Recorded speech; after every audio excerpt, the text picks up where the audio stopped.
姓名陆凡，职业幽冥术士，级别 F。苍南市第一中学的操场上，陆凡刚睁开眼，耳边就传来了转职信息的播报。他不可思议地看着周围熟悉的场景，低声呢喃道：“我这是重生了。”紧接着，周围响起熟悉的嘲讽之声：“哈哈哈，陆凡只觉醒了 S 级，真是笑死人了！看他平时那么努力，记住了那么多职业图鉴和怪物图鉴，到头来还不是废物一个。听说陆家设有族规，觉醒级别低于 C 级的族人，一律要被赶出家族。哈哈，那可太好了！这家伙平时一脸高冷模样，还不是仗着自己是3大世家的人？这要是被赶出家族，我看他还怎么高冷！”围观的同学脸上全是不屑的讥讽，仿佛在看一场笑话。而在学校操场的贵宾席上，市里的一众大佬全都幸灾乐祸地看着席位中间的陆家家主陆展天。陆展天的脸色阴沉到了极点，愤怒地拍桌起：“陆北侧，这就是你跟那个来历不明的女人生下的好儿子？家族成立500年来都没出过 F 级天赋，你今天倒是破纪录了，家族的脸都被你丢光了。早知道这样，我就不该来凑这个热闹。”说罢，陆展天不顾众人劝阻，愤然离去，只留下一旁低头不语的陆北侧。而这一切都被觉醒大阵中央的陆凡看在眼里，同学们的讥讽，陆展天的愤然离席，父亲的失望低头，与上一世简直如出一辙。但这次陆凡脸上并没有任何悲愤的情绪，反倒是嘴角微微上扬，露出了一抹难以察觉的微笑。他转身离开觉醒大阵，来到了一个无人的废弃教室内。他扬起右手，一团绿色的火焰在他手心升腾而起。幽冥鬼火，我居然真的复活了！这一世，我必将前世之辱一一奉还。系统查看面板，姓名陆凡，职业幽冥术士 F， 等级1 0.00， 力量10，敏捷10，耐力10，精神20，体质10，生命值100，魔法值200，装备无。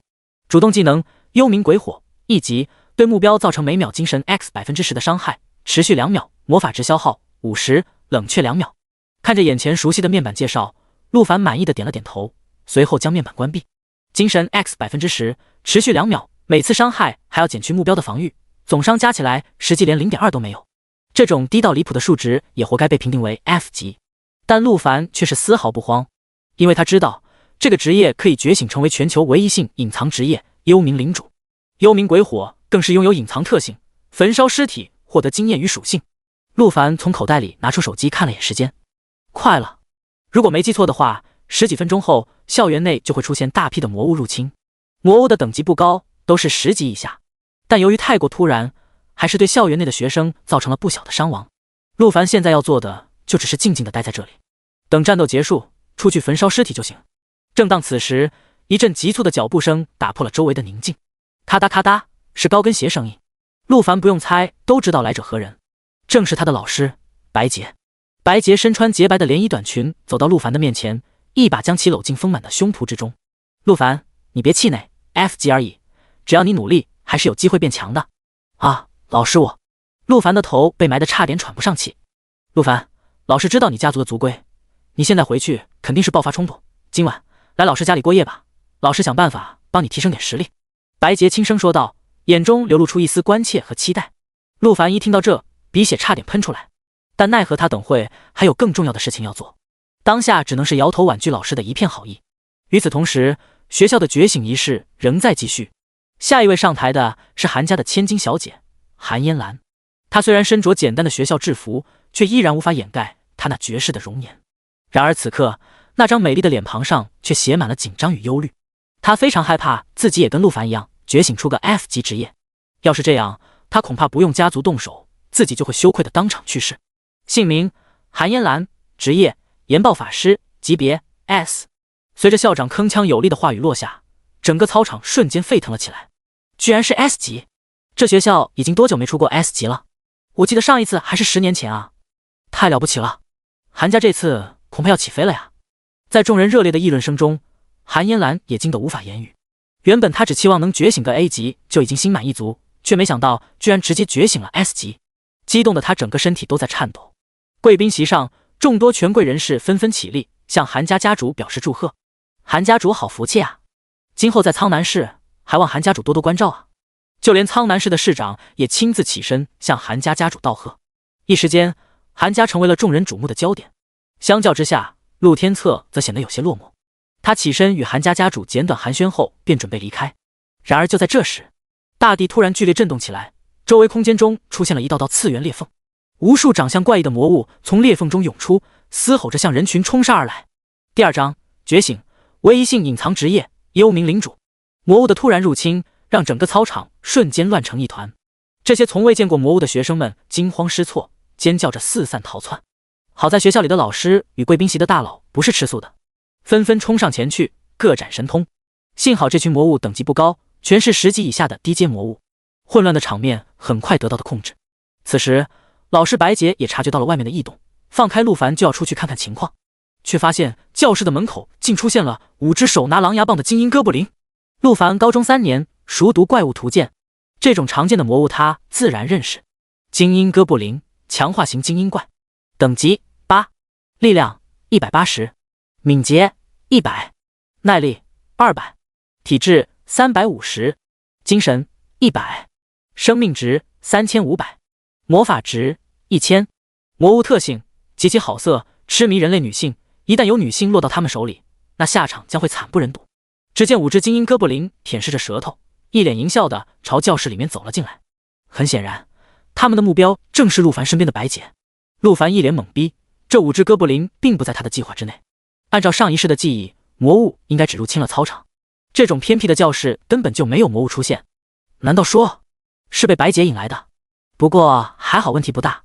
虽说白洁是刚来1年的实习老师，但等级也有10几级，打败眼前这几只8级的哥布林应该不在话下。白洁将陆凡护在身后，手中耀光闪烁，朝着其中一名哥布林打出了一道白光。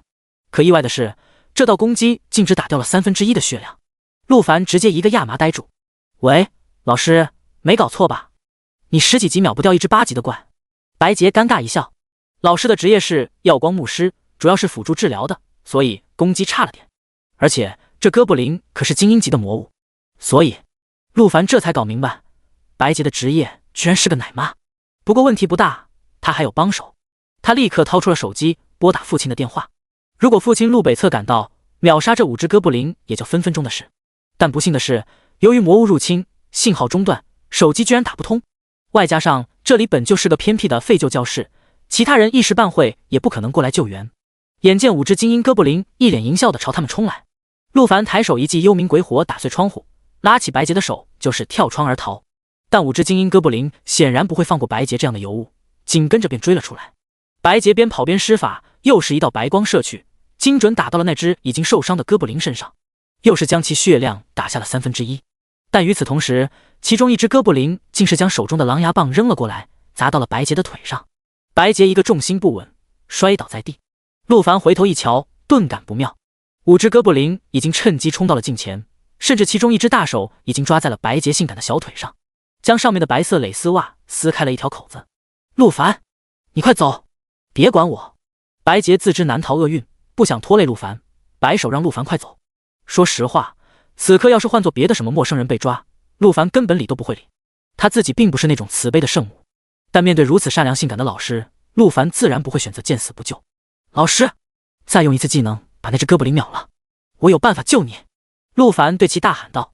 但白洁此刻却已经丧失了斗志，躺在地上任由哥布林撕碎他的衣物。他认为即便秒了那只哥布林，剩下4只也不是一个刚转职且只有 F 级的陆凡有办法对付的。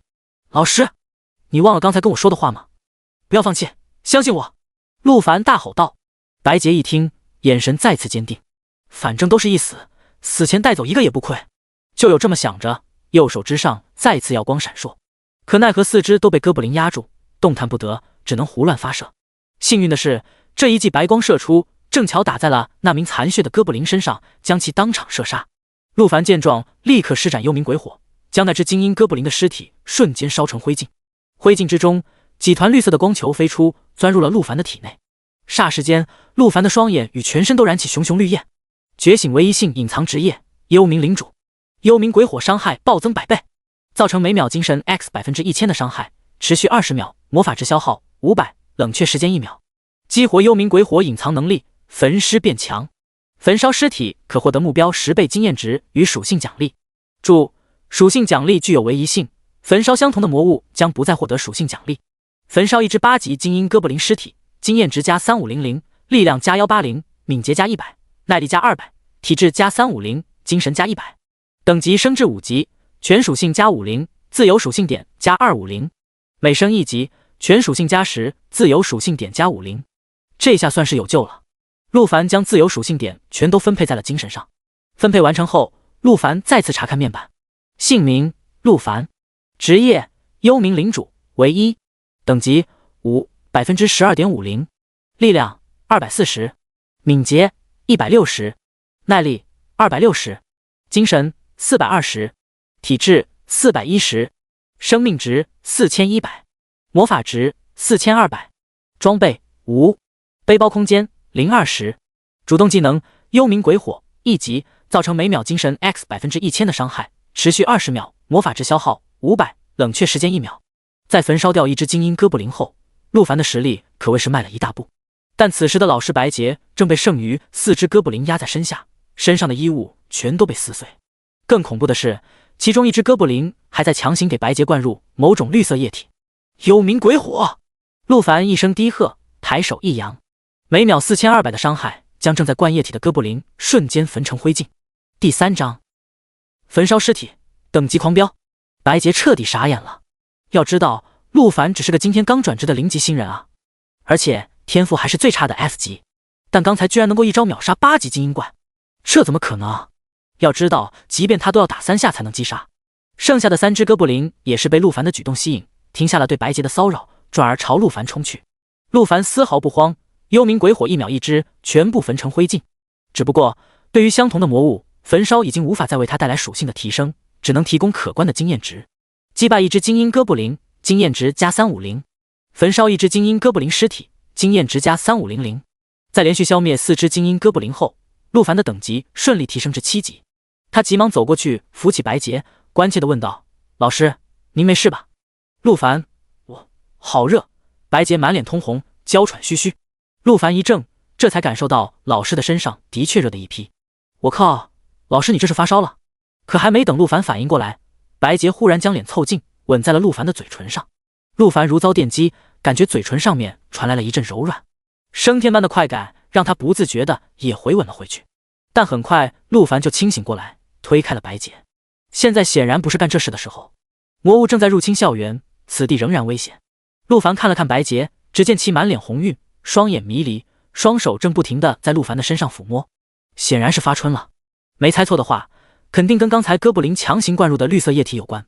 刹那间，陆凡如遭电击，他忽然回忆起了怪物图鉴上的记载，哥布林会调制让女人发情的药物，一旦饮下，将会陷入无尽的欲望深渊。若无法在1个小时内满足那股冲动，便会爆体而亡。想到这里，陆凡赶紧抱起白洁就跑。好在陆凡现在属性全面增幅，力量大增，抱起身材纤细的白洁毫不费劲。就这样，抱着白洁一路狂奔，来到了学校的停车场。幸运的是，这里还没有魔物入侵。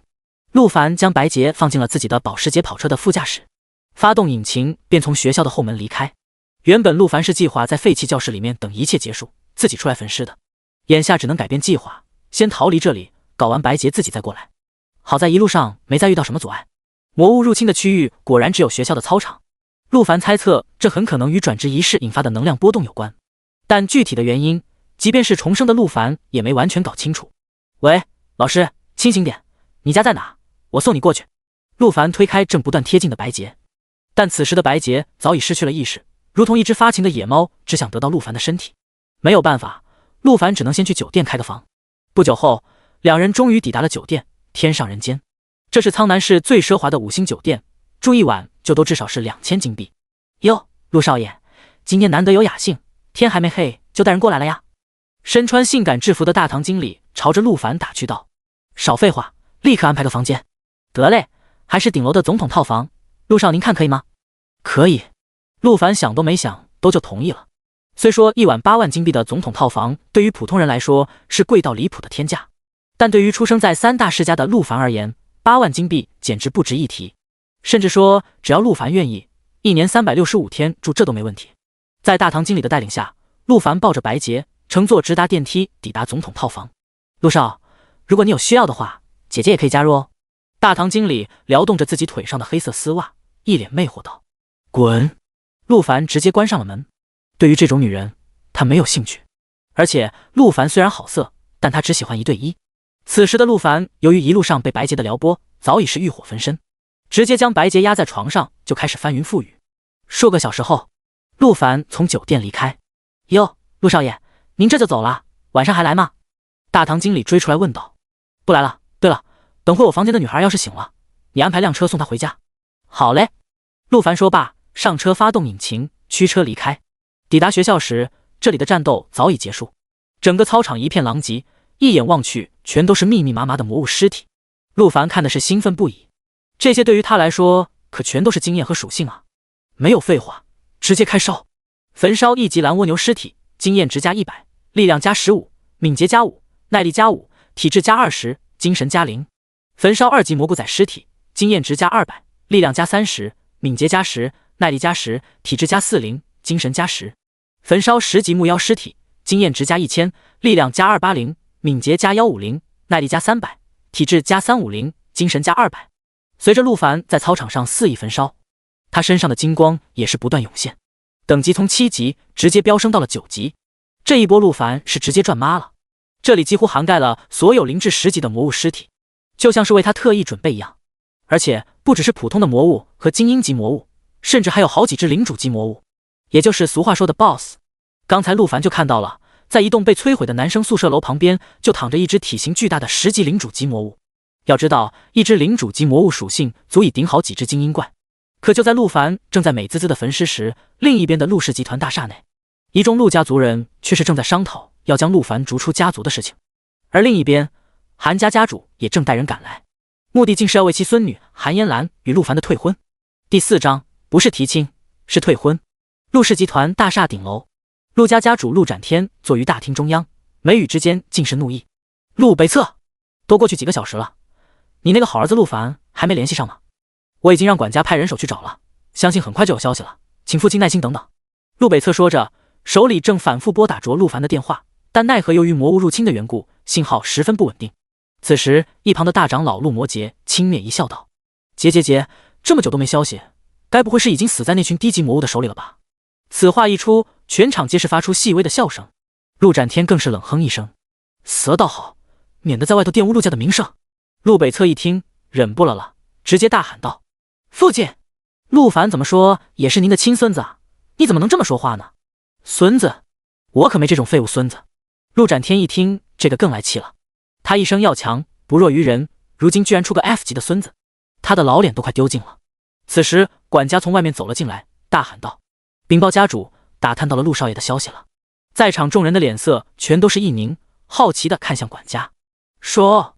陆展天不耐烦道：据手下的传来的消息，陆少爷在几个小时前曾去了5星级酒店天上人间开了个总统套房，还什么？还带了个意识不清的女人。什么？陆展天一掌轰在了桌面上，特殊材质打造的会议桌都愣是被打出了丝丝清晰可见的裂纹。都这个时候了，还心情去搞这些事情，果然难成大器。父亲，这消息恐怕有误吧？虽然陆凡这小子平时是色了点，但为人一向机敏，怎么也不会在这时候干这种蠢事啊。陆北侧仍在为儿子开脱，并转头告诉管家说道：无论如何，现在当务之急是要先将陆凡带过来，一切事情当面说清楚。明白。管家点了点头，又再次退了出去。我看没这个必要了吧。大长老陆魔杰又是一阵桀桀冷笑。现在陆凡在哪根本就不重要，重要的是他只是一个 F 级的废物。不是我说啊，隔壁韩家的韩嫣兰可是 S 级啊。我们家族的要求没那么苛刻，只要高于 C 级就行。可奈何他只是个 F。 在这个全民转职的时代，恐怕就算是普通人家的孩子也很少出现 F 了吧。紧接着另一边的二长老也是点头说道：这事一出，虽然别人明面上还不敢说什么，但事实上咱们陆家早已经成为了全市的笑柄。而且刚才我收到消息，市政府已经决定苍南龙城的项目已经确定要交给韩家来做了。此话一出，陆展天的神色又是陡然一皱。苍南龙城的项目前些天不是已经谈妥了，怎么又忽然变卦了？二长老咳嗽了一声，没有任何隐瞒，直接开口道：还不是因为韩家出了个 S 级的韩嫣兰，现在可以说全市的资源都在向着韩家靠拢。要知道，一个 S 级的法师职业拥有的潜力是十分巨大的，日后发展顺利的话，很有可能会成为一方巨擘。例如江南省的副省长，当初就凭借 S 级的法师职业一路高歌猛进，这才有了如今显赫的地位。有了这样的先例，所有人都认为韩家会再出一个副省长，因此所有人都在争先恐后的跟韩家拉拢关系，好在日后能得到照拂。此话一出，陆展天差点是一口老血要喷出来。要知道，光苍南龙城一个项目价值就高达数十亿，他们前后不知投入了多少人力物力，终于在前几日双方谈妥，眼见就快拿下了。如今却说到底，还是因为陆凡的 F 级与韩嫣兰的 S 级对比实在太过鲜明，这对陆家来说无疑是巨大的打击。此时一旁忍耐多时的三长老也是猛地站起身来，怒吼道：要我说啊，也不用再等了，按照族规直接逐出家族，这样多少还能挽回点尊严。陆北侧一听坐不住了，拍案而起，厉声道：我说你们一个个的也未免太过心急了，陆凡人还没到就要行使族规了。要知道，即便真要逐出，也是要在家族的祠堂之内，在列祖列宗的牌位跟前，哪有人还没见到就要逐出的道理。陆北侧说着，更是从兜里掏出一张契约扔在桌上，众人抬眼望去，竟是一张婚约。只见陆北侧冷哼一声：另外我再提醒一下，诸位好像都忘了一件事，当年陆凡刚出生时，恰逢韩家的一位千金也正好出生，在两位前任家主的主持下，两家定下了娃娃亲。陆北侧说着，将婚约拿起，在众人面前缓缓掠过，赫然看到婚约中的那名韩家千金正是韩嫣兰。这一刻，众人面面相觑，万分震惊。家主陆展天更是亲自走过来，将婚约拿起细细端详，随后老脸上竟是露出了难得的喜悦。真没想到陆凡这小子竟还有这等福气啊！三名长老也如变脸一般，喜逐颜开。既然如此，那咱们跟韩家往后可就是一家人了呀。韩家日后或许会成为苍南市的第一世家，倘若能与其成为亲家，强强联合，对于陆家而言无疑是天大的好事啊。要我看啊，这婚事必须趁早敲定，咱们明日就去韩家登门提亲。陆北侧看着这群唯利是图之人，无奈的摇头叹息。在他看来，整个家族没有半点亲情存在，一切都是以家族利益至上，这让他感到无比的心寒。甚至下届的家主选举，他都不打算参加。可就在这时，会议室的门被打开，管家匆匆走了进来，大喊道：禀报家主，韩家家主带着一众族人已经来到楼下了。哦，这么快？陆展天大笑道：没想到韩家那边如此心急，竟先一步过来提亲了。然而管家全是浑身战栗，神色难看道：禀家主，他们不是来提亲的，是来退婚的。第5章，一阶突破凭证。校园内，陆凡将普通魔物和精英魔物焚烧殆尽后，来到了那栋被摧毁的男生宿舍楼旁。这里躺着一只足有5层楼高的领主级魔物黑蛛王，这是野外10级副本石窟秘境中的最终 BOSS。 虽说其等级只有10级，但却拥有极其恐怖的耐力与体质。被动技能黑绒毛钢甲更是可以格挡100点伤害，也就是说，如果伤害不超过100，那就无法对其造成任何伤害。通常即便是5人组队，也至少要打5个小时才有可能将其击杀。看着周围凌乱的迹象，显然众人在消灭这只蛛王的时候也是费了不少功夫。不过这下可是便宜陆凡了，直接使用幽冥鬼火，就是将黑蛛王的尸体烧了个干净。焚烧10级黑蛛王尸体，经验值加30000，力量加400，敏捷加250，耐力加600，体质加1200，精神加200。在焚烧了学校中所有魔物尸体之后，陆凡的经验与属性都得到了恐怖的增幅。等级9 2438%，力量3200，敏捷2300，耐力4000，精神3400，体质10200，生命值102000，魔法值34000。其中体质增幅尤为明显，已经突破到恐怖的10200点。可以说，就算是陆氏全族的体质相加，恐怕比不过陆凡一人。只不过陆凡此刻的等级仍是9级，并没有突破到10级，经验池则是溢出的。这是因为想要从9级突破10级，必须要有一阶突破凭证。一阶突破凭证十分稀有，只有在10级的领主级魔物身上才有很小的概率掉落。虽说陆凡现在凭借着逆天的属性刷个10级 BOSS 倒也并非难事，但他并不想浪费这个时间，直接驱车离开学校，前往苍南市第一拍卖会。在那里有着各种稀有物品的拍卖，其中就包括陆凡需要的突破凭证。可当他抵达拍卖会门口时，发现有一伙人正围在门口大喊着抗议。陆凡虽然不知道发生了什么，但并不感兴趣，下了车便是直奔贵宾通道而去。哟，陆少爷，您怎么来了？一名身穿大红旗袍的美妇人看到陆凡来了，立刻起身迎了出来。旗袍开叉开得极高，里面若隐若现，极为诱人。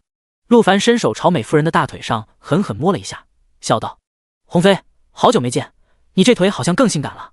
都什么时候了，陆少，你怎么还有心情开玩笑？”鸿飞说着，一脸紧张地将陆凡带到了2楼的一处贵宾包房内。怎么了？陆凡坐在沙发上，气定神闲，随手抓了把瓜子吃着问道。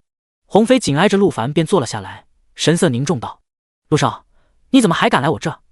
你不知道现在你家正满世界找你啊？”“我知道啊。”陆凡一脸无所谓道。“那你还敢跑到这来？这附近早就布满了陆家的眼线。我劝你啊，趁对方还没行动，你快跑吧，兴许躲过这阵子，老爷子气就消了。”“切，我管那老头气消不消的。”陆凡冷哼一声，从兜里掏出了一张银行卡。“我的事你不用操心，你现在先去帮我搞张一阶突破凭证，多少钱自己在卡里扣。”“突破凭证？”鸿飞一个亚麻呆住。“不是陆少，你要那玩意干嘛？你这才刚转职呢。”“别多问，按我说的做就行。”鸿飞面露难色。“真是不巧啊，陆少，最近可是各大中学的转职季，突破凭证人人都在抢，昨天刚好最后一张拍出去了，所以……没有吗？那算了，告辞。”陆凡也不浪费时间，转身就要离开。没成想这时外面竟又是一阵骚动。黑心拍卖会，还我的突破凭证！黑心拍卖会，跟世家串通，欺负我们这些小工会。陆凡停下了脚步，回头一脸疑惑地看向鸿飞。怎么回事？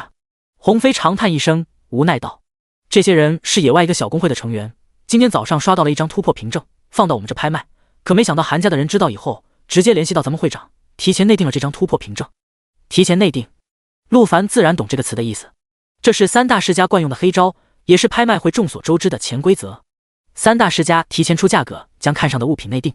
内定物品在上拍的时候，大屏幕的右下角会出现一个十分显眼的内定标志，这样其他竞拍者看见，知道是3大世家看上的东西，自然也就不敢再出价了。但如此一来，卖家就吃大亏了，因为他们只能拿到3大世家给出的价格，这往往低于正常竞拍的成交价。陆凡冷冷一笑，问道：“韩家出了多少钱内定的？”“200万。”“200万？”陆凡一怔，我要是没记错的话，一张突破凭证怎么至少也得300万吧？可不是嘛，而且现在是转职季，真要上拍，500万都是小意思，所以那帮小工会的人才来闹的嘛。鸿飞也是一脸无语。陆凡冷冷一笑，这韩家也太特腰扣搜了，身为3大世家，内定个东西还要占别人小工会的便宜。咦，等等！陆凡忽然想起什么，将手猛地伸进了鸿飞的胸前，狠狠揉捏了一下。啊，陆少，轻点，怎么了吗？鸿飞被捏得娇喘出声。陆凡神色不悦，冷冷道：“你刚才不是跟我说，你们拍卖会里最后一张凭证在昨天卖出去了吗？怎么现在又冒出一张？”鸿飞一脸无奈：“哎呀，陆少，我不是故意骗你，这张凭证可是被韩家内定的，这不等于就没有吗？”陆凡对着鸿飞的胸口又是狠狠揉搓了一番。“你就告诉我，现在这张凭证还在不在拍卖会？”“还在。”“可是在哪？”“在藏品阁，可那是韩家的东西，而且藏品阁有2名强者把守，凭你拿不到的。”“藏品阁是吧？知道了。”陆凡淡淡一笑，起身就要前往藏品阁拿东西。鸿飞见状不对，立马跟上。“陆少，你疯了！你家族的人都在找你，你不跑就算了，现在还要去惹事，这不是自寻死路吗？接下来的事你别管。”陆凡摆了摆手，示意鸿飞离开。可就在这时，拍卖会场忽然传来一声巨大的爆炸声。第6章19级战士，秒了！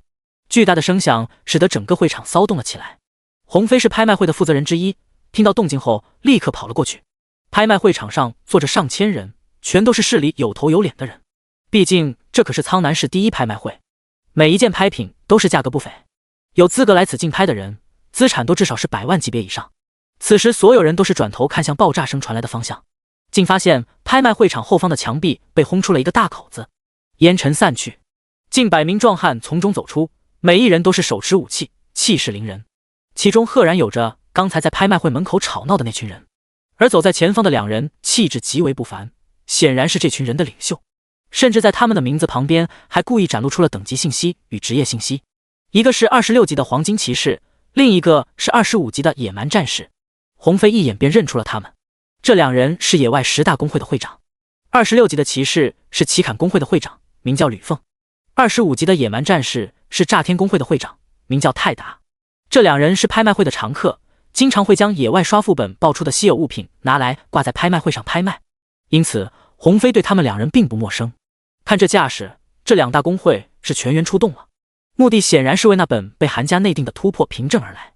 一身腱子肉的野蛮战士泰达将手中大刀狠狠插在地上，恐怖的力量将拍卖会坚固的地板都是砸出了一道肉眼可见的深坑。拍卖会的会长呢？给老子滚出来！这世上还有天理吗？一阶的突破凭证，你们他妈就给200万，把人当猴耍了是吧？此话一出，在场大部分人也都明白了是怎么回事了。是两大公会替那个小公会的人出头来了。鸿飞一听也是慌了，会长刚刚受到韩家家主邀请去陆氏集团了，根本就不在这里。他立马掏出手机要通知会长，却发现信号受到魔物入侵的影响，依然还没有恢复。此时公会的人见拍卖会没有反应，身穿黄金铠甲的骑士吕凤也是走上前来，大喝道：“我把话放在这，今天这事要是不给出个说法，这拍卖会就别想继续办下去了。”说着便是将自己手上的黄金重锤扔向拍卖会的展台。只听得轰隆一声巨响，展台上被砸出了一个巨大的坑洞，一时间全场众人全都是发出了惊呼之声。要知道这个举动无疑是在挑衅拍卖会和其背后的3大世家。此时拍卖会的安保人员也是及时赶了过来，可奈何等级全都只有10几级，根本不是对手。野蛮战士一刀一个，一会功夫便尽数斩杀。鸿飞见状立刻从贵宾通道跑了出来：“各位大佬息怒，咱们会长现在有事不在，能不能劳烦各位去休息室暂时等待一下，相信会长回来肯定会给各位大佬一个满意答复的。”鸿飞说着从背包中掏出了2张价值10万元的拍卖金券，准备送给2位会长让其消气，却没想到野蛮战士只是瞥了一眼金券，便直接一把将鸿飞甩飞了出去。再等3分钟，你们会长再不出来给个说法，我们拆了你这拍卖会！此话一出，全场哗然。要说刚才骑士扔锤的动作是挑衅的话，那现在野蛮战士的行为就是等于直接宣战了，竟敢对3大世家宣战，这些公会也未免太嚣张了吧？他们这是完全不知道3大世家的实力啊！我敢打赌10万金币，现在闹事的这2个公会2天后就会消失。会场众人开始小声地议论起来。就在这时，一道黑影忽然出现，稳稳接住马上要落地的鸿飞。没事吧？鸿飞惊讶地点了点头。陆少，你这身手？陆凡笑了笑，没有解释，只是将鸿飞放下，从口袋里掏出了银行卡，朝着野蛮战士泰达扔了过去。你们那个一阶突破凭证我要了，这张卡里有500万，应该够了吧？泰达接过银行卡，一脸疑惑道：“小子，你是谁？”陆凡背负双手，俨然一副世外高人的装逼模样。陆凡，在场众人又是一阵哗然。陆凡，他是今天全市传的沸沸扬扬的觉醒出 F 级废物的陆凡，他怎么还敢出现在这？不知道陆家的人正在抓他吗？泰达也是一怔，500万够是够了，但小子，你好像搞错了，突破凭证已经被韩家的人买走了，并不在我们这，这你不用管，钱够了就行。陆凡说罢，直接转头离去，潇洒一批。可就在这时，异变再生，6名戴着墨镜、身着西装的男子忽然从4面8方窜出，将陆凡围在了中间。其中一人拿着对讲机说道：“禀告管家，陆少爷找到了，在第1拍卖会。”对讲机那边传来吱吱的声音，立刻将人带回来。收到。西装男子收起对讲机，面无表情道：“陆少爷，请吧。”没想到的是，身后的野蛮战士泰达竟率先开口：“喂，小子，需要帮忙就说一声。”西装男子一听，脸色不悦道：“你们敢插手陆家的家事？陆家很了不起吗？要是害怕，我们今天就不会出现在这了。”泰达手持巨刀，缓步向前。6名西装男子的等级是19级，真要打起来，肯定不是对手。看到这一脸莽夫相的野蛮战士，西装男子也是有些慌了，掏出对讲机就准备向管家汇报情况。陆凡见状，抬手就是一记幽冥鬼火甩了过去，竟是直接将这名西装男子瞬间焚成灰烬。而且随着陆凡的出手，他的等级信息也是暴露了出来，赫然是9级。这一刻，全场寂静，数秒过后，众人才开始陆续回过神来。这什么情况？这家伙不是今天才刚转职吗？怎么就9级了？就是啊，就算是 S 级天赋，从觉醒职业后一直狂刷副本，一天也到不了9级吧？何况这家伙不是个 F 级天赋吗？最恐怖的是，就算是9级，也不可能把一个19级战士秒了吧？这太不可思议了！就连野蛮战士泰达与黄金骑士吕凤也全都一脸的不可置信。要知道，即便是他们这种级别，也不敢说能一招秒杀一个19级的人。鸿飞也是满脸惊骇，呆愣在原地。眼前这个相处多年的陆家少爷，此刻竟让他觉得有些陌生。在众人惊骇的目光中，陆凡神情淡定，双手插兜，径直离开拍卖会场，朝着后面的藏品阁走去。而剩下的5名西装男子早已被吓得魂飞魄散，站在原地瑟瑟发抖，根本不敢有任何阻拦。第7章，陆凡那废物呢？让他出来签字。喂，说话，喂！老管家朝着对讲机那头使劲喊叫，却没有得到任何回应。陆家家主陆展天神色阴沉，怒声道：“怎么回事？”老管家眉头紧锁，有些不敢相信道：“禀报家主，派去抓陆少爷的人可能出事了。”你说什么？怎么可能？陆凡今天才刚转职，而且还是个废物 F， 抓个他能出什么事？陆展天不可置信道：“会不会有人出手帮了陆少爷？毕竟陆少爷从小人就机敏，在市里面也结交了不少朋友。”老管家颤巍巍道。陆展天摆了摆手：“绝无可能，放眼全市，谁敢管我们陆家的家事？除非他不要命了。”就在这时，一阵爽朗的笑声从大厅外传来：“哈哈哈哈！陆家家主，许久未见，别来无恙啊！”众人赶忙转头看向外面，竟是韩家家主已经带着族人过来了。陆展天为人性子直爽，没有像韩家家主那般惺惺作态，直接来到韩家家主面前，拱手冷哼道：“韩天海，别假模假样的，我就问你一句，你这韩家兴师动众的过来，是不是来退婚的？”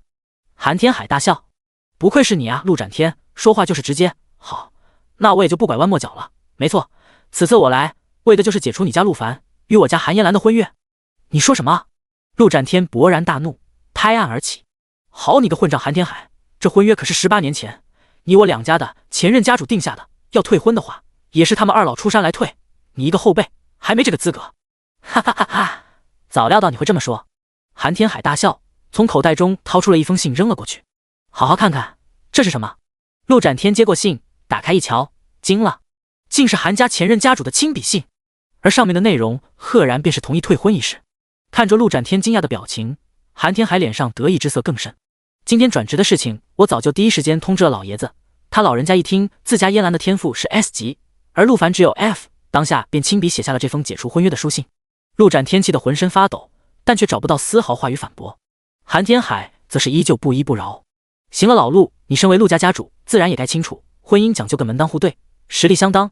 你家陆凡只是个 F 级的废物，又怎能配得上我家 S 级的嫣兰？就算今日我没来退婚，他们两人也不可能在一起了。说到底，在今天的转职过后，你家陆凡跟我家嫣兰就已经不是一个世界的人了。”陆展天气得浑身发抖，怒吼道：“韩天海，你说的没错，结婚是要门当户对，可你要搞清楚，我们两家可不是小门小户。倘若是寻常人家，退婚也就退婚了，但我陆家可是苍南市3大世家之一，今天要是被你退婚了，我陆家的脸今后往哪放？”韩天海冷冷一笑，脸上尽是轻蔑之色：“我管你脸往哪放，俗话说得好，虎女不嫁犬子，今日这婚我们韩家是退定了。”韩天海，你这是在向我陆家宣战吗？宣战便宣战，我韩家何惧？陆展天，你该不会还以为今后的陆家还能跟韩家平起平坐吧？韩天海说罢，掏出了一张录取通知书扔了过去。陆展天接过一看，又惊了，竟是青云学府的录取通知书。要知道1个月以后才是全国高考，高考以后才会根据成绩发放录取通知书。你这哪来的？都还没高考，你哪来的录取通知书？韩天海大笑：“真是抱歉，我们家嫣兰已经被青云学府的庄教授提前破格录取，她甚至都不需要参加下个月的全国高考，直接保送青云学府。”你说什么？青云学府？此话一出，全场骇然。青云学府，华夏南域第一学府，实力极为恐怖，能够进入其中的那都是天才中的天才。普通人想要进入青云学府，那简直难如登天，想都不敢想。可一旦要是进入，日后的前途可谓是不可限量。学府不仅有着丰厚的培养资源，更重要的是可以结交更多人脉。总而言之，只要迈入青云学府的大门，那么日后的成就不会低。而韩天海口中的那位庄教授，更是青云学府中赫赫有名的火焰法王庄严。据说从他手上毕业的学生，日后全都成为了华夏帝国的骨干力量，无一例外。镇守在华夏北部冰封要塞的大将林焚天，镇守在华夏东部无望之海的大将李荣，还有江南省的副省长殷春火，等等等，全都是出自庄严的门下。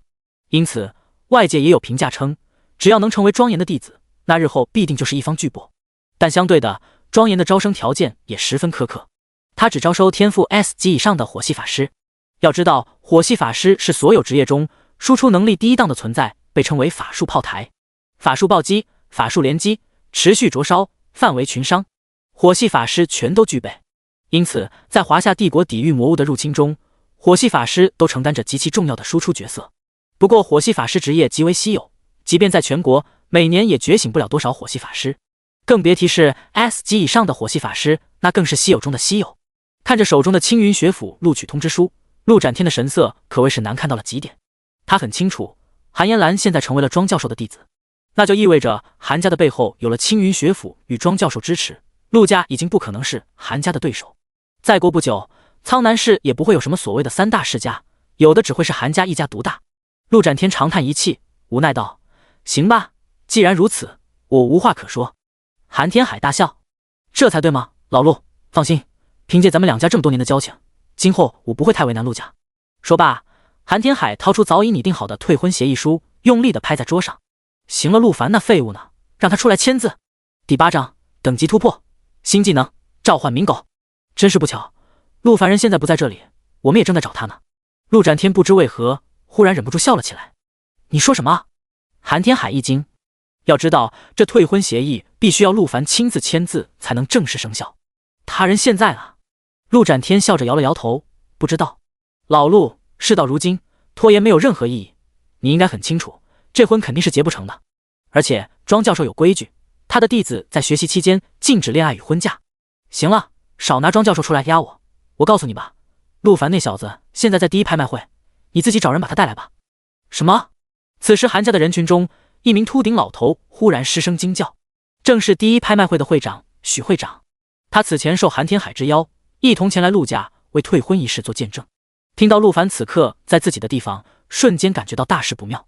倘若等会出了什么岔子，指不定会造成多少损失。而韩天海却是仰头大笑，哈哈，这还真是巧了，拍卖会的许会长此刻就在我的身后。说罢，转头看向身后的徐会长，招呼道：许会长，劳烦你派手下将陆凡带过来吧。啊，这不合适吧？陆凡可是陆家的人，我派人去抓回来的话，这未免不妥吧？徐会长很清楚，这趟浑水他绝对不能踏入，否则自身难保。陆北侧也是点了点头。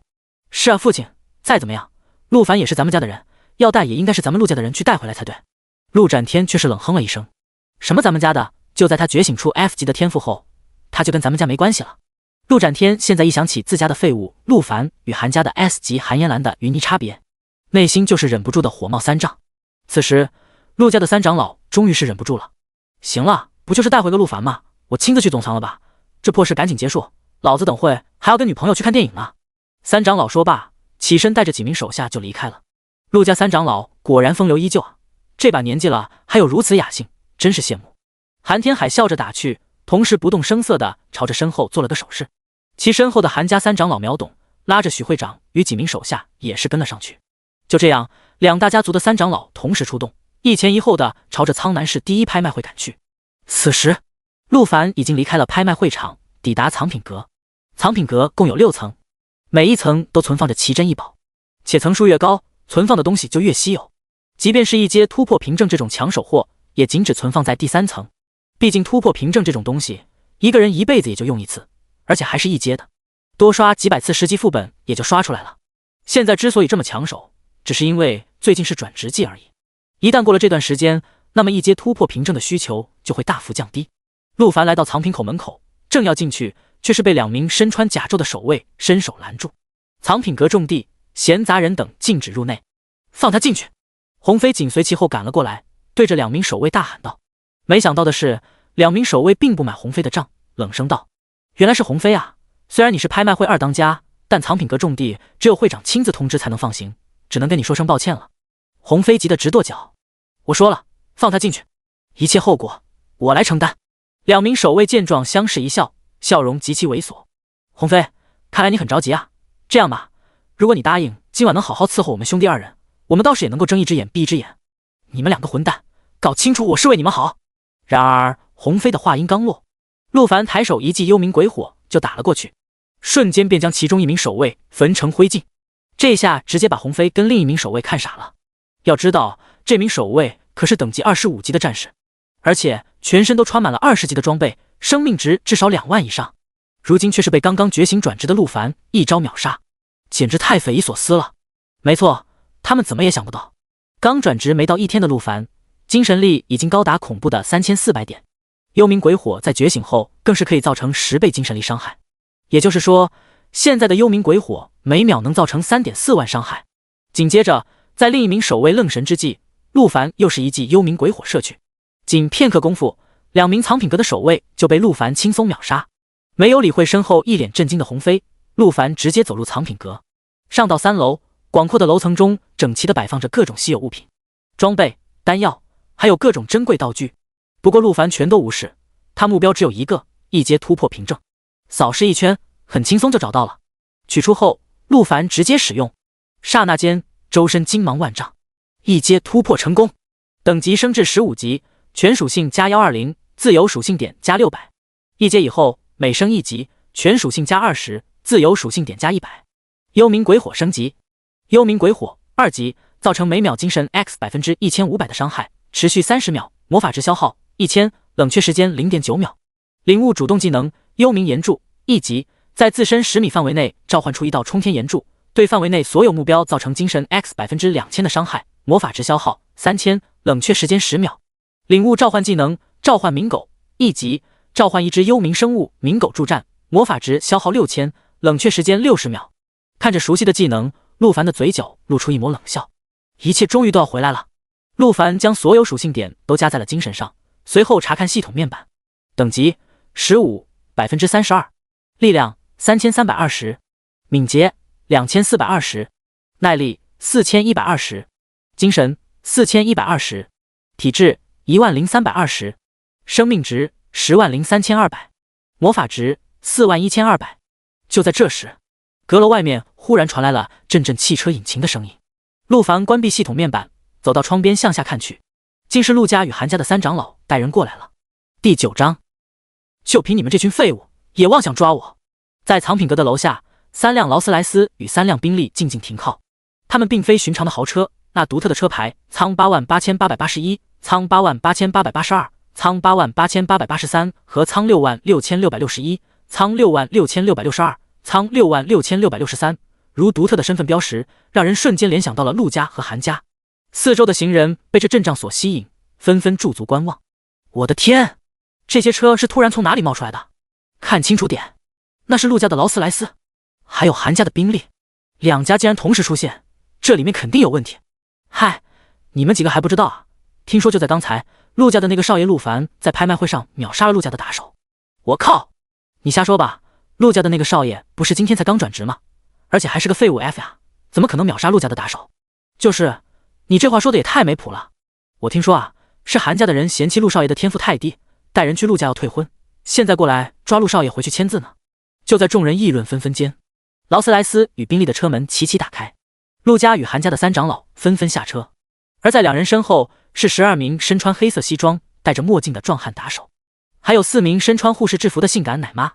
我说许会长，你确定陆凡那小子来藏品阁了？陆家3长老率先开口问道。千真万确啊，刚才来的路上通信恢复了，我打开聊天群，里面全都是在讨论陆少爷的事情，其中就有人反映说亲眼看到陆少爷去藏品阁了。奇怪，这小子刚觉醒职业，去藏品阁干什么？陆家3长老一脸疑惑，但脚步仍是朝着藏品阁走去。徐会长跟在其身后，脸色难看道：那个陆家3长老，群里刚才说陆少爷在拍卖会场上把什么？把你们家派去抓他的打手给秒了？你说什么？陆家3长老不禁是仰头大笑。徐会长，你说你是不是脑子糊涂了？一个刚觉醒 F 级职业的毛头小子秒杀我陆家的打手，你觉得可能吗？韩家3长老也是跟在身后忍不住笑了。就是啊，许会长，你肯定是搞错了，如果陆少爷有那本事，我们家小姐也不会跟他退婚了。可是徐会长还想说些什么，陆家3长老却是打断道：我听说了，还不是因为韩家干的那点破事吗？黑了人家小工会辛苦打来的一阶突破凭证，还只给了200万，人家工会不爽，叫来了2个大工会帮忙，这才把我们家的打手给误杀了。韩家3长老冷冷一笑：陆家3长老，你这话是什么意思？说的好像你们陆家没干过这事一样，在这种事上谁也没资格说谁。切，懒得跟你争，我们陆家黑别人东西，钱至少给够市场价，哪像你们黑的也太离谱了，简直侮辱我们3大世家的名声。韩家3长老一听，脸上露出轻蔑之色，心想着这老东西真是蠢，事到如今还敢自称3大世家，当真以为现在的陆家还能够与韩家平起平坐吗？也罢，现在当务之急是抓到陆凡回去，把退婚契约签了，就先不跟你这蠢货争执，等以后我韩家起事，看我如何将你踩在脚下。说话间，几人来到藏品阁门前，但眼前的景象却是让众人疑惑。只见门前的地上有2堆灰烬，还有站在原地发呆的鸿飞。喂，鸿飞，发生什么事了？藏品阁的守卫呢？许会长上前一脸疑惑问道。可还没等鸿飞开口，就见天上一道人影落下，众人转头望去，赫然就是他们正在找的陆凡。陆凡，你小子终于出现了，看来你应该想清楚了，就算再怎么躲，也难逃被逐出家族的命运。陆家3长老大笑道。陆凡却是一脸不屑，冷冷道：要不是看在你姓陆的份上，我现在就杀了你。你说什么？一个 F 级的废物竟也敢跟老子如此说话，找死！所有人把这家伙给我抓回去。陆家3长老大手一挥，陆家6名打手冲上去，便是将陆凡围在了中间。而韩家3长老也是对着手下使了个眼色，韩家的6名打手也是冲了过去，将陆凡双重包围。陆家3长老见状，神色不悦道：韩家3长老，你这什么意思？别介意，没什么意思，只是怕你不小心把人放跑了而已。放你娘的屁，一个刚觉醒的 F 级废物，能在老子眼皮底下跑掉？然而话音刚落，只见陆凡周围的地面上竟是燃起一圈绿焰。幽冥炎柱！只听得轰一声巨响，一道巨大的绿色火柱冲天起，仿佛来自地狱的咆哮，瞬间便将周围12名打手秒成灰烬。这一下直接把陆家与韩家的2名长老彻底看傻了。怎么回事？刚才那火柱是陆凡这家伙放的吗？陆家3长老率先发问。韩家3长老惊骇地摇了摇头，不可能，这绝对不可能。然而陆凡却是双手插兜，一脸淡然地走到了2名长老近前，冷声道：就凭你们这群废物，也妄想抓我？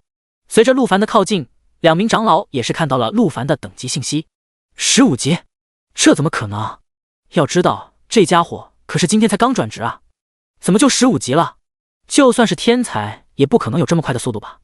可还没等陆韩2名长老反应过来，陆凡已经率先出手，一记幽冥鬼火便是打在了韩家3长老的身上。霎时间，韩家3长老身上燃起森森绿焰，血条以一种难以置信的速度消失。但韩家3长老身为3大世家的长老，自然也不是吃素的。他立刻反应过来，大手一挥便召唤出了一道金色的魔法护盾，将全身笼罩其中。韩家3长老的职业是战斗法师，这是一种极其特殊的职业，虽然是法师，但却能像战士一般近战厮杀。而他的核心技能便是这魔法护盾，可以消耗魔法值来抵挡伤害。也正是凭借这个技能，战斗法师才能够在主加精神属性的情况下，还能做到跟战士骑士那种近战职业一样肉。可让所有人意外的是，韩家3长老的护盾仅仅只撑了1秒，便是轰然破碎。第10章，韩家3长老秒了。韩家3长老彻底傻眼，要知道他可是刚刚突破了30级的战斗法师，浑厚的魔法值足有3万多。魔法护盾可以1比1抵消伤害，也就是说魔法盾至少能抵挡3万伤害。然而眼前的这个陆凡居然只用了1招，就让他的魔法盾在1秒内化为乌有。这只能说明一件事，陆凡这鬼火的秒伤已经超过了3万，这实在是太恐怖了。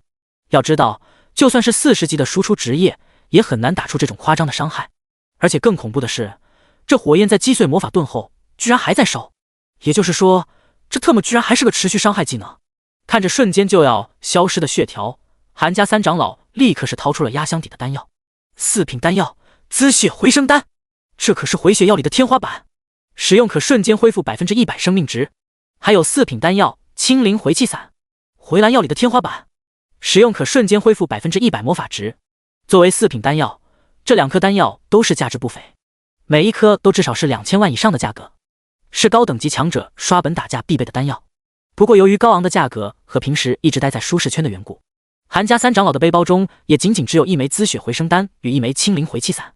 在这生死时刻，韩家3长老不敢有半点懈怠，2颗丹药是一同掏出，立即服用，生命值与魔法值瞬间拉满，魔法护盾也是重新恢复出现。与此同时，身后的韩家2名性感护士奶妈也是回过神来，立刻开始为3长老加血加状态。而此时的陆凡却是双手插兜，一脸淡漠。他很清楚，在自己的幽冥鬼火下，对方无论做什么都是徒劳。仅数秒过后，韩家三长老便在众人惊骇的神色中被烧成一团灰烬。这一幕直接把一旁的陆家三长老吓傻了，2颗4品丹药外加2名奶妈辅助，居然连5秒钟都没撑到就死了。而且陆凡这家伙好像就只用了1个技能啊，可怕，太可怕了。徐会长在战斗一开始就站得远远的，看到韩家三长老被杀后，吓得掉头就跑。由于太过害怕，更是跑路过程中踉跄摔倒数次。与此同时，巨大的动静使得街道上的围观人数越来越多，甚至将拍卖会附近的街道都堵了个水泄不通。刚才那道冲天火柱是什么情况？也太壮观了吧！不知道啊，据说好像是陆家少爷发出的技能。喂，前面的兄弟，你说什么？韩家三长老被陆凡杀了，现在到底是什么情况？尸体呢？都烧成灰了，还有个毛的尸体啊！一时间，吃瓜群众们议论纷纷。陆凡并没有理会周围的嘈杂，只是转身再次进入藏品阁。不过这次，他带走了正在失神的鸿飞。怎么了，鸿飞？有这么惊讶吗？陆凡平静着说道。鸿飞此时早就是3魂去了7魄，木讷的点着头，颤抖道：“你真是的陆少爷吗？还是说，你根本就是另外一个人，只是夺舍了陆少爷的肉体？”哈哈，陆凡被这话彻底逗笑。你在想什么呢？你胸前和右半边臀上都有刻痣，这可不是别人能知道的吧？这话一出，鸿飞娇羞一笑：“还真是你啊，陆少。可是你怎么忽然变得这么强了？这个日后再说，你先告诉我，2阶突破凭证在哪？”鸿飞一怔，惊讶道：“你怎么知道我们有2阶突破凭证？”陆凡冷冷一笑：“他为什么会知道？那自然是因为前世的时候，他清楚地记得拍卖会的许会长为了巴结韩家，亲手送上了镇会之宝2阶突破凭证。只是刚才陆凡上到藏品阁6楼，却并没有找到。2阶突破凭证是职业者19级突破20级的必需品，只有击杀20级副本，且难度在困难级以上的领主级魔物才有小概率掉落的稀有物品。虽说2阶突破凭证比1阶突破凭证只高了1阶，但稀有程度两者却根本没有可比性。1阶突破凭证只要是10级副本的 BOSS 就都有概率会掉落，只不过是难度越高，掉落概率越大而已。但2阶突破凭证的话，是必须20级副本，且难度在困难级以上的 BOSS 才行。要知道，在整个苍南市，20级以上的职业者就不多，能够通关20级且难度在困难级以上的团队，更是不会超过10支。因此可想而知，2阶突破凭证的稀有程度在苍南市就是天花板的存在。也正是这个原因，在这个城市能够真正突破20级的人少之又少。20级是强者与普通人的分水岭，只要你能突破20级，那你就至少会是一方领袖，或小家族族长，或工会的会长。也正是因此，许会长才会将其当成镇会之宝。在哪？陆凡没有解释，依旧是冷冷吐出2字。在见识过陆凡的实力后，鸿飞已经逐渐意识到，当今苍南市最有潜力的人，或许并非韩家的韩嫣兰，而是眼前这个心智与年龄极度不符的陆凡。换句话说，如果能趁现在跟陆凡搞好关系，那么他鸿飞日后或许就有一棵参天大树作为依仗了。到那时，谁还敢欺负自己？鸿飞看着陆凡，眼神坚定道：“在藏品阁顶层的隐藏密室里。”隐藏密室？陆凡有些吃惊，没想到还有这藏品阁，还有这层玄机。那里藏着的都是拍卖会最珍贵的东西，除了许会长和我这个二当家，别人都不知道。鸿飞说罢，主动牵起陆凡的手，便朝着楼上走去。来到6楼，鸿飞打开机关，一道暗门出现，输入密码，按下指纹锁，暗门打开。陆凡抬眼望去，惊了，里面赫然堆放着琳琅满目的稀有珍宝，不仅有着3张2阶突破凭证和近100枚4品丹药，而且还有史诗级法系套装。第11章，不是你跟我退婚，而是我要休了你。装备的品质分为普通、白色、优秀、绿色、精良、蓝色、史诗、紫色、传说、金色、绝世、橙色、不朽、青色、梦幻、粉色、神话、红色。史诗级，而且还有4件，这让陆凡都有些惊讶了。他没想到这小小的拍卖会里面居然藏着这种品质的装备。放眼全球，史诗级装备或许并不罕见，但在苍南市这片土地上，它却如同一颗璀璨的星辰，高悬于天际，令人遥不可及。相比于2阶突破凭证，这史诗级装备的稀有度要再高出一个档次，因为史诗级装备只有在20级的噩梦难度的副本才有概率爆出。20级的噩梦难度是苍南市野外副本的最高难度，里面魔物的属性是普通副本的好几倍，而且还会额外拥有特殊技能。虽说表面上标着的仍是20级副本，但实际上即便是30级以上的强者组队，稍有不慎也会全军覆没。上一任陆家家主还有3大世家的许多精英，皆因这副本陨落，使得如今无人敢轻易踏足。也正因如此，史诗级装备才会显得越发珍贵。可以说，就算是3大世家的家主身上，也不会超过10件。没废话，陆凡直接将4件史诗级装备收入囊中。灵魄权杖，等级要求20，精神加500；灵魄布甲，等级要求20，精神加100，耐力加300，体质加100；灵魄腰带，等级要求20，精神加100，体质加400；灵魄布鞋，等级要求20，精神加100，敏捷加300，耐力加100；灵魄套装4件，精神属性正 5%， 技能伤害加正 5%。只有史诗级以上的装备才有套装效果。陆凡其实不缺属性，反而套装效果的百分比加成才是重点。不过现在陆凡等级不够，暂时穿不上。鸿飞，这史诗级套装是哪来的？还能哪来的？都是许会长一件一件从外面收藏过来的。收藏？他怎么自己不穿？不敢呗，怕穿上以后被3大世家的人抢了。也是，许会长虽然钱多，但实力不够。真要被发现身上有这4件法系的史诗级装备，绝对会被3大世家盯上。但现在无疑是便宜了陆凡。最后再将2阶突破凭证收入囊中，陆凡就准备离开。这时手机忽然响了起来，是父亲打来的。怎么了父亲？电话那头的陆北侧长叹一声。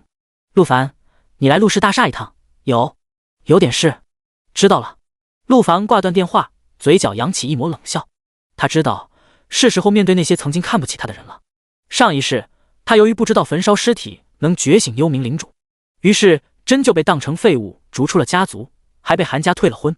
那种屈辱和无奈他永远不会忘记。这一世他要让那些人全都付出代价。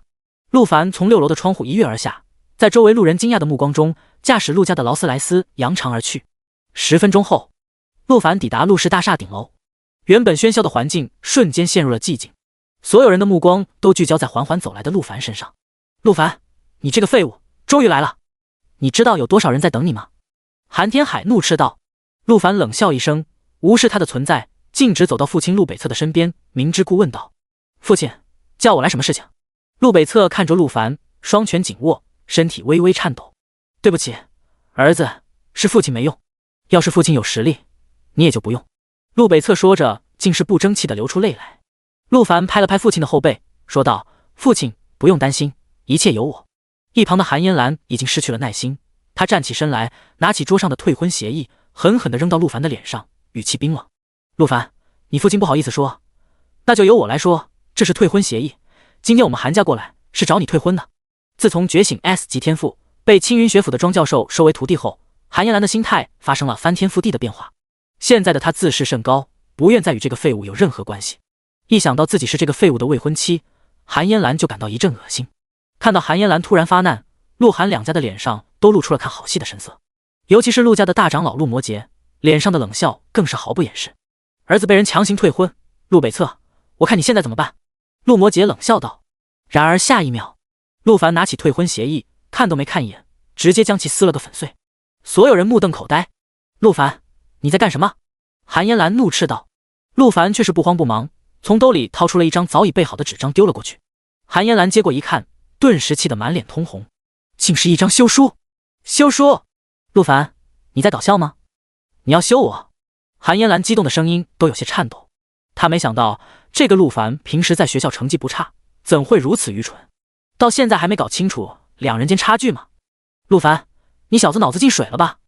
你有什么资格能休我们家小姐？一个 F 级的废物，要不是看在陆家的份上，老子现在就宰了你。一个癞蛤蟆，居然要休天鹅，你也配？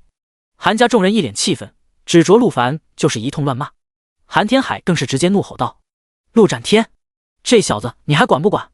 不管的话就别怪我替你管了。陆展天如今早已是颜面尽失，早就不想管这个破事了，冷声道：我以陆家家主的身份宣布，将陆凡逐出家族。从今往后，陆凡与陆家再无半点瓜葛，要杀要剐，陆家不再插手。好，这可是你说的。来人，把陆凡这废物给我抓起来，老子要让他为刚才的行为后悔一辈子。话音落下，两名韩家打手便是朝陆凡快步走去。陆北侧见状，立刻起身拦在面前。韩家主，刚才是我儿子不对，我替他跟你道歉，这退婚协议我们签。现在知道签了，晚了。我们家嫣兰是他这个废物能侮辱的。陆北侧，你要是敢阻拦，我连你一起收拾。然而韩天海话音刚落，陆凡抬手就是2记幽冥鬼火，将迎面走来的2名韩家打手瞬间焚为灰烬。韩老狗，我给你脸了是吧？第12章，什么狗屁庄教授，给老子提鞋都不配。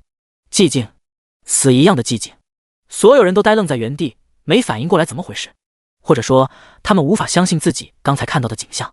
2名19级的打手被陆凡一招瞬间秒杀，这怎么可能？唯有陆凡缓步上前，冷声道：韩嫣兰，乖乖把休书签了，我放你离去，否则我灭韩家全族。你说什么？韩嫣兰一脸的难以置信，没听清楚是吗？陆凡抬手又是一记幽冥鬼火打在了刚才一名叫骂的韩家族人身上，只见这人连声音都没发出就被烧成了灰烬。这下够清楚了吧？陆凡冷冷道。这一次所有人都看清楚了，那团绿色火球的确是陆凡射出来的，而刚才那名被杀韩家族人可是26级的大战士啊！怎么可能？一个刚转职的 F 级废物怎么会有如此恐怖的伤害？等等，这家伙的等级……在释放技能过后，陆凡的等级信息也是逐渐展露了出来。15级？什么情况？这家伙不是今天才转职的吗？15级，即便是 A 级天赋，也至少要1年才能达到啊！韩嫣兰瞳孔微缩，无法理解眼前发生的一切。明明陆凡是废物，他是天才，可怎么现在好像反过来了？陆北侧则是站在陆凡身后，神色复杂。难道说，陆凡真的继承了他母亲的职业，那个唯一性的职业？这时，韩天海最先反应了过来，朝着身后众人大喊道：这小子有古怪，大家一起上，将这小子诛杀！是。话音落下，韩家众人群起而攻，潮水般向着陆凡冲杀过去。陆凡小心！陆北侧在其身后担忧道：父亲放心。陆凡冷冷一笑，右手猛地压向地面，召唤冥狗。刹那间，地面之上显现出一道诡异的召唤法阵，一道道复杂的术法纹路上燃烧着诡异的明火。紧接着，一只足有3米高、双眼冒着绿火的巨大冥狗从中钻了出来。冥狗，力量500，敏捷500，耐力8240，召唤师精神 X2， 精神0，体质41200，召唤师精神 X10， 生命值41.2万，魔法值0。冥狗主动技能嘲讽1级，发出咆哮，使周围10米范围内的敌人强行攻击自己，魔法值消耗0，冷却0秒。冥狗被动技能伤害转移1级，将召唤师受到的伤害转移到自己身上。冥狗刚出场就是一顿咆哮，施展主动技能嘲讽，使得周围一众韩家族人的进攻全都被强制打在了冥狗的身上。然而，作为一只肉盾型的召唤物，其耐力和体质皆是受益于陆凡的精神属性，体质属性更是陆凡精神的10倍，简直是肉到没朋友。韩家众人的技能打在冥狗的身上，血条几乎没有任何变化。看到冥狗的忽然出现，韩家众人是彻底是有些慌了。韩天海也是一脸惊骇，要知道韩家族人之中，他与3名长老可都是30多级的强者，而其余近100名族人也都是20级的精英。可所有人的攻击一起打在这只召唤兽上，血条劲几乎没有扣减，哪怕是20级噩梦级副本的 BOSS 胶皮狮王恐怕都没这个肉啊！等等，3长老呢？韩天海此时才发现3长老没有回来，内心不禁就是咯噔了一下。没猜错的话，3长老恐怕已经死在陆凡这小子手里了。韩天海神色狰狞，怒骂道：陆凡，你小子是不是签了恶魔契约，把灵魂卖给恶魔了？恶魔契约将灵魂卖给深渊恶魔，在短时间内获得强大的恶魔力量，但时间一到，灵魂就会被深渊恶魔取走，永生永世都会化为魔物，任其驱使。韩天海这话一出，所有人都是点头表示同意。虽然这个理由很牵强，恶魔不会收取弱者的灵魂，但眼下似乎也只有这个理由能解释得通了。陆凡冷冷一笑，根本不去理会韩天海，而是将目光再次看向韩嫣兰。韩嫣兰，还不把休书签了？下一个死的便是你的父亲韩天海。陆凡说罢，右手之上幽冥鬼火再次升腾而起，阴森可怖的绿色火焰让韩家众人看的都是忍不住向后退了几步。韩嫣兰紧咬牙关，娇躯不停颤抖。可是签了这休书，你要我今后还怎么做人？你要我父亲今后在韩家还如何立足？陆凡一听不禁冷笑出声。你现在知道说这些了，先前你来退婚的时候怎么不想我今后怎么做人？我的父亲今后如何立足？韩嫣兰背对的一时竟说不出话来。陆凡，你小子别太嚣张了，我家嫣兰可是已经被青云学府的庄教授收为弟子，庄教授为人一向护短，你要是敢乱来，他绝饶不了你。韩天海大喊道：“什么狗屁庄教授，给老子提鞋都不配！”陆凡说着，手中的幽冥鬼火愈发旺盛。韩嫣兰，休书再不签，你等会就去帮你父亲韩天海扫骨灰去吧。可就在这时，大厦外面竟是传来一声大笑：“哈哈，阁下好狂妄的口气，竟敢说我的师傅不配给你提鞋！”众人透过窗户向外看去，只见一名身穿青云学府装束，手握火红羽扇的男子正傲立在一只火鸟之上，火焰化鸟乘风起。这人莫不是庄教授的得意门生吴起？哈哈哈！没想到在这座小城还有人知道在下的名讳，还真是有幸啊！被称作吴起的男子从大厦的窗户跃入，扫视全场，说道：“我奉师傅之名，前来带一个叫韩嫣兰的小师妹回青云学府，不知道你们哪个是啊？”韩嫣兰一听，瞬间大喜。他这时想起先前师傅发来的消息，称会派人来接他提前去学院熟悉环境，但没想到的是来得这么快，这下算是有救了。吴起师兄，是我是韩嫣兰，快来救我！吴起循声望去，被韩嫣兰的美貌瞬间看呆，没想到世上还有如此美人，还是师傅懂我呀，给我如此美差。只见其舔舐了一下嘴唇，淫笑道：“小师妹，放心，师兄这就来救你，滚开，否则就死。”陆凡冷冷道。吴起愣了一下，神色瞬间阴沉，朝着陆凡厉声道：“没搞错的话，阁下刚才就是如我师傅那位吧？是又如何？”第13章，今天我让你好好瞧瞧，什么才叫恃强凌弱。陆凡一脸淡漠，丝毫没将对方放在眼里。一个区15级的新手，竟也敢如此大言不惭。你知不知道我师傅是何等强大的存在？只要他老人家随便动动手指，你们这座小城市都将顷刻间覆灭。谈起师傅，吴起的脸上是掩盖不住的自傲。陆凡冷笑说了：“给我提鞋都不配。”吴起，这小子是白痴吗？搞不清楚情况还在这装逼。韩天海与韩家众人则在一旁暗自发笑。陆凡居然敢当着吴起的面侮辱庄教授，简直是自寻死路。虽然他们都不知道陆凡为什么如此邪门，但不管怎么说，都不可能是眼前这位吴起的对手。毕竟人家可是庄教授的得意门生。你小子真是不见棺材不落泪，是吧？吴起说着，亮出了自己的等级信息和职业信息：39级，元素火法，天赋 S 级。小子，睁开眼好好看清楚了，你我之间的差距宛若鸿沟，我若要取你性命，只在顷刻之间。要不是出门前师傅百般叮嘱我不要惹是生非，你现在早就被我烧成一团灰烬了。现在只要你跪下磕头道歉认错，我可以当你年少无知，放你一马，否则可就别怪我恃强凌弱了。吴起摇曳手中的火扇，神色傲然。像陆凡这样的初出牛犊，他在学府里早已是司空见惯。要知道青云学府天才辈出，狂傲的年轻后辈更是数不胜数，所以对于陆凡的侮辱，吴起的内心其实并没有太大波澜，更没有直接动手就开杀。毕竟身为庄教授的弟子，一言一行都代表着庄教授，倘若被人辱骂就随便杀人，传出去反倒会影响老师的形象。看到师兄吴起如此威风凛凛，胜券在握，韩嫣兰的脸上也是露出得意之色。陆凡，我这下看你还如何嚣张，就凭你这个废物还想休我，简直做梦。这下有师兄帮我撑腰，我等会让人重新打印退婚协议，让你跪下乖乖签字。陆家家主陆展天此时正在位子上瑟瑟发抖，他没想到陆凡这小子居然敢得罪了青云学府和庄教授，这下陆家怕是要被灭族了啊！该死的陆凡，竟让家族500年的辛苦经营毁于一旦！列祖列宗，你们泉下有知，可千万不能怪罪我呀！一切都是这陆凡害的。或许现在全场只有陆北侧清楚陆凡现在到底有多强，毕竟当年他可是亲眼见识过陆凡母亲的实力。陆凡脸色淡漠，嘴角挂起一抹冷笑：就凭你，你也配让我跪下磕头道歉？就凭你，也配在我面前称恃强凌弱？今天我就让你好好瞧瞧，什么才叫恃强凌弱！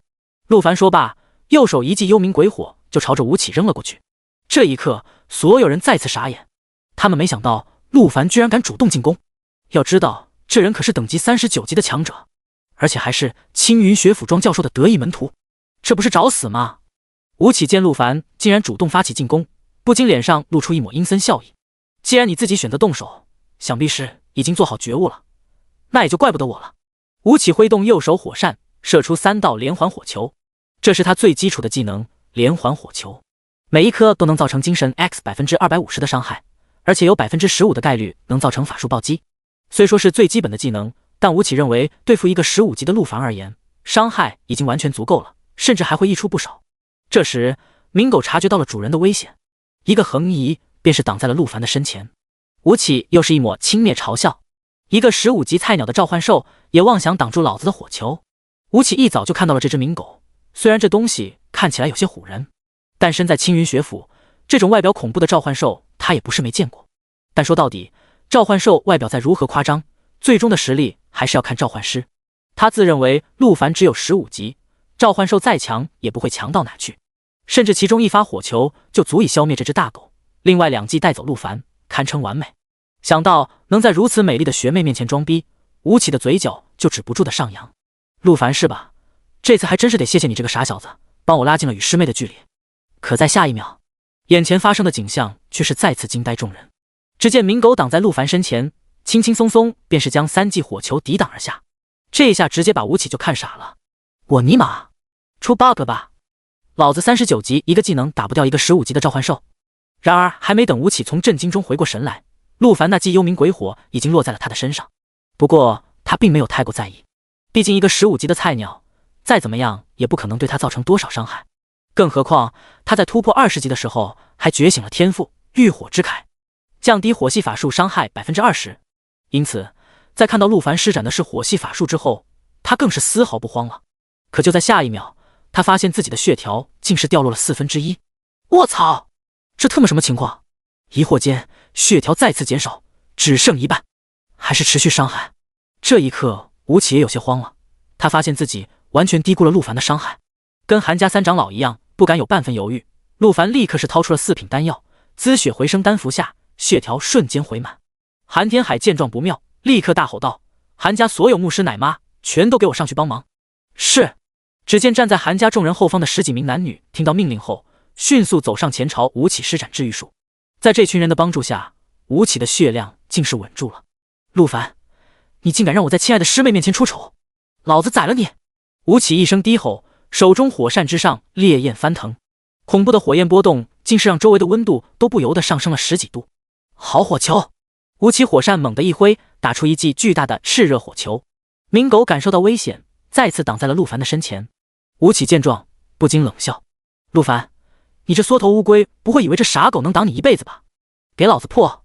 只见巨大的火球打在鸣狗身上，竟是直接贯穿了过去，居然是罕见的贯穿性法术。韩天海在一旁惊呼道。吴起得意大笑：没错，这就是我30级领悟的最强技能，不仅能够贯穿，伤害更是爆炸，即便是青云学府也没几个40级以下的能抗住。陆凡，你再怎么牛逼，撑死也就是个15级的法师。既然你伤害这么高，想必你的属性点都加在了精神上，那么你的体质一定很低。这一招，我看你拿什么扛？然而却只见陆凡冷冷一笑，将身后的父亲推至一旁，自己则是泰然自若地朝着火球迎面走去。第14章，不愿意做妾，那就做奴。下一秒，所有人都惊掉了下巴。只见陆凡安然无恙地穿过火球，不仅没被秒杀，甚至连血条都是纹丝未动，还是满血。这是什么情况？不可能吧？这家伙到底是怎么回事？吴起也是被这一幕看得彻底懵逼了。要知道，他刚才那一招好火球可是他的最强技能，不仅是贯穿性的范围伤害，伤害更是高达5万。这还是在没有暴击的情况下，怎么也不可能说是连一点血都打不下来啊！然而只有陆凡知道，这是因为鸣狗的被动技能伤害转移，刚才那一招的伤害全都转移到了鸣狗的身上。不得不说，对方果然不愧是青云学府庄教授的得意门生。刚才那一招的伤害的确爆炸，在触发法术暴击之后，竟是造成了近10万点的伤害。就算是鸣狗如此浑厚的血条，也是被硬生生打下了1/4。只不过现在所有人的注意力都在陆凡身上，根本没有人去看鸣狗的血条。只见陆凡冷冷一笑：我说青云学府的高材生，你所谓的最强技能就这？你……吴起想要说些什么，却发现根本找不到任何可以反驳的言语，而且他的好火球冷却时间长达20秒，想要马上再打一发看看情况也是做不到了。此时陆凡右手幽冥鬼火再次升腾而起，朝着韩家后方的一名牧师甩了过去，瞬间将其焚为灰烬。谁再敢给吴起加血，这便是下场。此话一出，韩家的牧师奶妈全都吓傻了，纷纷朝后退去，不敢再有任何举动。而随着一众牧师奶妈的停手，吴起的血条再次快速减少。吴起这才想起自己身上还挂着幽冥鬼火。卧槽，这鬼火怎么持续时间这么长？吴起见状无奈，只能是掏出了自己压箱底的丹药。五品丹药，凝神涤尘丹，使用可以解除身上所有的持续伤害状态，例如灼烧、中毒、流血、触电等等。同时又是再次拿出了4品丹药滋血回生丹。值得注意的是，丹药在连续服用的情况下会产生耐药性，效果会逐渐打折。例如滋血回生丹第一次使用可以恢复 100% 生命值，但连续服用的第2颗就只能恢复 90% 生命值。吴起不敢耽搁，2颗丹药同时服下，想要保住自己的狗命。可下一秒却是再次傻眼，这幽冥鬼火居然没有被凝神涤尘丹所净化，依然还在烧，这他妈怎么可能啊？要知道这可是5品丹药凝神涤尘丹啊，就算是他老师释放的火焰灼烧也都能够被轻松净化。这下吴起是彻底慌了，这鬼火要是再这么烧下去，他必死无疑。然而就在这时，让所有人都没想到的是，陆凡的父亲陆北侧竟是走了出来。只见其双手一抬，一道白光在吴起的身上闪烁了一下，竟是将陆凡的幽冥鬼火净化了。此刻就连陆凡都有些惊讶了，他没想到平时一向低调的父亲居然有这种本事。陆北侧回头看向陆凡，摇头道：陆凡，这人你不能杀，否则将会得罪青云学府和那位大名鼎鼎的火焰法王庄教授。陆凡一怔，没想到父亲是因为担心这个才出手的。对面的吴起一听，不禁再次得意了起来。现在知道害怕了吗？我告诉你们，今天这事没完，尤其是你陆凡，老子一定要让你知道得罪我是什么下场。吴起说罢，便是朝窗外跃出，落在火鸟身上，就准备跑路回青云学府。我可没说你可以走了。陆凡冰冷的话语响起。陆凡不要！陆凡没有理会父亲的阻拦，一道幽冥鬼火又是砸在了吴起的身上。吴起慌了，立刻看向陆北侧，要求他再次施展净化。可奈何陆北侧的净化技能需要30秒的冷却，根本无能为力。没办法，吴起再次掏出丹药回血。他的世家背景不俗，因此背包里的回血丹药数量十分可观。想着只能用丹药强撑着，赶紧逃走，找个最近的医院找专业医生续命。却没想到的是，与此同时，陆凡又是一记幽冥鬼火再次打来。恐怖的事情发生了，2道鬼火的伤害居然叠加了。恐怖的伤害让吴起瞬间失去抵抗，在众人惊骇的目光中化为灰烬。那只火鸟也因为召唤师的陨落，碎裂成无数朵火花，飘散在空中。吴起死了，居然真的傻了，这家伙胆子也太大了，这人可是庄教授的得意门生啊！此时的陆凡在所有人的眼里就如同一只来自幽冥的恶鬼，肆意杀戮，毫无顾忌。他们的眼神也从一开始的蔑视逐渐变为了恐惧，仿佛那团诡异的绿火下一个目标就会是自己。陆凡没有理会周围众人，再次转头看向一旁瑟瑟发抖的韩嫣兰。怎么样，现在这份休书你可以签了吧？韩嫣兰害怕的点了点头。此刻的她在经历了一番跌宕起伏过后，内心早已到了崩溃的边缘。面对陆凡的要求，那更是不敢违背。可就在韩嫣兰拿起笔，颤巍巍的签下第一个字的时候，却是忽然看到了什么，手中的笔停在空中。韩嫣兰双目圆睁，整个人被震惊到无以复加。休妻为妾，这居然不仅仅是一封休书，还是一封纳妾书。陆凡，我堂堂韩家千金，你居然要我做你的妾！韩嫣兰抬头看着陆凡，羞愤道。全场众人也全都一脸的不可置信。要知道，3大世家雄踞苍南市100年，所有族人的内心都自觉身份尊贵，嫁出去的千金更是从来没有当妾的。可现在陆凡不仅休了韩嫣兰，更是要她做妾，这简直就是把韩嫣兰跟韩家的脸踩在地上摩擦。从今往后，韩家恐怕再也无法抬头做人了。陆凡看了眼羞愤的韩嫣兰，冷冷道：做妾都是抬举你了，要是不愿意，那就做奴。第15章，上一世的耻辱，这一世我加倍奉还。你……韩嫣兰泪眼婆娑，哽咽的说不出话。陆凡看着眼前的美人落泪，内心没有丝毫怜悯。他陆凡为人，有仇必报，有恩必还。上一世韩嫣兰与韩家如何羞辱他的，这一世他只是加倍奉还而已。眼见韩嫣兰再次犹豫不决，陆凡冷笑道：你要真这么看重名节，我也不为难你，只要你从这顶楼跳下去，我便放过韩家，绝不食言，如何？此话一出，全场骇然。韩家众人更是将目光纷纷聚焦到了韩嫣兰的身上，甚至有不少人开始窃窃私语了起来。休妻为妾，这真是把我们韩家的脸都丢尽了呀！嗨，当初我就不同意来陆家退婚，现在事情闹成这样，真是糟心啊！谁说不是呢？陆凡这孩子，我打小就看他聪明，这婚怎么能退呢？现在这丫头落到这种下场，我看都是咎由自取，自作孽不可活。说实话，我倒是希望他就这么跳下去，这样韩家的颜面保住了，陆凡也保证放过我们，一举两得。嘘，这话你心里想想就得了，可千万别被家主听到了。此时，韩天海终于站了出来，怒吼道：“陆凡，今日退婚一事全都是我的主意，嫣然也是被我逼的，你不要为难他，有什么事冲我来。”陆凡冷笑一声，将手中的幽冥鬼火扔到了韩天海的身前。也行，你自己走进这鬼火里面，我也一样放过所有人。韩天海愣了一会，看了看地上的女儿与身后的韩家众人，他竟是真的缓缓迈步朝着幽冥鬼火走去。陆凡，你说话算话，只要我死了，你就放过他们。没错。陆凡点了点头。没想到这韩天海还有点骨气，这方面倒是强陆展天不少。不要啊，父亲，这字我签，为奴为婢，我都愿意。韩嫣兰见状，内心彻底崩溃，拿起笔将名字签了下去。韩嫣兰签完后，陆凡拿起休书看了一眼，满意的点了点头。不错，韩小妾，记得晚上来我家。韩嫣兰一怔，你说什么？没听懂吗？今晚来我家服侍我。你怎么？你以为小妾这么好当的吗？不用干活，你要是敢不来，我照样灭韩家满门。陆凡说着，狠狠捏了一下韩嫣兰的脸蛋，随后转头又来到韩天海面前。从今天开始，韩家成为陆家的下属家族，每个月的收入要上缴一半给陆家，听明白了吗？你说什么？这太欺负人了吧，明明嫣兰都签字了。韩天海一脸委屈。那又怎么样？我刚才说的可是韩嫣兰从这跳下去，我才放过你们，签字只是保住了你们的命而已。怎么，韩老狗，你不会是想拒绝吧？陆凡说着，手中鬼火再次升腾而起，吓得韩天海是连退数步。韩天海明白，如今的他根本没有拒绝的资格，只能无奈点头同意。陆家家主陆展天见状，脸上瞬间乐开了花。他没想到陆凡居然还能够为陆家着想。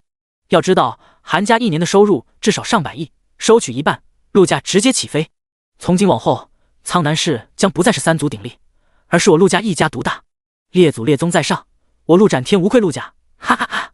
陆展天起身走到陆凡的身侧，拍着其肩膀大笑道：“陆凡，干得好啊，不愧是我的乖孙子，爷爷果然没有看错你，打小就瞧你有龙凤之姿。”陆凡的脸色瞬间阴沉下来，抬手就给了陆展天一巴掌，直接就是将其扇飞了出去。孙子，陆展天，就凭你这个狗东西也配当我爷爷？就凭你也配当这陆家的家主？这一下，全场再次骇然，谁都没想到陆凡居然连陆展天都动手了。然而这还没完，只见陆凡沉声喝道：“我宣布，从今日起，废除陆展天陆家家主之位，由我父亲陆北侧担任新的家主。”此话一出，全场哗然。废除陆展天家主之位，炸裂！炸裂呀！这小子真是个狠人啊，连自家人都不放过啊！韩天海脸上原本难看的神色微微好转，似乎比起陆展天的下场，他倒还算是幸运了。陆北侧这时想说些什么，却又欲言又止。在陆凡斩杀吴起的那一刻，他就意识到了自己这个儿子已经不是他能掌控的了。此刻的陆凡已经蜕变成了一个主宰，倒反天罡，简直是倒反天罡！陆展天从地上爬了起来，擦去嘴角的血迹，大声咆哮道：“陆凡，你是什么身份？什么地位？你有什么资格废除老子？老子可是陆家的家主，你凭什么？凭什么？当然是凭这个！”陆凡手中幽冥鬼火升腾而起，继续说道：“陆展天，我不只要废除你的家主之位，我还要将你逐出家族。从今天开始，你与陆家再没有半点瓜葛。”什么？你怎么可以？陆展天气的都快说不出话来了。你都能把我逐出家族，我为什么不可以把你逐出家族？我只是以彼之道还施彼身而已，怎么到你这就受不了了？陆凡，你要搞清楚，把你逐出家族可不是我的意思，那是先祖们定下的规矩，觉醒天赋级别 C 级以下的全都一样。哦对了，你不说我还忘了，规矩是吧？我今天就废了这条狗屁规矩，从今天起，陆家再无这条族规，无论觉醒级别是什么，全都可以留在族内。你敢废除先祖遗留100年的族规？陆展天浑身发抖，神色惊骇的无以复加。陆凡冷冷一笑：“从今天开始，在陆家，我的规矩就是规矩。陆展天，给你1个小时的时间回去收拾东西，然后滚出陆家。敢多留一刻，我要你狗命！”陆凡说罢，便是转身离去。事情全都处理完了，他也没必要在这里浪费时间了。当务之急是去野外刷副本，升级加属性。毕竟打死了青云学府的吴起，那边的人估计很快就会来报仇。可就在这时，父亲陆北侧却是在后面追了出来。陆凡，跟我去个地方，有些事是时候该告诉你了。什么事？关于你母亲的。第16章，老师白洁的真实身份。母亲。陆凡一愣，这次的剧情居然跟上一世不一样了。要知道上一世，父亲可从没跟陆凡提起过有关母亲的任何事，哪怕小时候的陆凡再怎么追问，父亲也绝不提半个字。陆凡猜测可能是母亲的存在让父亲感到丢脸，伤心的陆凡从此以后也就懂事的再也不去追问了。却没想到的是，今日父亲竟是主动提起。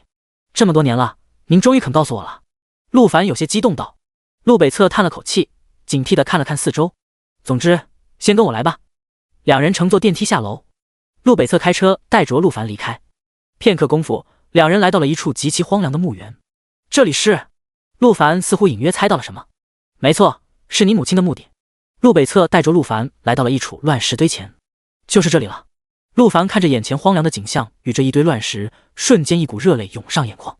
为什么？为什么只给母亲葬在这种地方？他到底做错了什么？陆北侧苦笑着摇头。他什么也没做错，相反，他很伟大，他曾用自己的生命拯救了这个原本要被魔物吞噬的世界。你说什么？陆凡有些不可置信地看着父亲，他感觉这应该是个玩笑，可父亲的神情却是异常严肃认真。陆北侧又是叹了一口气，从背包空间中掏出了个铲子，便开始挖地。陆凡看傻了。父亲，你要干什么？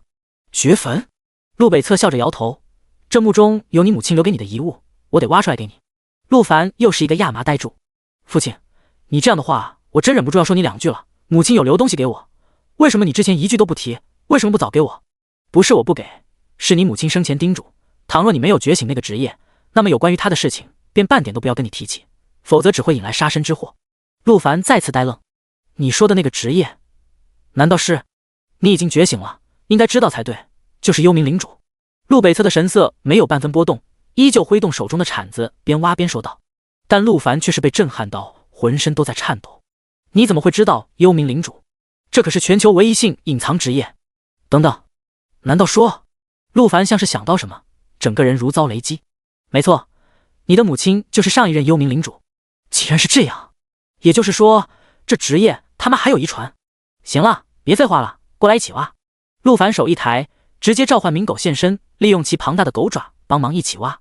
很快地上就出现了一个巨大的深坑，一副巨大的黑金骨棺静静躺在其中。陆凡激动地跳下深坑，想打开黑金骨棺看一眼那个从出生起就素未谋面的母亲。可当他手伸去触碰的时候，黑金骨棺的外层竟浮现出一层绿色的结界。这是怎么回事？陆凡疑惑地看向父亲。陆北侧也是跳了下来，解释道：这是你母亲生前设置的守护结界，为的就是不让别人破坏她的尸骨。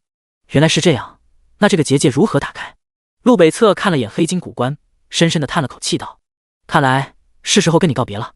陆凡，这个结界只有你能破，或者说只有幽冥领主的幽冥鬼火可以破。明白了。陆凡没有废话，抬手就是一记幽冥鬼火砸了过去，果然很轻松的便将结界吞噬消融。随后陆北侧来到了黑金骨棺面前，从背包空间之中掏出了一枚墨绿色钥匙，插入骨棺的孔洞之中，将骨棺开启。此时陆凡终于是第一次见到了母亲。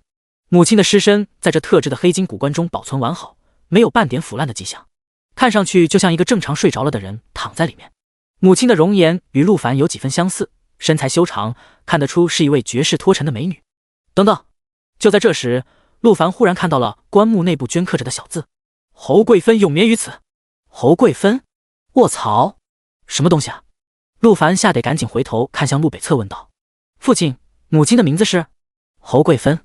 陆北侧铿锵有力地回答道。陆凡瞬间呆愣在原地，他不仅是重生者，其实还是个穿越者。侯贵芬这个名字，他又怎会不认识？父亲，你说有没有一种可能，我不是你亲生的，你被绿了？陆北侧一怔，一脸惊讶地看着陆凡，半晌过才缓缓开口：你说的没错，我的确不是你的亲生父亲。当年我遇见你母亲的时候，她已经怀孕了。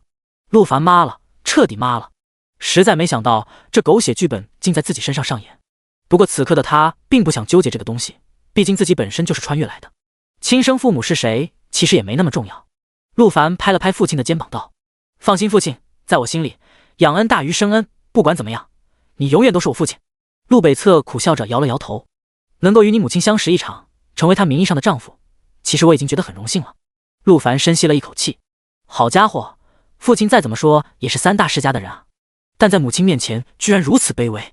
行了，陆凡，事不宜迟，接下来用你的幽冥鬼火把你母亲的尸身烧了。啊，不是，父亲，您这还是没有释怀啊？别想多了，是你母亲把留给你的遗物藏在了她的尸身中，只有用幽冥鬼火焚烧才能拿到遗物。陆凡这才想起他们此行的目的是取母亲遗物的，只见其右手之上幽冥鬼火升腾而起。侯贵，算了，还是叫母亲吧。母亲，没想到我们第一次见面就成了最后一次见面，得罪了。话音落下，陆凡将幽冥鬼火丢入，恐怖的绿焰在古棺中肆意燃烧，不一会功夫便是将尸身烧尽。等到火焰散去，古棺中竟出现了一枚墨绿的戒指。陆凡抬眼看去，惊了，红色品质，100级的神话装备，我的天！与此同时，5星级酒店天上人间的顶楼总统套房内，白洁已经醒来，正在镜子前面用一支鲜红色的口红涂抹嘴唇，而在她的身边站着一名黑袍人。陆摩羯，你不好好在陆家待着，跑来我这做什么？不怕身份暴露了吗？白洁一边涂抹着嘴唇，一边冷声道。杰，白堂主跟陆少爷滚完床单后有什么发现吗？我探查过了，戒指不在他的身上。杰，那就对了，我来是想告知白堂主，陆北侧刚才带着陆凡偷偷离开了，如果我所料不差的话，那枚戒指应该要问世了。第17章无级别神装，冥王哈迪斯之戒。白洁一听，立马是停下了手上的动作。这么看来，陆凡果然是幽冥女帝的儿子，那还等什么？立刻出发！白洁说罢，直接穿上超短裙就要走，却是被陆摩羯拦了下来。杰，白堂主，你该不会是准备就我们2个人过去吧？怎么了？有什么问题吗？陆摩羯笑着摇了摇头。白堂主，你可真是一点也不看手机消息啊！现在的陆凡已经觉醒，实力不凡，就连青云学府39级的弟子都被他斩杀了。现在就凭你我2人，恐怕有些冒险吧？冒险？白洁冷艳一笑。陆摩羯，我看你是在陆家待久了，胆子都变小了。那陆凡再强，也只不过个10几级的职业者，我们2个人可都是40级，这中间的差距可不是职业天赋能弥补的。话虽如此，但你可别忘了，陆凡觉醒的可不是寻常职业。没错的话，那可是凌驾在 SSS 级以上的唯一性隐藏职业，即便你我联手，我认为也没有100%的把握可以拿下。所以我的建议是，我们应该将此事禀报给江南省区域的舵主，让他派人前来增援，以确保此次任务万无一失。此话一出，白洁脸上尽是轻蔑之色。陆摩羯，真没想到你如此胆小如鼠，面对一个刚觉醒的少年，居然还想着请舵主帮忙。而且你要搞清楚，这件事一旦让江南的舵主参与进来，功劳可就没我们什么事了。总而言之，你要是不敢去的话，就把位置告诉我，我自己去也行。功劳的话，放心，我依旧会分你一份。陆摩羯眼珠子滴溜打转，思索片刻后点了点头。也罢，你说的确有几分道理，老夫这趟就陪你冒险走上一走，不过事成之后，你得满足一下老夫，如何？白洁轻笑着点了点头。放心吧，陆老，只要这件事顺利完成，我一定会把你伺候得舒舒服服的。不过话说回来，你现在能确定他们的位置吗？杰，放心，陆北侧的手机被我装了定位病毒，他的位置尽在我的掌握。荒凉墓地，陆凡一脸震惊地拿起了古棺中的戒指，这一枚古朴的墨绿色戒指，光从它的外表上看，根本不敢相信这居然是100级的神话戒指。紧接着，戒指的信息浮现，大红色的名字上赫然显示着冥王哈迪斯之戒。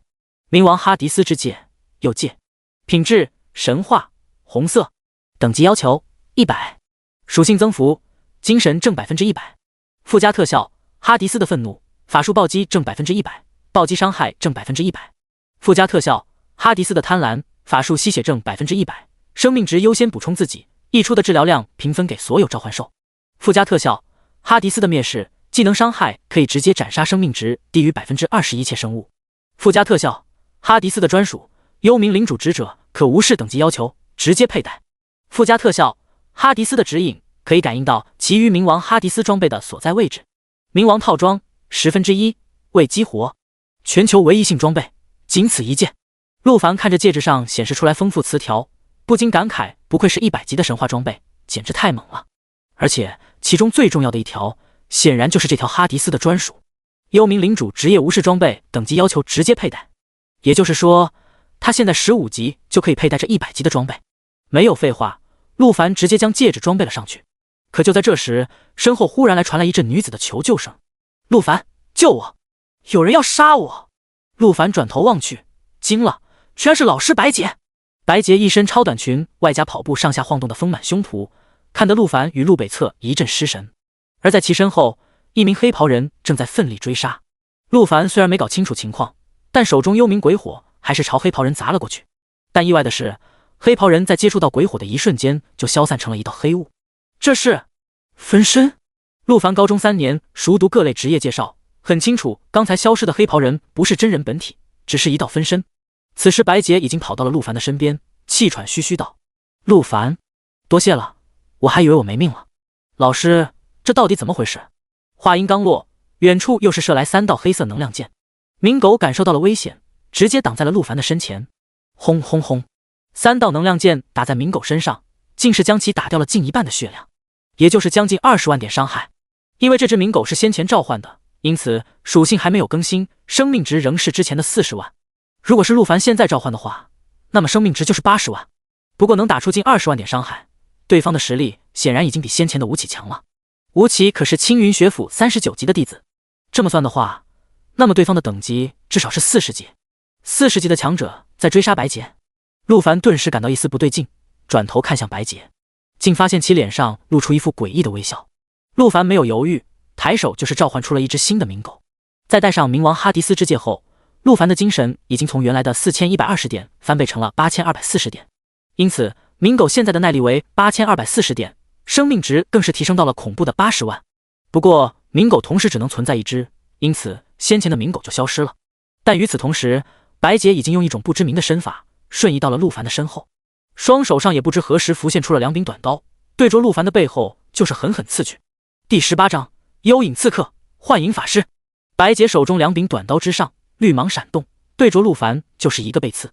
让陆凡意外的是，白洁这一击的伤害更是惊人，竟是打出了30万的伤害，而且身上还挂上了中毒的状态，生命值持续减少。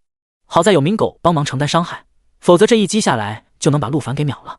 不愧是幽冥女帝的儿子，区15级竟能挡下我这一击被刺之伤。这可是我最强的技能，不仅能够造成敏捷值 X500% 的伤害，而且如果是命中目标后背，伤害还可以额外增加 50%， 且100%暴击。陆凡一听直接愣住了，这技能赫然是高等级刺客职业才能拥有的。你不是老师，你到底是谁？要知道他认识的白洁只是一个10多级的奶妈，甚至连那几个精英级哥布林都打不过，怎么可能是这么强的刺客？此时陆凡看到了白洁的等级信息与职业信息，45级幽影刺客 S 级。要知道整个苍南市都没有一个40级的强者，哪怕是3大世家的家主都只是39级。原因无他，因为4阶突破凭证实在是太稀有了，一般人根本得不到，甚至用钱也买不到。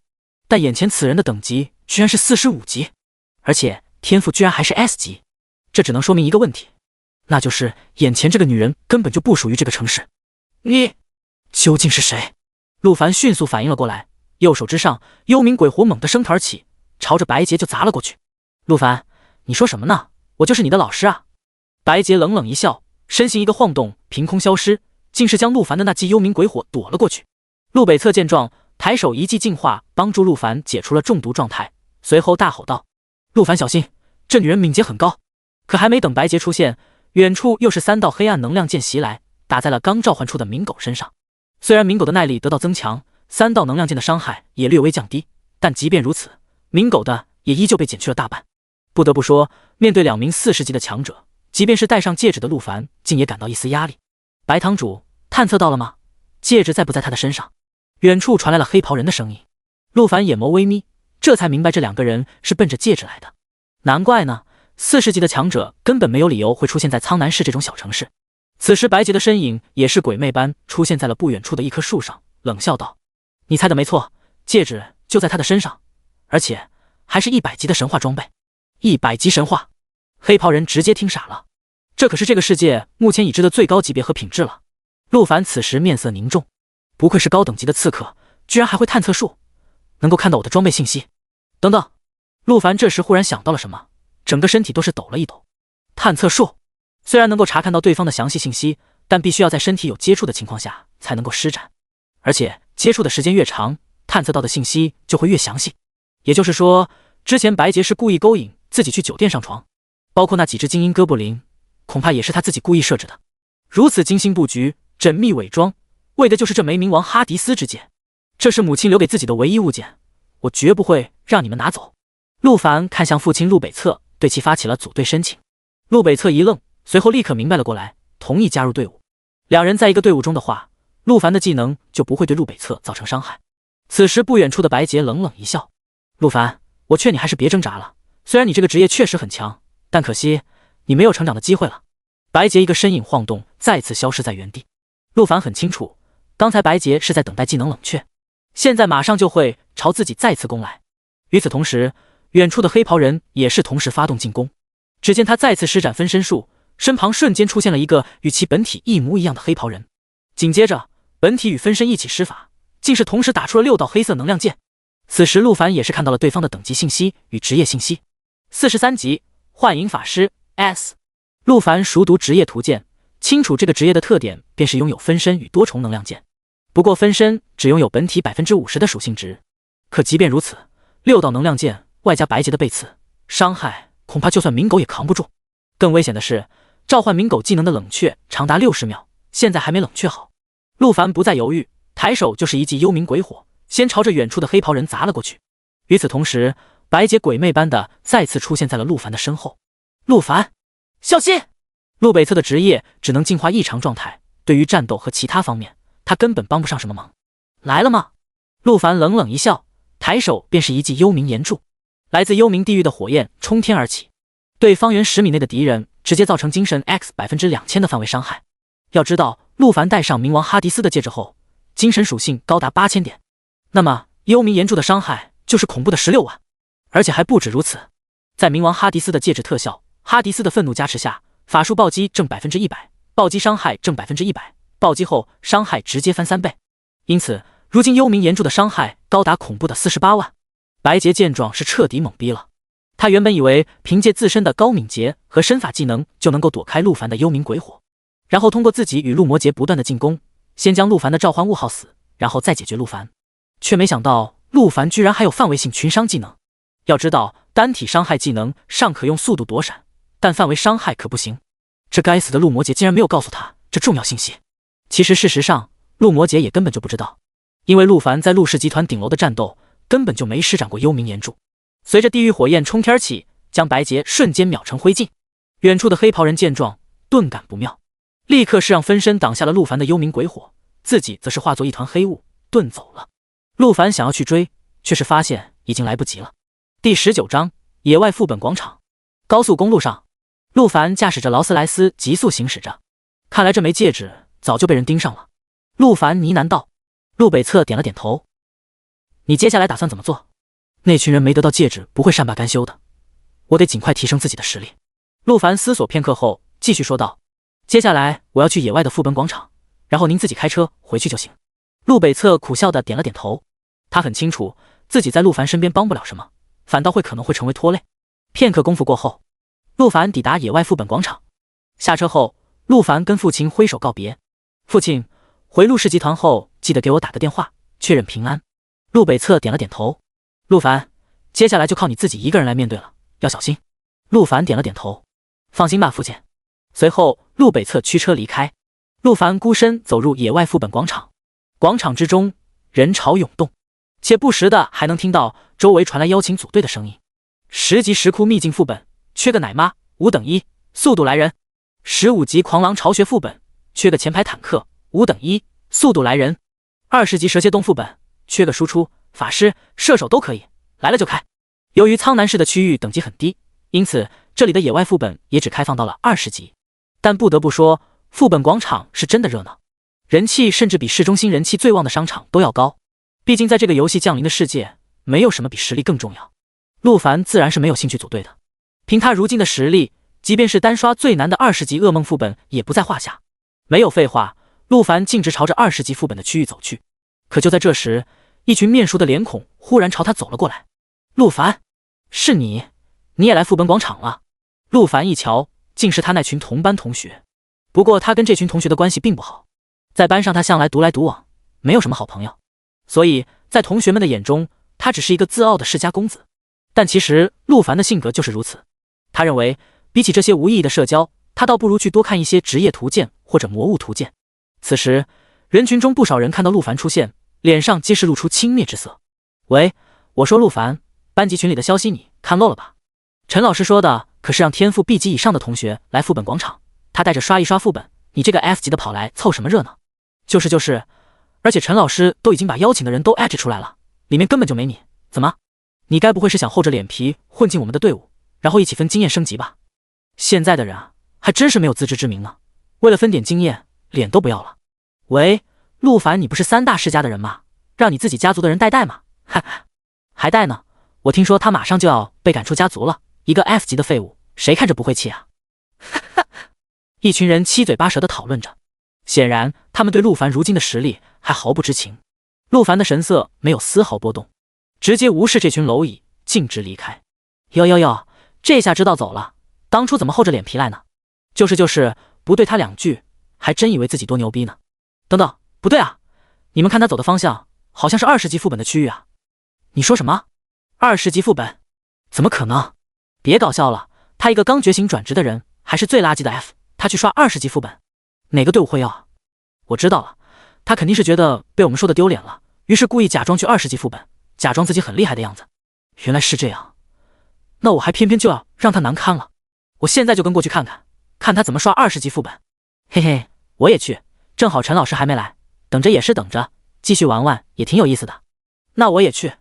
众人一番讨论过后，都觉得是陆凡装逼，于是决定跟过去继续嘲笑他。然而就在这时，20级副本区域的2名工会会长看到陆凡过来，立刻起身带人迎了过来。陆少爷，您怎么来这了？是想要刷什么副本吗？我们可以带人跟您一起。陆凡抬眼看去，发现2人正是曾在拍卖会场碰到过的熟人，野外10大公会的会长，奇坎公会的会长吕凤，26级骑士，炸天公会的会长泰达，25级的野蛮战士。面对2人的邀请，陆凡摇了摇头，抱歉，我不组队。什么？2名会长面面相觑，脸上皆是不可置信的神色。虽然他们清楚陆凡的实力不俗，但这可是20级的副本，即便是简单难度，一个人也不可能通关啊。陆少爷，你没开玩笑吧？不组队？难不成你要单刷？泰达不敢相信道。虽然你的伤害可能很高，但副本的 BOSS 耐高血厚，短时间内你根本杀不死，所以至少要组个前排和奶妈才行。圣骑士吕凤也是劝说道。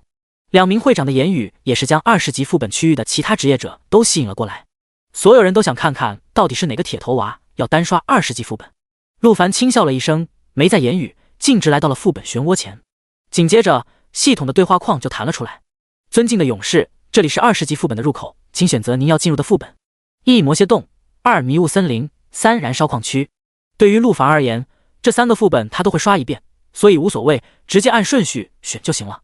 选择魔蝎洞，请选择要进入的难度：简单、普通、困难、噩梦。噩梦。此话一出，全场骇然。第20章，单刷20级噩梦副本魔蝎洞，一人单刷20级副本，还是噩梦级难度，这人疯了吧？这简直和自杀没区别啊！20级区域内的众人全都是一脸不可置信的神色，而在不远处的地方，陆凡的那群同学也是看傻了。卧槽，陆凡这小子不会来真的吧？这家伙是用生命在装逼吗？喂，我说你们去个人劝一劝算了，给他个台阶下，不然真闹出人命了。甚至就连系统也是给出了安全提示。职业者请注意，您当前要挑战的副本是20级噩梦难度副本，单人挑战难度过大，请您慎重考虑，确认是否要继续挑战。1我再想想，2头铁继续。继续。咻。随着漩涡的一阵波动，陆凡被传送进了副本。这里是一处阴暗潮湿的巨大洞穴，墙壁上的火把微微摇曳，照射出稀薄的光亮。虽然这是陆凡第一次进入魔蝎洞副本，但他对这里并不陌生。这里的地图、魔物分布以及 BOSS 蛇尾魔蝎的所在位置，他在学校的副本图鉴之上早就看过了。不再废话，陆凡抬手召唤出鸣狗，朝着洞穴深处走去。不出所料，没走2步，周围就响起了魔物爬行靠近的声音。陆凡抬眼望去，是大批的银尾蝎，每一只银尾蝎都跟人一样巨大，密密麻麻的朝陆凡冲来。银尾蝎等级20，力量1000，敏捷1000，耐力600，体质1300，精神700，经验值2200。不过由于副本的难度是噩梦级，银尾蝎的数量不仅翻倍，而且属性也是暴增。噩梦银尾蝎等级20，力量2200，敏捷1800，耐力1400，体质3900，精神1400，经验值6600。噩梦特有技能蝎尾毒，攻击附带中毒状态，每秒造成力量 X50%的中毒伤害，持续5秒，魔法消耗500，冷却时间10秒。与此同时，还有大群的蜥蜴射手沿着洞穴石壁攀爬而来，这是远程攻击类型的魔物，伤害比银尾蝎还要高出许多。噩梦蜥蜴射手等级20，力量1500，敏捷2500，耐力1000，体质2700，精神1600，经验值6400。噩梦特有技能迅捷射击，攻击额外附带敏捷正100%的伤害，且暴击率增加20%，魔法消耗600，冷却时间5秒。不得不说，每一只魔物的属性都是相当恐怖，更夸张的是数量也很多。陆凡一眼望去，大概有12只蝎子和10只蜥蜴射手，即便是30级的肉盾坦克，恐怕也不敢直接硬抗这群魔物。虽然说30级的坦克穿上整套装备以后，耐力可以超过5000，高于这些魔物的伤害，但在这个游戏中存在伤害保护机制，也就是在发动一次进攻的时候，无论对方耐力多高，都至少可以造成伤害值的10%。比如一个耐力5000的坦克被银尾蝎打一下，正常来说是不扣血的，但由于伤害保护机制的作用，就可以至少造成220点伤害。后续的中毒也是至少可以造成每秒110的伤害。虽说看起来这伤害不高，但这只是一只的伤害。倘若10几只一起攻击，即便有奶妈，坦克恐怕也是扛不住的。因此，一般的队伍在刷高难度副本的时候，坦克都不会傻乎乎的站在原地挨打，都是会进行拉扯，边跑边打，这样就可以大大降低魔物攻击的频率。但这十分考验坦克的技巧，因为一旦拉脱了仇恨，魔物很可能就会攻击队伍里的输出和奶妈，造成伤亡。不过呢，以上的问题对于陆凡而言是不存在的，因为他有伤害转移和明狗80多万的浑厚血量，根本不用担心这群小卡拉米能把自己打死。所以陆凡直接选择无视这群魔物，直接朝着记忆中的 BOSS 所在位置跑去。甚至陆凡都没有选择让明狗施展嘲讽，因为明狗的敏捷实在太低，让他来拉怪的话，速度太慢了。不一会功夫，陆凡就跑到了巢穴的最深处。这里有着6只金尾蝎和4只蜥蜴枪手。金尾蝎与蜥蜴将军都是副本精英魔物，属性比先前的2种普通魔物要还高上不少。噩梦金尾蝎，精英级魔物，等级20，力量3400，敏捷2300，耐力2000，体质5000，精神2800，经验值12200。噩梦特有技能蝎尾毒，攻击附带中毒状态，每秒造成力量 X100%的中毒伤害，持续8秒，魔法消耗1000，冷却时间10秒。噩梦蜥蜴枪手，等级20，力量2200，敏捷3500，耐力1500，体质4000，精神3200，经验值11800。噩梦特有技能迅捷射击，攻击额外附带敏捷正150%的伤害，且暴击率增加40%，魔法消耗1200，冷却时间5秒。陆凡很清楚，必须要将这10只精英魔物全部解决，副本 BOSS 魔蝎王才会出现。不过他并没有选择着急出手，只是转头看了眼身后上百只正朝他冲杀而来的银尾蝎与蜥蜴射手，微微一笑。接下来他准备只用一招就将这群魔物全部解决。只见他先是跑到10只精英怪境前，吸引仇恨，接着又向前跑动了一段距离。这样一来，远程进攻的蜥蜴射手与蜥蜴枪手就聚拢在了一起。紧接着陆凡一个反跑，顶着所有魔物的攻击冲回到了蜥蜴射手旁边。这一番操作过后，所有魔物就全都聚集到了一起。但不得不说，上百只魔物同时攻击，伤害还真是不低。即便陆凡的耐力高达4000，但每秒依旧会被打掉近2万的血量。好在都转移到了明狗身上，否则仅凭他自己的血量，恐怕只能坚持5秒。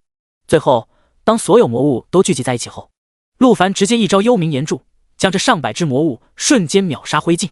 与此同时，冥王哈迪斯之戒的吸血效果触发，100%吸血，瞬间就将明狗的血条重新拉满。而在消灭上百只魔物并焚烧掉尸体后，陆凡的经验值也是直接飙升，等级从15级直接升到19级，经验值还溢出了不少。轰轰轰！随着精英怪被消灭殆尽，大地开始颤抖，洞穴尽头的地面开始不断塌陷。一只庞大到陆凡只能仰视的巨型蝎子从地底之下钻了出来，正是副本的 BOSS 魔蝎王。是谁屠杀了我的族类？我要让你尝尝毒液的滋味。第21章，刷新记录1分06秒。噩梦巨蝎王，领主级魔物，等级20，力量7200，敏捷5300，耐力5000，体质3万，精神4800，经验值212000。领主技能致命毒素，攻击造成中毒状态，每秒造成力量 X150%的中毒伤害，持续10秒，魔法消耗3000，冷却时间10秒。噩梦级特性致命毒素冷却时间减少 50%， 中毒伤害可叠加。噩梦巨蟹王，这是让所有苍南市职业者都闻风丧胆的存在。即便是30级的顶级坦克，外加顶级奶妈，稍有不慎被挂上了双毒，很有可能就一命呜呼了。而且噩梦级巨蟹王的毒素，一般的辅助根本净化不了，除非是像陆凡父亲陆北侧那样的职业净化师才能够解除。可惜陆北侧的净化技能冷却时间太长，至少需要30秒，因此即便他能够净化巨蟹王的毒，也不会有队伍要他。因为冷却时间要是比双毒的时间长，那就没有太大意义了。一个副本队伍最多只能组6个人，每个位置都十分重要，不能浪费。因此如果带净化师的话，那还不如再带个奶妈，凑双奶妈阵容会更加稳妥。噩梦巨蟹王一声怒吼，朝着陆凡便是冲了过去。面对如此恐怖的庞大魔物，一般的职业多多少少都会心生畏惧，但陆凡却是一脸淡然，内心没有丝毫波动。右手轻抬，幽冥鬼火在手中升腾而起，朝着巨蟹王就是猛地砸去。在刚才焚烧了一众魔物之后，陆凡不仅等级大增，精神属性也是暴涨，外加冥王哈迪斯戒指的精神属性和暴击加成，一招幽冥鬼火便是轻轻松松就将眼前的生命值高达30万的魔蝎王秒成了灰烬。焚烧20噩梦魔蝎王，力量加7200，敏捷加5300，耐力加4200，体质加30000，精神加4800，经验值加212万。与此同时，在魔蝎王的灰烬上一道光束冲天起，光束之中是魔蝎王掉落的一系列的物品。陆凡抬眼望去，竟有一件史诗级装备魔蝎戒指。魔蝎戒指等级要求20，精神加300，释放技能时有 5% 的概率附加致命毒素，对目标造成每秒主属性 X 100%的伤害，持续5秒，伤害可叠加。除此之外，还有掉落了不少金币和一些炼制4品丹药的药材。陆凡也不废话，全都收入背包空间之中。恭喜职业者顺利通关副本，通关时长1分06秒，评级 SSS， 获得副本积分1000。恭喜职业者打破副本时长记录，额外获得副本积分5000，一人永久只能获得一次。副本积分是比金币还稀有的货币，可以在副本商城购买到稀有的物品。副本即将关闭，倒计时60秒，职业者是否选择立刻离开？1. 立刻离开。2. 再欣赏一会风景。欣赏风景。陆凡一愣，看了看周围阴森潮湿的恐怖洞穴，恐怕傻子才会留在这里看风景吧。立刻离开。咻咻咻，陆凡被传送了出来。看到陆凡出来，周围所有人都再次围了过来。我靠，你小子居然活着出来了！野蛮战士泰达率先笑着开口道：“居然能一个人在噩梦级副本里面撑了1分钟，还活着退出来了，你怎么做到的？”圣骑士吕凤惊叹道：“要知道1分钟是副本的限制时间，在进入副本1分钟后就可以选择直接退出副本，所以许多队伍在进入副本后杀完小怪赚了经验就会退出来，因为他们知道自己打不了精英怪和 BOSS。 但退出副本的前提是职业者必须脱离战斗状态。要知道在高级别高难度的副本中，刚进入就会自动拉到第一波小怪的仇恨，也就是你必须要将第一波小怪杀完，或者让仇恨消失，脱离战斗，这样才能从副本离开。此时人群中一名年纪颇大的老者淡淡一笑，肯定是带了5品丹药、隐身药水，否则就算连我也想不到有其他的方法了。隐身药水，原来如此。不远处的陆凡的那帮同学再次嬉笑了起来。我就说呢，原来是有隐身药水啊，怪不得赶进20级噩梦副本装逼呢。那东西我听说可不便宜啊，没想到这陆凡如此败家，为了在我们面前装逼，居然连这东西都用上了。此时学校的陈老师也是跑了过来。喂，我说你们这群臭小子怎么在这，真是让我一顿好找啊。群里不是跟你们说了是去0级副本区域集合吗？老师亲自带你们去蜗牛草原刷蜗牛。其中一名同学摇了摇头，指着副本入口的陆凡说道：“老师，是这么回事，刚才陆凡一个人非要装逼去挑战20级噩梦级副本，我们就跟了过来，想看他笑话。”什么？陆凡一个人挑战20级噩梦难度副本？你们别开玩笑了，他一个刚觉醒的 F 级职业，刷0级副本都费劲，还刷20级噩梦难度副本？做梦呢！陈老师完全认为这群小孩在开玩笑。是真的，陈老师，陆凡刚进去了，但才过了1分多钟就出来。你猜怎么着？他居然用了隐身药水，在里面躲了1分钟，然后退出副本了。哈哈，真是笑死我们了！隐身药水，陈老师直接懵了，那可是价值上千万的东西啊！陆凡自然是没工夫搭理这群人，他现在正在背包空间翻找2阶突破凭证，准备拿出来突破20级。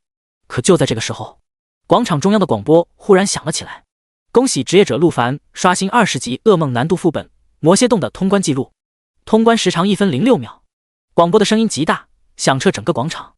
此刻，原本嘈杂的广场瞬间鸦雀无声，所有人的目光都纷纷看向了20级副本入口的陆凡身上。这家伙居然不是退出副本，是通关了。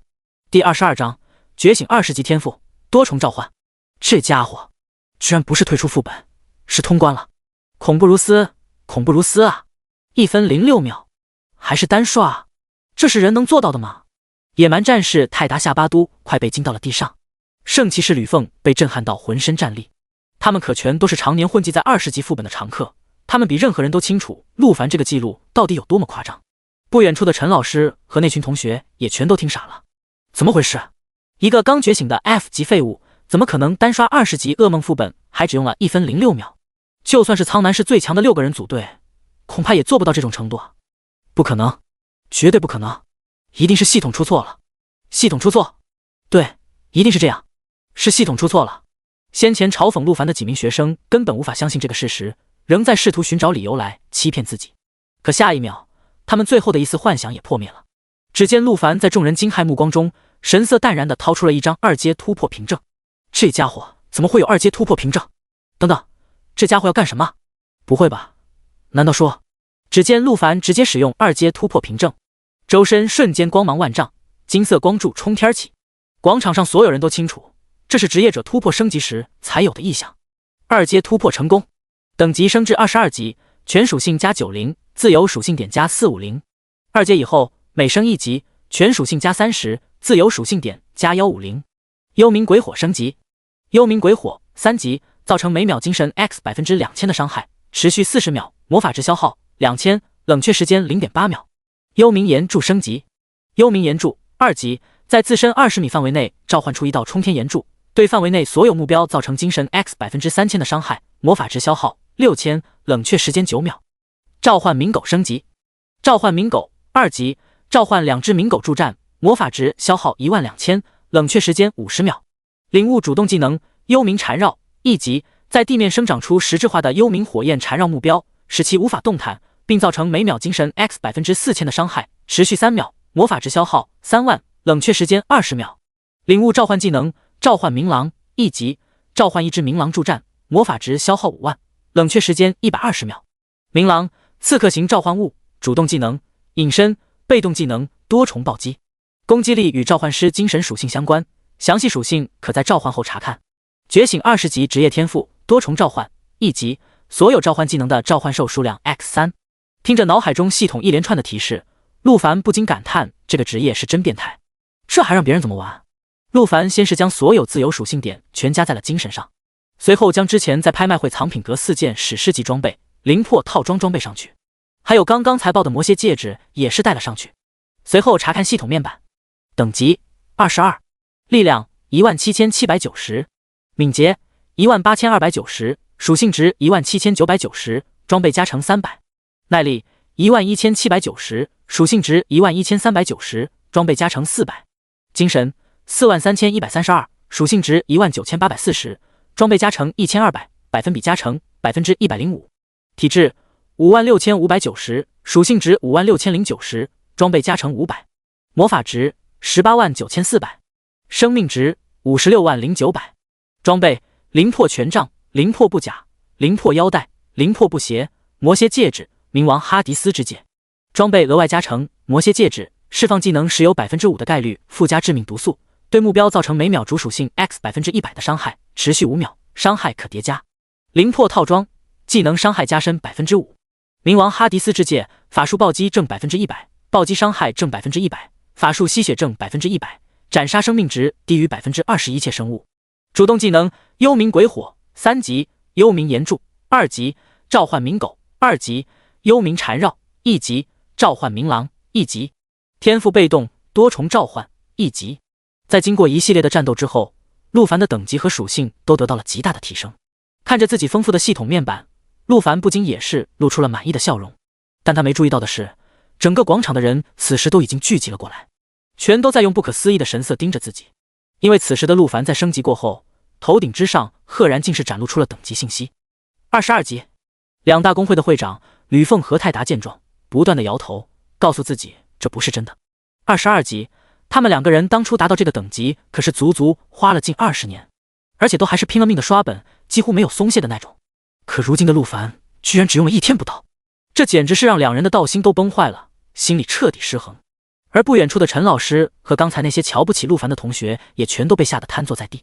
他们没想到陆凡居然是真靠自己的实力通关的副本，而且从始至终陆凡可能都完全没把他们放在眼里。那什么所谓的装逼，为了面子强行去打20级噩梦副本，根本就完全不存在，一切都是他们自己的意淫而已。他们才是那个最可笑的小丑。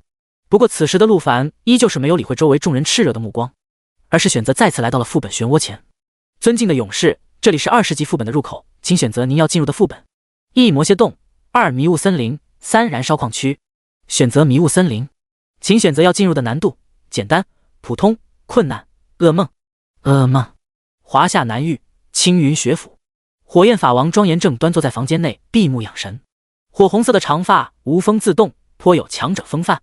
此时电话响起，庄严打开电话一瞧，竟是临海市的吴家家主吴胜打来的。吴胜，吴起的父亲，也是庄严的老友。喂，老吴，还真是难得在休学期的时候接到你的电话，有什么事吗？老庄啊，我儿子吴起没出什么事吧？我打他的电话一直没人接啊。电话那头传来着急的声音。吴起，哦，我想起来，我先前让他去苍南市接一个新收的女弟子，现在可能还在路上吧。女弟子啊，那就难怪了。我说这臭小子怎么不接我电话呢？肯定又干坏事去了。那既然如此，我就放心了。到时候他回到青云学府，你让他给我回个电话。放心吧，你儿子现在怎么说也是39级的强者，去个小小的苍南市能出什么问题？也对也对。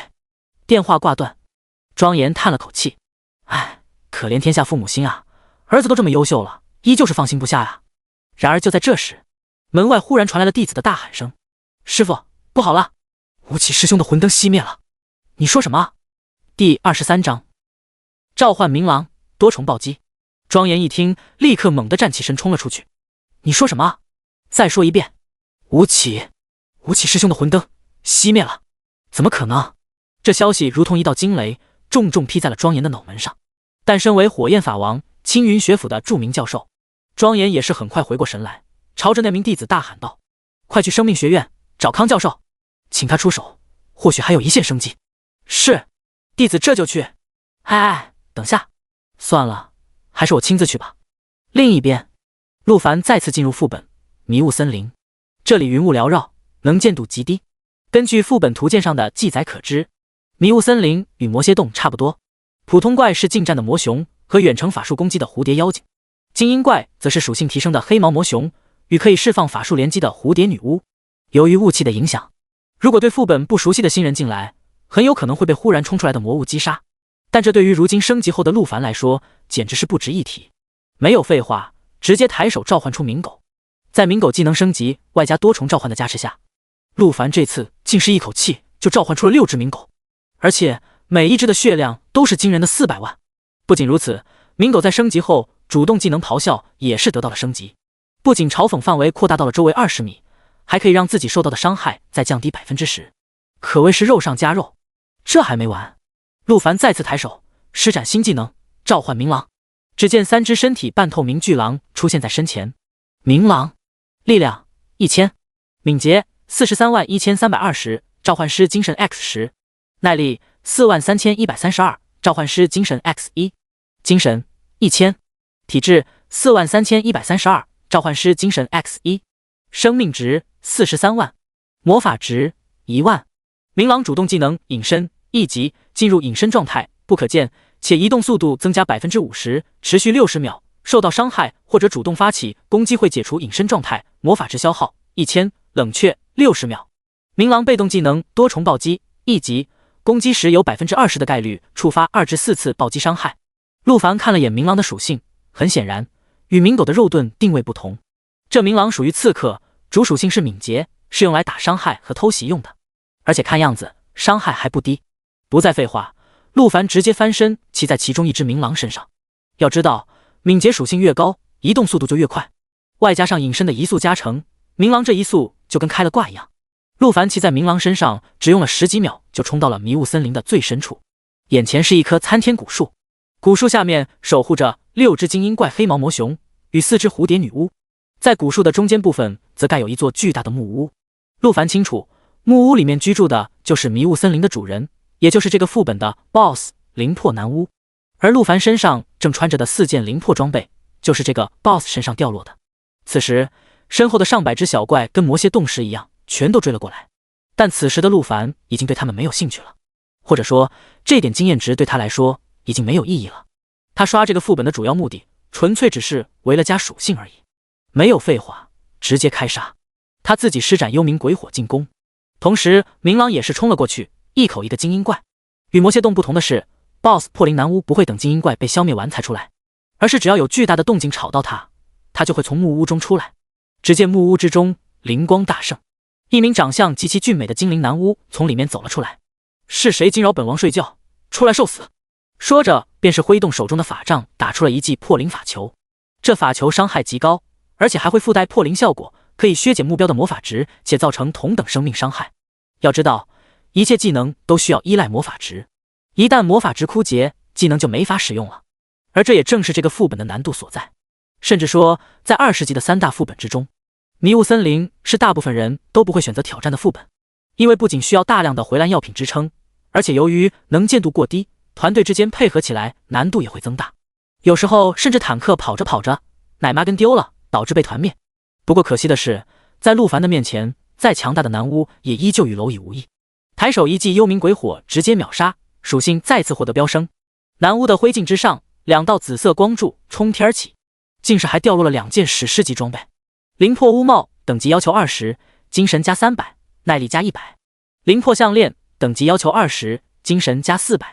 陆凡现在的等级足够，直接穿上，加上身上已经有的4件灵魄装备，灵魄套装的效果直接升级。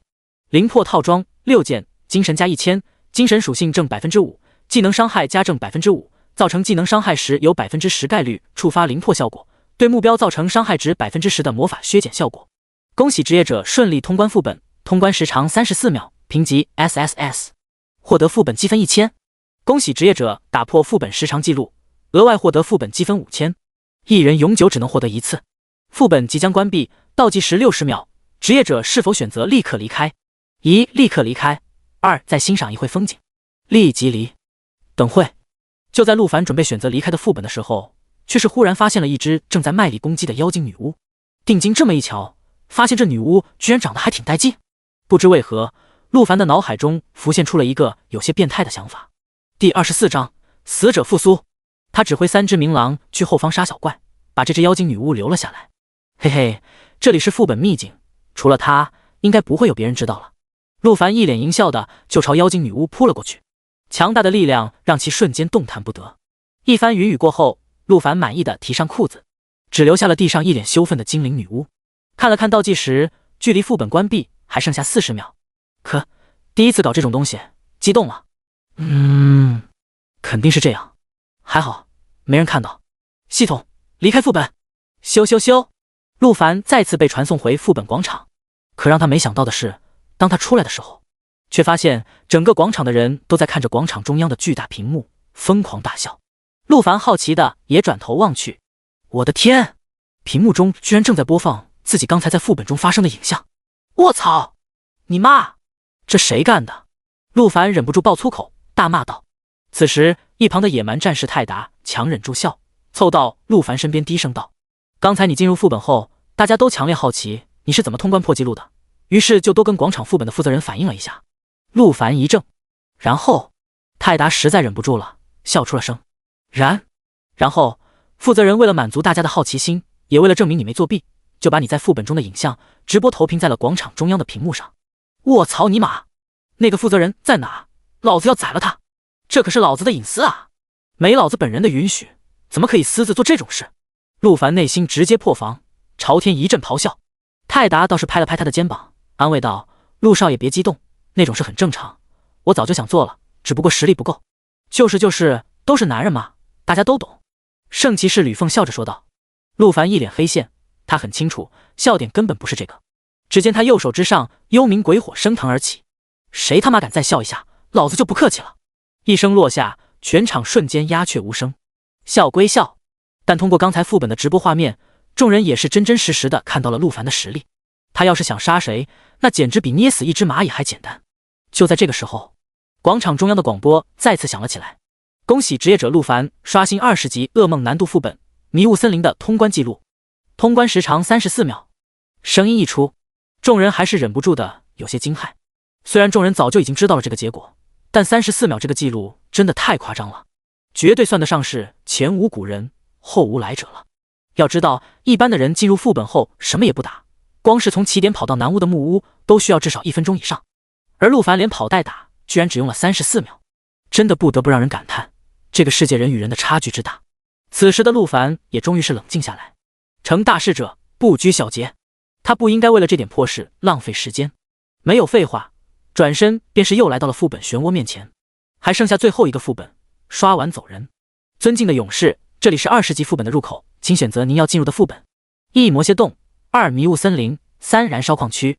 选择燃烧矿区，请选择要进入的难度：简单、普通、困难、噩梦。噩梦。青云学府灵魂灯塔，看守灵灯的弟子在前带路，身后则是火焰法王庄严和生命学院的神圣贤者康教授康苏。康苏一身白袍，须发皆白。老庄啊，你这还真是运气好，正好我手里有颗聚魂丹，否则啊，你这徒弟恐怕还真就没了。这次真是多谢康兄帮忙了，你放心，这份人情我庄某铭记于心。说话间，两人来到了吴起的魂灯前。康苏轻抚白须，右手祭出了那枚6品丹药聚魂丹。刹那间，吴起的魂灯之上出现了一个细小的漩涡，他的灵魂碎片受到吸引，正在魂灯处重新汇聚。片刻过后，魂灯重新燃起了一根小小的火苗。成功了！康苏说着，双手结印，猛地发力，死者复苏。咻的一声，魂灯之上光芒万丈，一道神圣天使的幻象竟是出现在了上方。随着天使双手张开，吴起的身影在其中缓缓浮现。吴起复活了，只不过他现在极其虚弱，而且等级更是跌落了10级，只有29级了。庄严上前搀扶住吴起，怒声道：吴起，是谁杀的你？吴起此时虚弱到了极点，连说话都要费尽全身气力。是苍南。陆家。陆话没说完，吴起便彻底晕了过去。康苏叹了口气，还好是发现的及时啊，倘若再晚几个时辰，灵魂被系统回收，那可真就是回天乏术了。然而庄严却是一脸怒意，真没想到一个小小的苍南市，居然有人敢对我的弟子动手，真是无法无天了。怎么说，老庄，你这意思是要亲自带人去讨个说法？那是当然，苍南陆家，我要这整个家族彻底消失。但你别忘了，今晚可是召开有关今年高考的例会，院长亲自主持，所有教授都要参加。庄严一听，深吸了一口气，强压下心中的怒火。那就让这什么陆家再多活一天吧。不过话说回来，这次还是多谢康兄了。庄严说着，从背包里取出了一枚6品丹药洗髓丹，一点心意，请康兄笑纳。康苏将洗髓丹收下，脸上露出了满意的笑容。按照稀有程度来说，洗髓丹比聚魂丹还要珍贵，可以将自身的一种属性洗掉1000点，转换为自由属性点。例如对于法师而言，力量没那么重要，就可以将1000点力量转为自由属性点，然后分配到精神上。可以说，在6品丹药中，洗髓丹是最受高级职业者欢迎的丹药。聚魂丹换洗髓丹，这倒还是我赚了。康老笑着说道：哪里，这次要不是康老出手，我还真是没法跟他的父亲交代。哦，不知吴起的父亲是临海市第1世家吴家的家主吴胜。康老一听，不禁倒吸一口凉气，居然是他的儿子。就在这时，庄严的手机再次响起，掏出一看，竟是吴胜打来了。喂，老吴，老庄啊，我儿子回来没有？我这心里总有股不祥的预感啊。哎，老吴，你我相识多年，我也就不瞒你了，你的儿子确实出事了，不过好在生命学院的康教授出手，把他救回来了。你说什么？我儿子出事了？是谁干的？苍南市陆家。第25章哈迪斯的指引，下一件装备居然在青云学府。此时还毫不知情的陆凡再次被传送进副本燃烧矿区。这个副本跟前面2个副本都不一样，刚进来眼前就是副本的 BOSS 胶皮狮王，周围是一处废弃的矿区，整个地面都在燃烧着熊熊大火。陆凡刚进来就受到了这个火焰的燃烧伤害，这火焰属于副本的场地专属状态，永久存在且无法被任何技能消除。不过好在伤害不高，每秒只扣除1000点生命值，这还是噩梦难度的。如果难度降低，每秒的伤害会更少，而且在除了噩梦难度以外，低难度的场景中还会有几处高台，通过楼梯可以走上去，站在高台上就可以不再受到火焰的伤害。因此，一般职业者在组队刷这个副本的时候，配置一般都是2个奶妈加3个远程输出，再加一个前排坦克。坦克在下面抗住 BOSS， 其他5个人站在高台上输出和加血。也正是因为如此人性化的设计，使得燃烧矿区的副本是20级3个副本中最受职业者欢迎的副本。更有意思的是，这个副本的 BOSS 胶皮狮王不会自己发动进攻，而是不停的召唤，每隔数秒就会召唤出一批魔化丧尸和魔化蛆虫。在进行5次普通召唤后，下次就会召唤出一批精英魔化丧尸和魔化飞蛾，期间还有时不时会发出咆哮，给这些召唤出来的魔物加状态、加攻击、加血。此外，胶皮狮王还有个特性，那就是耐高血厚，而且生命恢复速度极快。因此，这个副本虽然比起另外2个副本来说，被团灭的风险相对较小，但通关的时长却是远远超过另外2个副本，适合有耐心的职业者组队挑战。当然，以上的情况对于陆凡来说是不存在的。即便是噩梦难度下，没有那所谓的高台，陆凡站在火中也是丝毫不惧。不过他并没有着急出手，因为他要顺便刷到精英僵尸和飞蛾的属性。等到胶皮狮王进行了5次普通召唤后，召唤出了精英魔物，陆凡这才走了过去，一招幽冥岩柱秒杀全场。不过这次运气不佳，倒是没爆什么装备，只爆了一些炼制4品丹药的材料。苍蝇在小也是肉，陆凡将材料收入背包中。恭喜职业者顺利通关副本，通关时长1分21秒，评级 SSS， 获得副本积分1000。恭喜职业者打破副本时长记录，额外获得副本积分5000。一人永久只能获得1次。副本即将关闭，倒计时60秒，职业者是否选择立刻离开？1. 立刻离开。2. 再欣赏一会风景。他妈的，立即离开！陆凡一声咆哮，重新返回副本广场。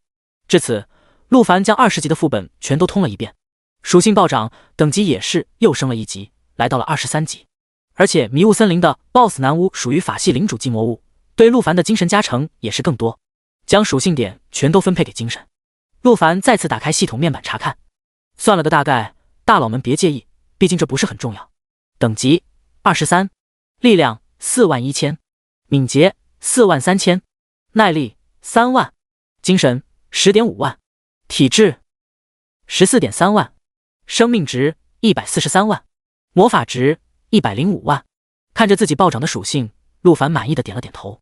凭他现在的实力，恐怕就算是整个青云学府的战力全部出动来为那个吴起报仇，他陆凡也是丝毫不惧。一句话，只要敢来就是死。等等，陆凡此刻的脑中忽然生出了个疑惑，既然他母亲是上一任幽冥领主，那按道理岂不是也跟自己一样变态？那母亲又是怎么死的？被谁杀的？谁又能杀得了他？难道说这个世界还有更恐怖的存在？幽冥领主并非最强。想到这里，陆凡决定立刻回家，好好问一问父亲有关母亲的所有事情。无视周围惊骇的目光，陆凡转身离开。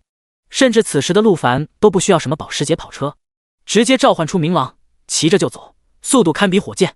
可就在这个时候，陆凡的手机却是响了起来。打开一看，竟是学校群发的短信，请全体学生收到消息后立刻返回学校操场集合。由于先前魔物入侵的影响，还有一半的同学未完成转职，请这一半未完成转职的同学全部来操场完成转职，而另一半已经转职的同学也需要来操场填写高考申请单，以便参加下个月进行的全国高考测试。陆凡看了一眼，嘴角泛起一抹冷笑。高考？老子这实力还要高考？直接去魔域山脉无尽深渊杀怪，或者去华夏北部的冰封要塞，东部的无望之海御敌，无论去啊，都比去那些什么学府提升来得快。更别提自己还杀了吴起，想去南域最好的青云学府更是不可能了。于是陆凡决定不参加高考，直接回家。然而就在这时，冥王哈迪斯之戒却是忽然发出了血红色的光芒，一道奇异的声音在脑海中响起：恭喜职业者精神属性突破10万点，触发哈迪斯的指引，正在感应到其余冥王哈迪斯装备的所在位置。感应成功，下一件冥王哈迪斯装备位于华夏南域青云市青云学府，请职业者尽快前往。陆凡，卧槽！下一件冥王哈迪斯装备在青云学府？什么鬼啊？这么高级的装备为什么会在这种破地方？你跟我搞这个东西，逼我去青云学府是吧？算了，小小青云学府去也行，大不了这次高考直接整个全国状元，我看青云学府求不求我过去。第26章白发碧瞳不祥之人。随着学校的短信发出，学校的门口瞬间涌来了大量的私家车，都是家长送孩子过来转职或者填高考申请表的，其中不乏兰博基尼、法拉利等顶级豪车。不得不说，能够进入苍南市第一中学的学生，家庭背景大都不俗。然而，不远处一名骑着共享单车的少女却是与众人格格不入。在如此重要的日子里，她没有父母接送，只是自己一个人默默地骑着共享单车朝着学校门口行去。她头上戴着一条灰色的头巾，脸上还有一副墨镜，看上去酷酷的样子。但只有她自己清楚，这样做只是为了掩盖自己那异于常人的外貌。可即便如此，还是有不少同学认出了她，他们的脸上无一例外的都露出了害怕的神色。她怎么来了？是啊，不是2年前就被学校劝退了吗？快点走吧，据说要是碰上她，可就要倒霉了。几名学生见状，皆是不由得加快了前进的步伐。少女抵达学校门口，将共享单车停放在了指定的地点，低头朝着学校里面走去。可就在经过学校大门的时候，被门卫拦了下来。抱歉，非本校人员，禁止入内。少女低着头，身体微微颤抖。那个，我是来转职的。门卫斜瞥了少女一眼，不耐烦道：我说了，非本校人员，禁止入内，听不懂吗？少女微微一怔，咬牙道：我查过了，国家规定，凡是满18岁的华夏公民都可以前往就近的学校进行转职，我应该有这个权利。少女说着，就从背包中准备掏出自己的身份证，却没想到门卫抬起一脚，就是将少女踹翻在地。听不懂人话是不是？给老子滚！恐怖的力道让少女在地上滚了好几圈才停住。此时，少女的头巾散落开来，露出了雪白的长发，墨镜也被摔了个粉碎，露出了碧蓝色的瞳孔，白发碧瞳，俨然一副另类的外貌。喂，丫头，我说你自己什么样子，心里没点数吗？2年前你就曾经吓死过一个同学，校长明令不准你踏入学校半步。你倒好，几个月前还偷偷溜进学校图书馆。你知不知道那次直接害老子被扣了2000块工资，老子的工资1个月才3800啊！与此同时，巨大的动静和少女奇异的外貌瞬间引来了门口一众学生和家长的注意。等会，那人好像是江家的那位小姐啊！其中一名站在法拉利旁边抽烟的家长认出了少女。什么江家的小姐，早就被逐出家族了。据说她天生白发碧瞳，刚出生的时候就把她爹娘全都克死，大家都说她是不祥征兆啊。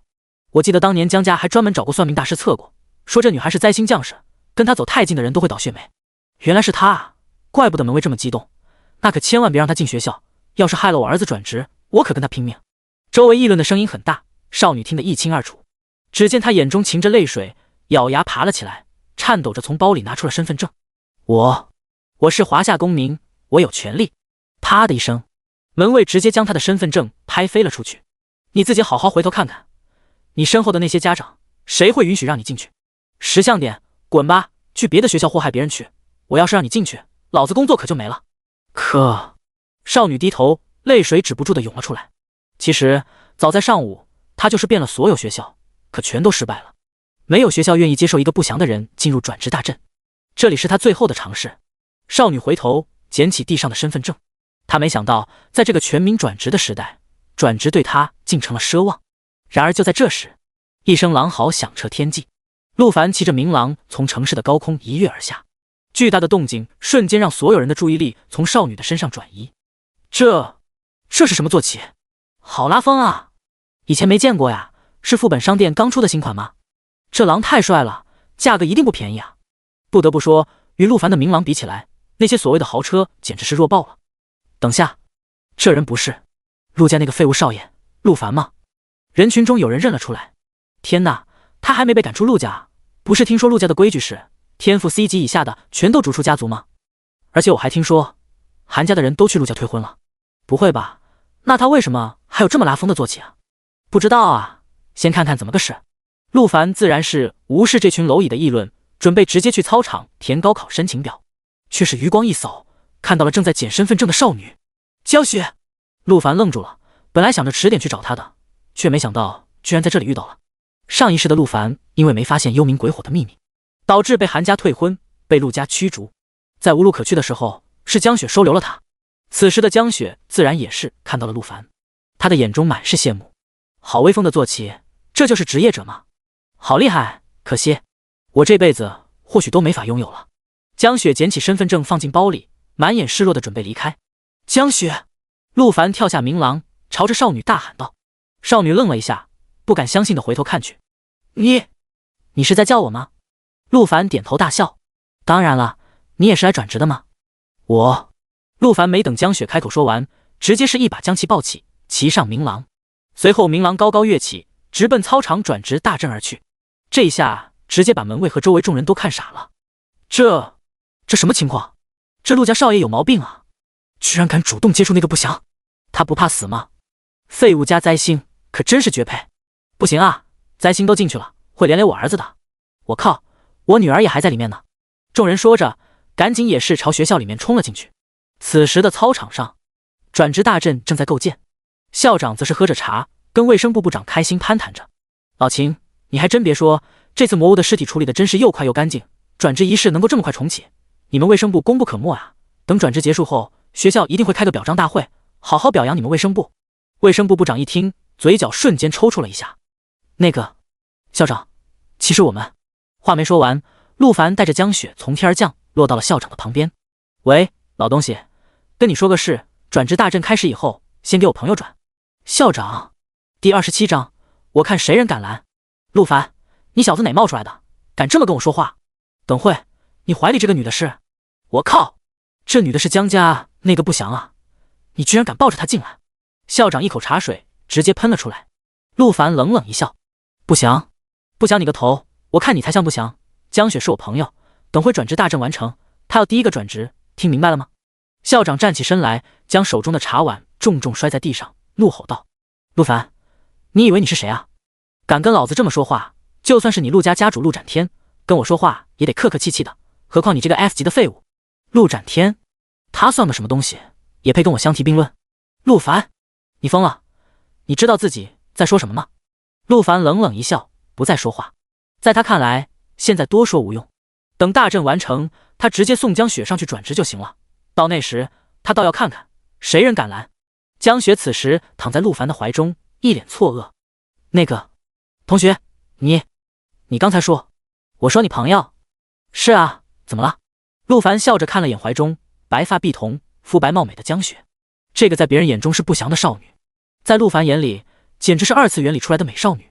可我好像不认识你，而且我从来都没有朋友，现在你有了。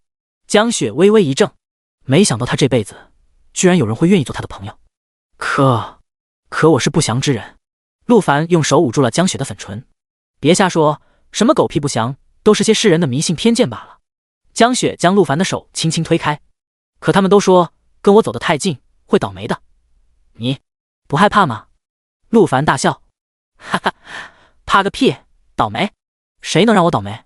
是神佛还是上帝？就算他们真的存在，但要是敢让我倒霉，我照杀不误。江雪愣住了，她没想到这个世上竟有人敢对神明说出如此不敬的话语，这人好特别。同学，你还是先把我放下来吧，毕竟我们是第一次见面，你这么抱着我会不会不好？我就喜欢抱着你，没什么不好的。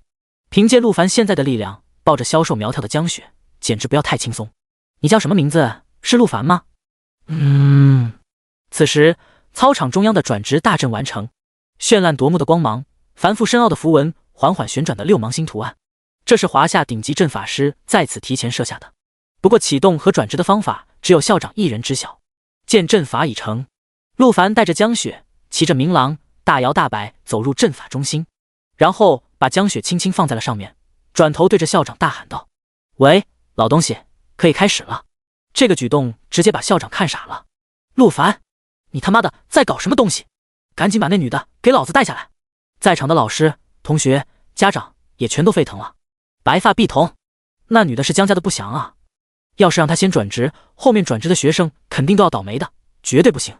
就是绝对不行。江雪见状也是一脸的为难，低头小声道：喂，陆凡，这样确实不太好。其实我可以等别人都转好了，我最后一个转也行。陆凡笑着摇了摇头：不行，今天我就要你第一个转职，我看谁敢不服。校长人都要被气炸了。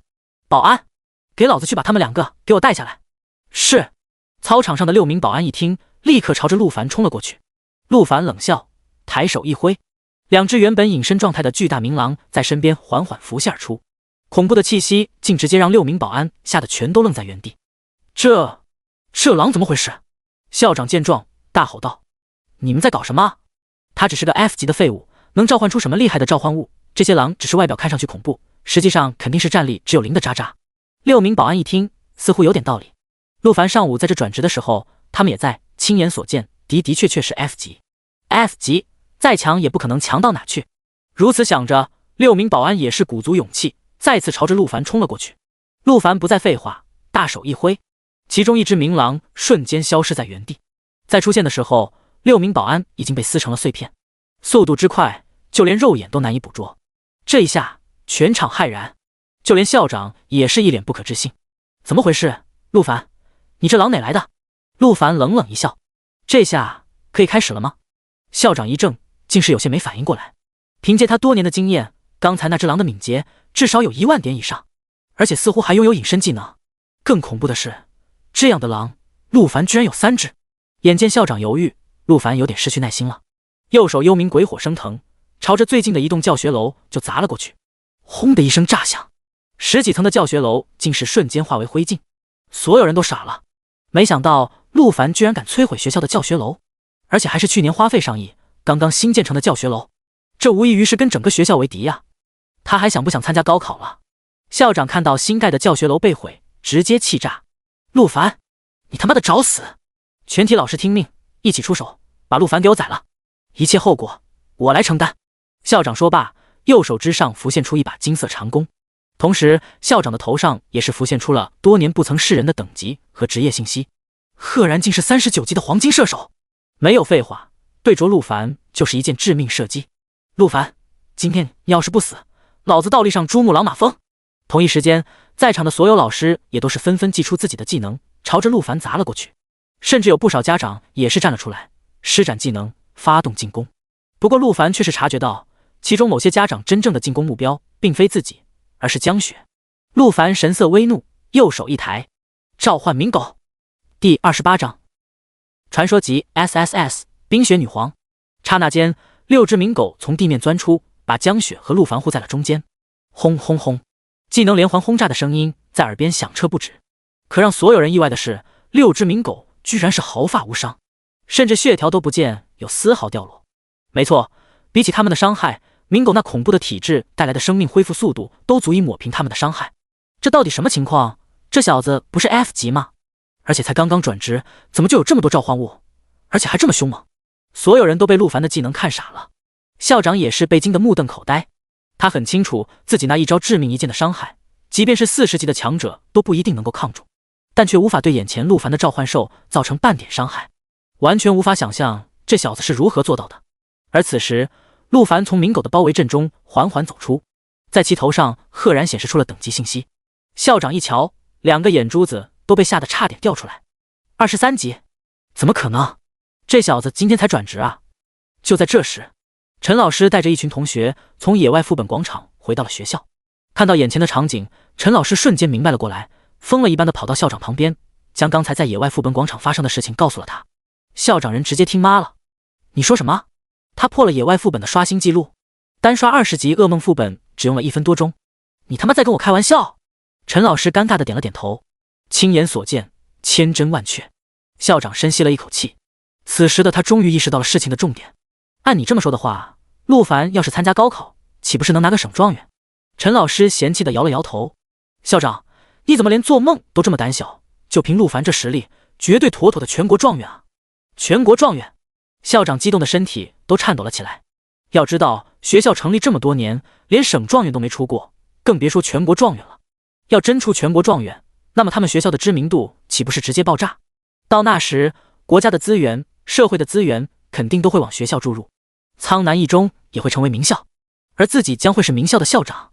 想到这里，校长的脸上浮现出欣喜之色。哈哈，陆凡同学啊，刚才呢都是一场误会，看在学校与陆家的关系上，千万别放心上啊。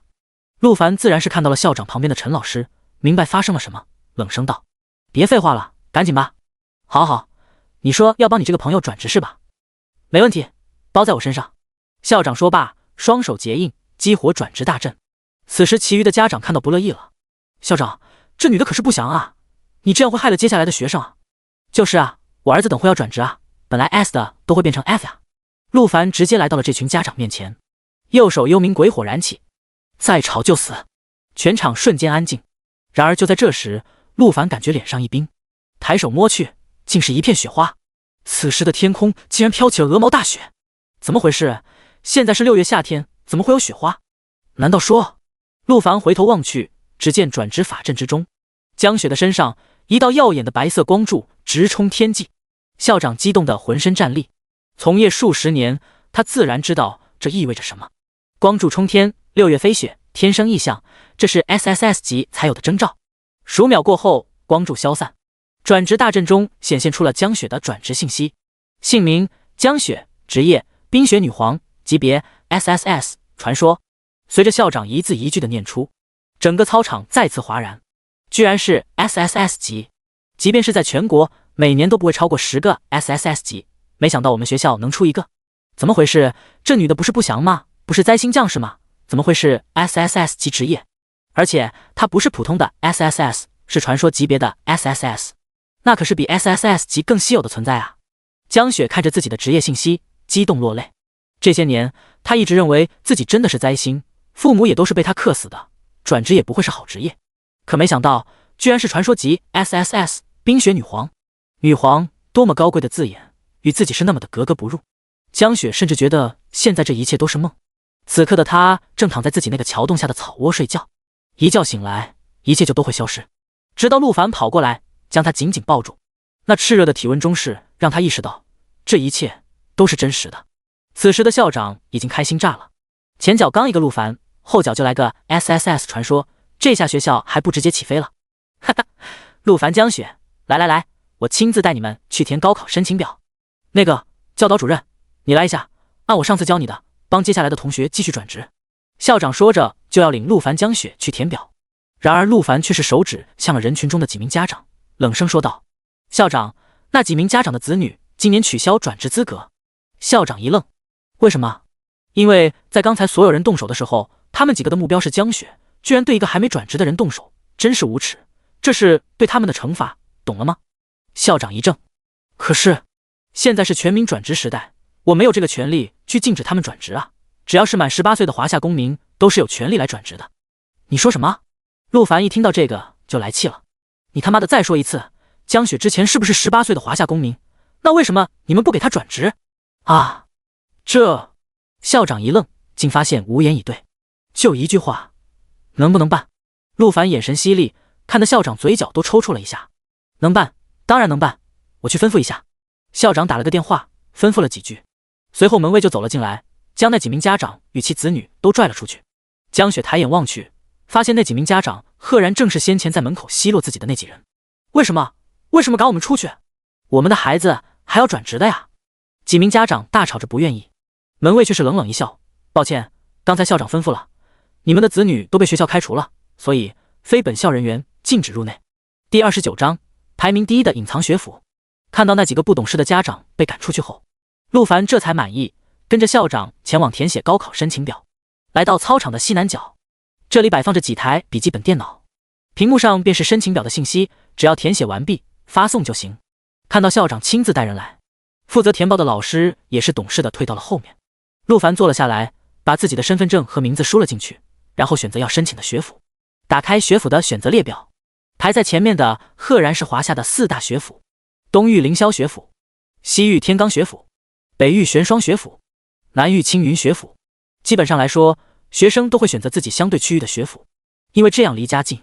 苍南市位于江南省，属于华夏南域，所以这里的学生首选肯定是青云学府。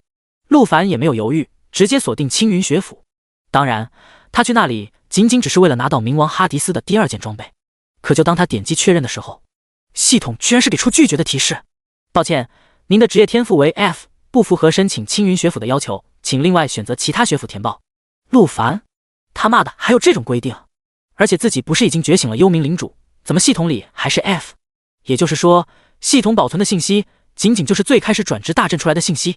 校长也是一怔，忽然才想起来，天赋必须 A 级以上才有资格报名青云学府。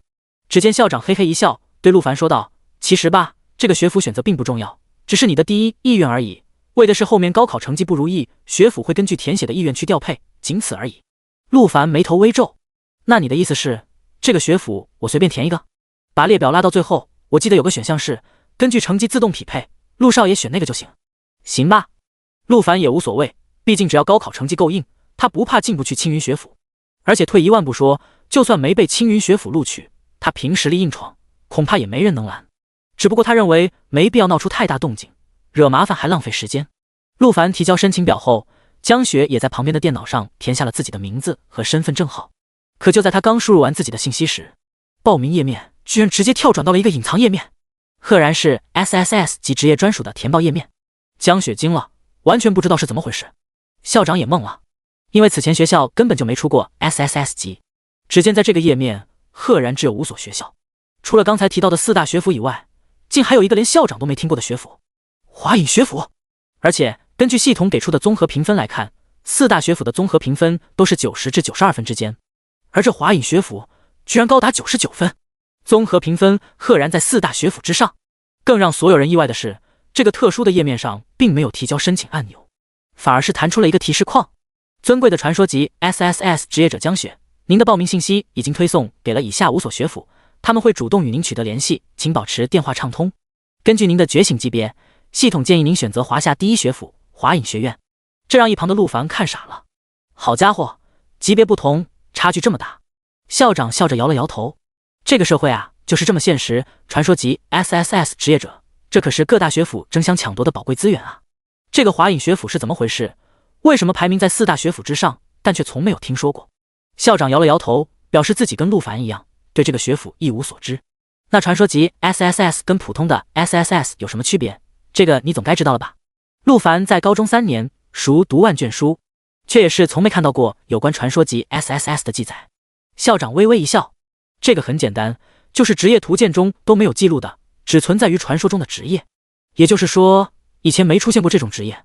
不是，也许出现过，只不过这种职业一般都十分强大，华夏帝国出于某种考虑，没有将其记录在职业图鉴中。原来是这样，江雪，你这下可不得了了。陆凡打趣道。哪有？其实我自己还不知道怎么回事。就在这时，校长的电话响了起来。拿起一看，这号码是北域打来的。喂，您好，请问是苍南一中的蒋校长吗？我们是北域玄双学府的。校长一听，立刻明白了过来，这是找江雪的。啊，我是。您好，请问江雪现在在您的旁边吗？如果方便的话，请让她接电话。校长一愣，一时没明白为什么他们不直接给江雪打电话，不过还是把电话给到了江雪。是北域的玄双学院，估计是来邀请你去他们学府的。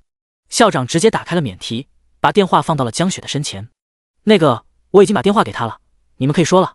好的，多谢蒋校长。江雪同学，是这样的，我们玄双学府刚才收到了您的申请消息，本来第一时间就要联系您的，但无奈没有在系统找到您的联系电话，请问您现在的联系电话和住址是在哪呢？江雪一听，有些为难道：我没有电话。此话一出，全场哑然。电话那头也是愣了一会，所有人都没想到，在这个年代居然会有人没手机电话。那方便透露下您现在的住址吗？我们的招生办负责人已经向您的城市出发了，后续会前往您的住址，跟您当面沟通有关学府的相关事宜跟福利政策。江雪一听，又是一怔。在被江家赶出家门后，他就一直住在城市边缘的一处桥洞下，可这自然十分难以启齿。我住在……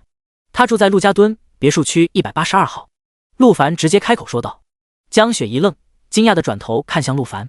陆凡微微一笑，凑到江雪耳边小声说道：那是我家，从今往后你就住在那。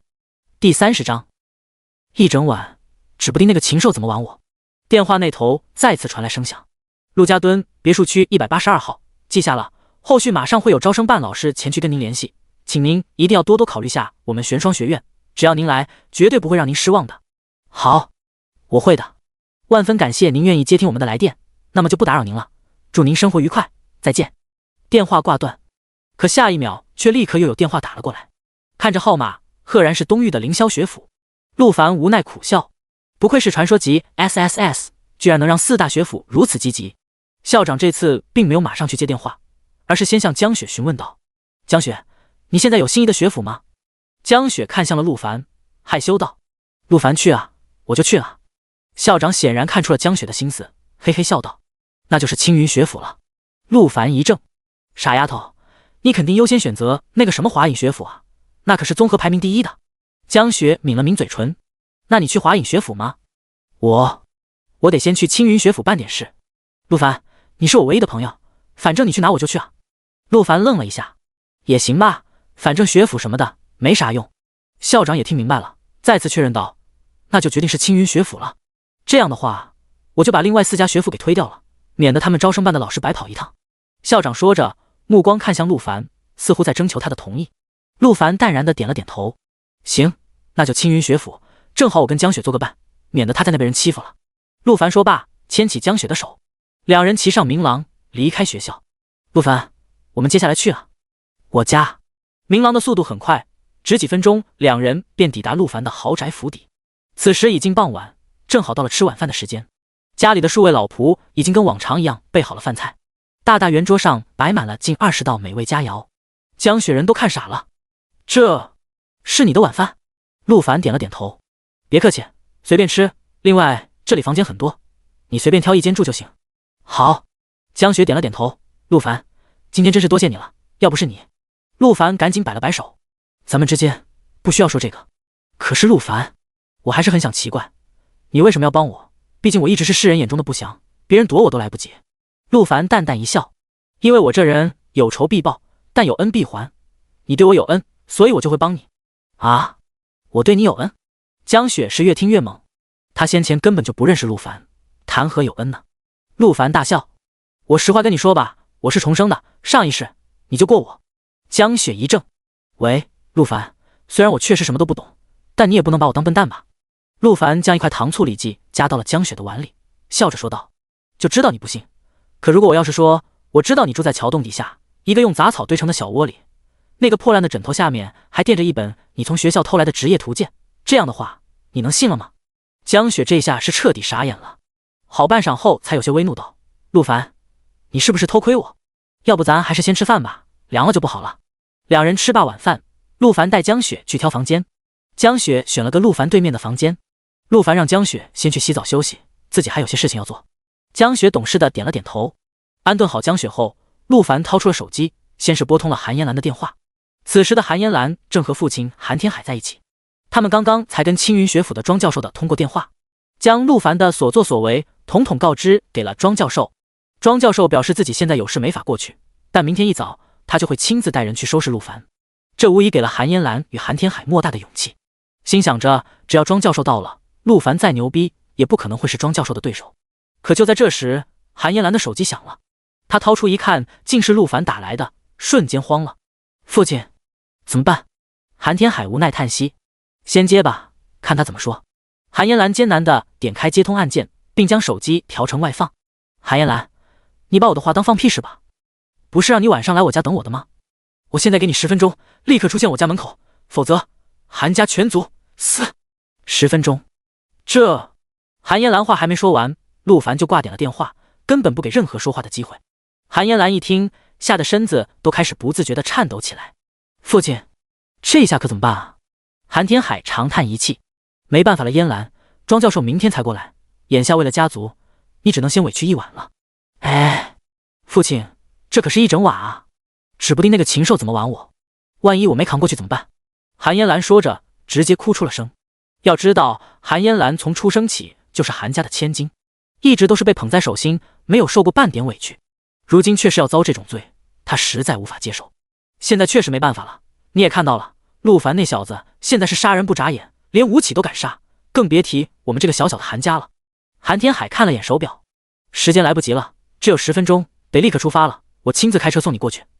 你要记住，无论陆凡要你干什么，你都要尽量配合，只要熬过今晚，一切就结束了，你明白了吗？韩嫣兰眼含泪水，轻咬红唇，点了点头。来，把这个穿上。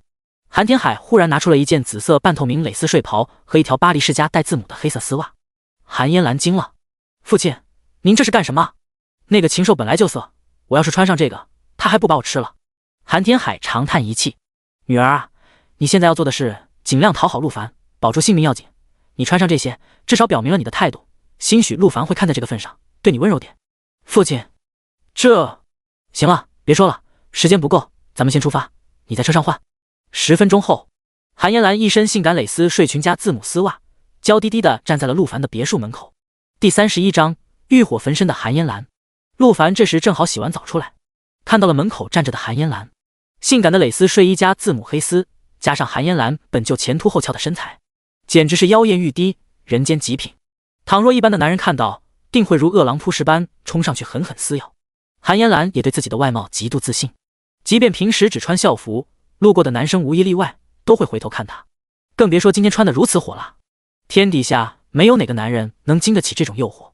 可他万万没想到的是，陆凡走了出来，皱眉嫌弃道：韩嫣兰，你来伺候人的，穿这么骚干什么？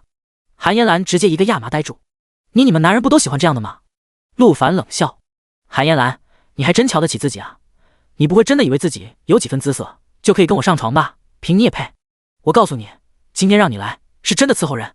随后陆凡便将韩嫣兰带到了房间，脱光身子趴在了床上。来，先给我按个背。韩嫣兰再次愣住，支支吾吾道：我不会。不会，那就现学吧。陆凡打开了电视，播放起了按背教学。韩嫣兰看着电视里的画面，微微松了口气。在他看来，只是按摩的话，至少比干那种羞耻的事来得好。只见他爬上床，双腿张开，缓缓坐在了陆凡的屁股上，两手学着电视里的手法，开始为陆凡揉捏。真没想到韩家千金的手法不错呀，日后有没有考虑去足浴店工作？韩嫣兰轻咬红唇，屈辱的没有说话。可就在这时，陆凡一只手却是探了过去，搭在了韩嫣兰的大腿上。韩嫣兰身子猛地一抖，惊呼道：陆凡，你干什么？陆凡冷冷一笑：韩嫣兰，你现在是我的小妾，可别忘了身份，我现在摸你哪里都是合法的。陆凡说罢，手顺着韩嫣兰的大腿内侧便摸了过去。韩嫣兰一声闷声，差点就要呻吟出来。要知道今年的她才刚刚成年，还未经历男女之事，刚才陆凡那一下触电般的快感实在太过强烈，但奈何韩嫣兰并不想在陆凡前面发出淫荡的叫声，因此只能强行压了下来。陆凡，你别太过分了。过分？韩嫣兰，你来陆家退婚就不过分了？我告诉你，过分的事情还在后头。只见陆凡手指揉搓，将韩嫣兰弄得是闷哼连连，身子也是止不住的扭动起来。他想反抗，想制止，可脑海中却回想起父亲的话，为了家族，他也只能咬牙忍耐。就这么被陆凡揉搓了3分钟。此时的韩嫣兰已是脸颊通红，神色迷离，有些上头。不知为何，她此刻的内心居然开始主动的想要做那种事，却没想到陆凡这时忽然停下了手中的动作，起身穿好衣服，将正在情绪中的韩嫣兰忽然拉出了房间。韩嫣兰原本欲火焚身，想着陆凡快点把自己办了算了，却没想到陆凡戛然而止，把他难受的一批。陆凡，你到底要干什么？陆凡嘴角噙着微笑。你现在应该憋得慌吧？我故意的，这是对你今晚没有自觉过来的惩罚。陆凡说罢，便是将韩嫣兰带到了对面江雪所在的房间。现在呢，我有点事要离开一会，你接下来的任务是伺候好房间的人。你说什么？还有人？韩嫣兰这下彻底慌了。要知道陆凡无论如何年龄跟他相同，长得也还行，如果自己的第一次被陆凡夺走，倒也勉强能接受，可如果要是被一个陌生的丑陋男夺走，他宁愿立刻自杀。陆凡自然是看出了韩嫣兰的担心，笑道：放心，女的跟我们同龄，你进去像刚才一样帮她揉肩捏腿就行了，简单吧？韩嫣兰一听是同龄女生，这才又放下心来。接着房门被打开，洗完澡的江雪走了出来。这时韩嫣兰与江雪四目相对，两人都愣住了。韩嫣兰身为一中校花，江雪自然认识。陆凡，他怎么在这？你跟他难道是？江雪似乎意识到了什么，立刻低头道歉：对不起，我不知道你们是男女朋友，我马上离开。陆凡却是一把拉住了江雪的手：别瞎说，她可不是我的女朋友，她只是我找来伺候你的。啊？陆凡，你在说什么呀？我不需要人伺候，我一个人就行。你能给我住这么好的房子，我已经很心满意足了，哪还敢让人伺候？然而此时一旁的韩嫣兰彻底炸了：陆凡，你疯了吗？这人可是被江家扫地出门的不祥，我好歹是江家的千金小姐，你居然让我伺候他！陆凡神色一沉，右手鬼火猛地升腾而起，看着韩嫣兰冷声道：我就问你一句，能不能好好伺候？韩嫣兰看到鬼火，就想到了被烧成灰烬的吴起，顿时骇然。能。韩嫣兰红唇紧咬，心想着该死的陆凡，你给我等着，明天等庄教授一来，看你怎么死。能就好，等会我要是回来，知道你没有尽心服侍，你知道下场。陆凡说着，转头扔给江雪一部崭新的华为手机，笑道：小雪，我有点事出去一趟，有事电话联系。啊，好。陆凡骑着明狼来到父亲陆北侧的住所，因为他打算明天就离开苍南市，前往魔域山脉刷怪，所以准备今晚要问清楚母亲当年到底发生了什么事，又是因何而死。正巧的是，此时陆北侧也刚好从陆氏集团回来，两人直接就碰上了。陆凡，你怎么来了？我正准备吃完饭去找你的，我刚才在集团发现个重要事情。陆北侧神色凝重道。陆凡一怔，什么事？我发现大长老陆魔羯有异样。第32章永久性负面状态。陆北侧将陆凡带入屋内，并让所有家仆全都退避。陆凡见状一脸疑惑，心想一个陆魔羯而已，能有什么要紧事？这时陆北侧一脸严肃道：陆凡，我发现大长老陆魔羯很可能就是今天跟白洁一起袭击我们的黑袍人。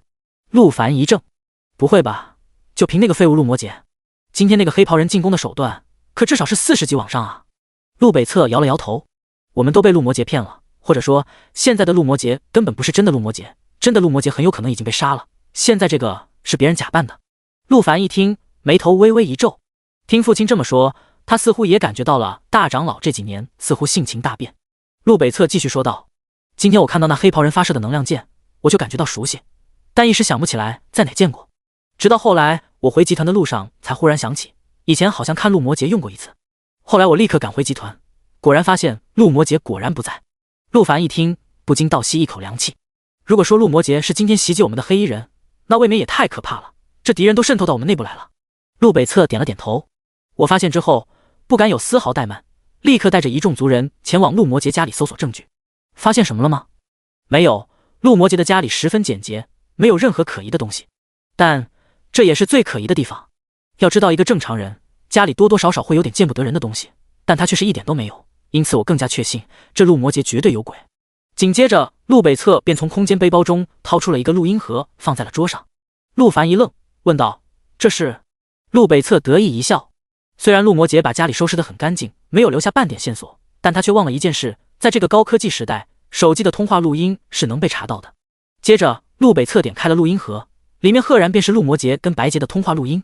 原来陆魔羯和白洁全都来自于一个叫黑暗神殿的组织，他们两人伪装潜伏在这，目的就是为了得到陆凡母亲留下的那枚冥王哈迪斯之剑。陆凡虽然不知道这个黑暗神殿是什么样的组织，但他们既然能出动2名40级的强者，想来恐怕不会弱呀。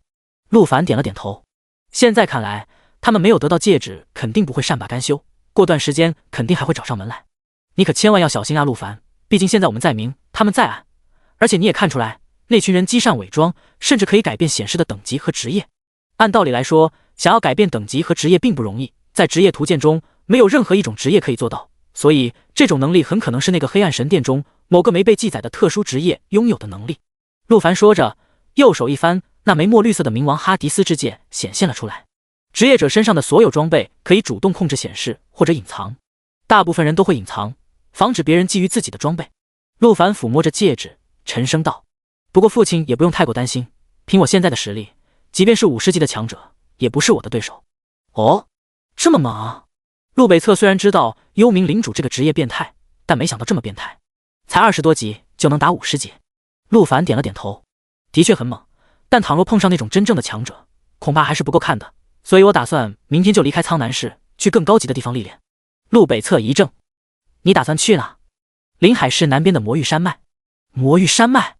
陆北侧深吸一口凉气，那可是真正的危险区，据说每一只魔物都会主动攻击人类，而且还有堪比人类的智慧，每年都有无数职业者死在那里。陆凡笑着点了点头，我知道，但风险越大，收益就越大，现在放眼整个华夏，也只有那里最适合我了。陆北侧眼神之中仍是担忧，魔域山脉处于危险区，没有系统的安全保护，在那里被杀掉的职业者身上的装备和物品都会掉落，因此在那边不仅要提防魔兽，更要提防人类。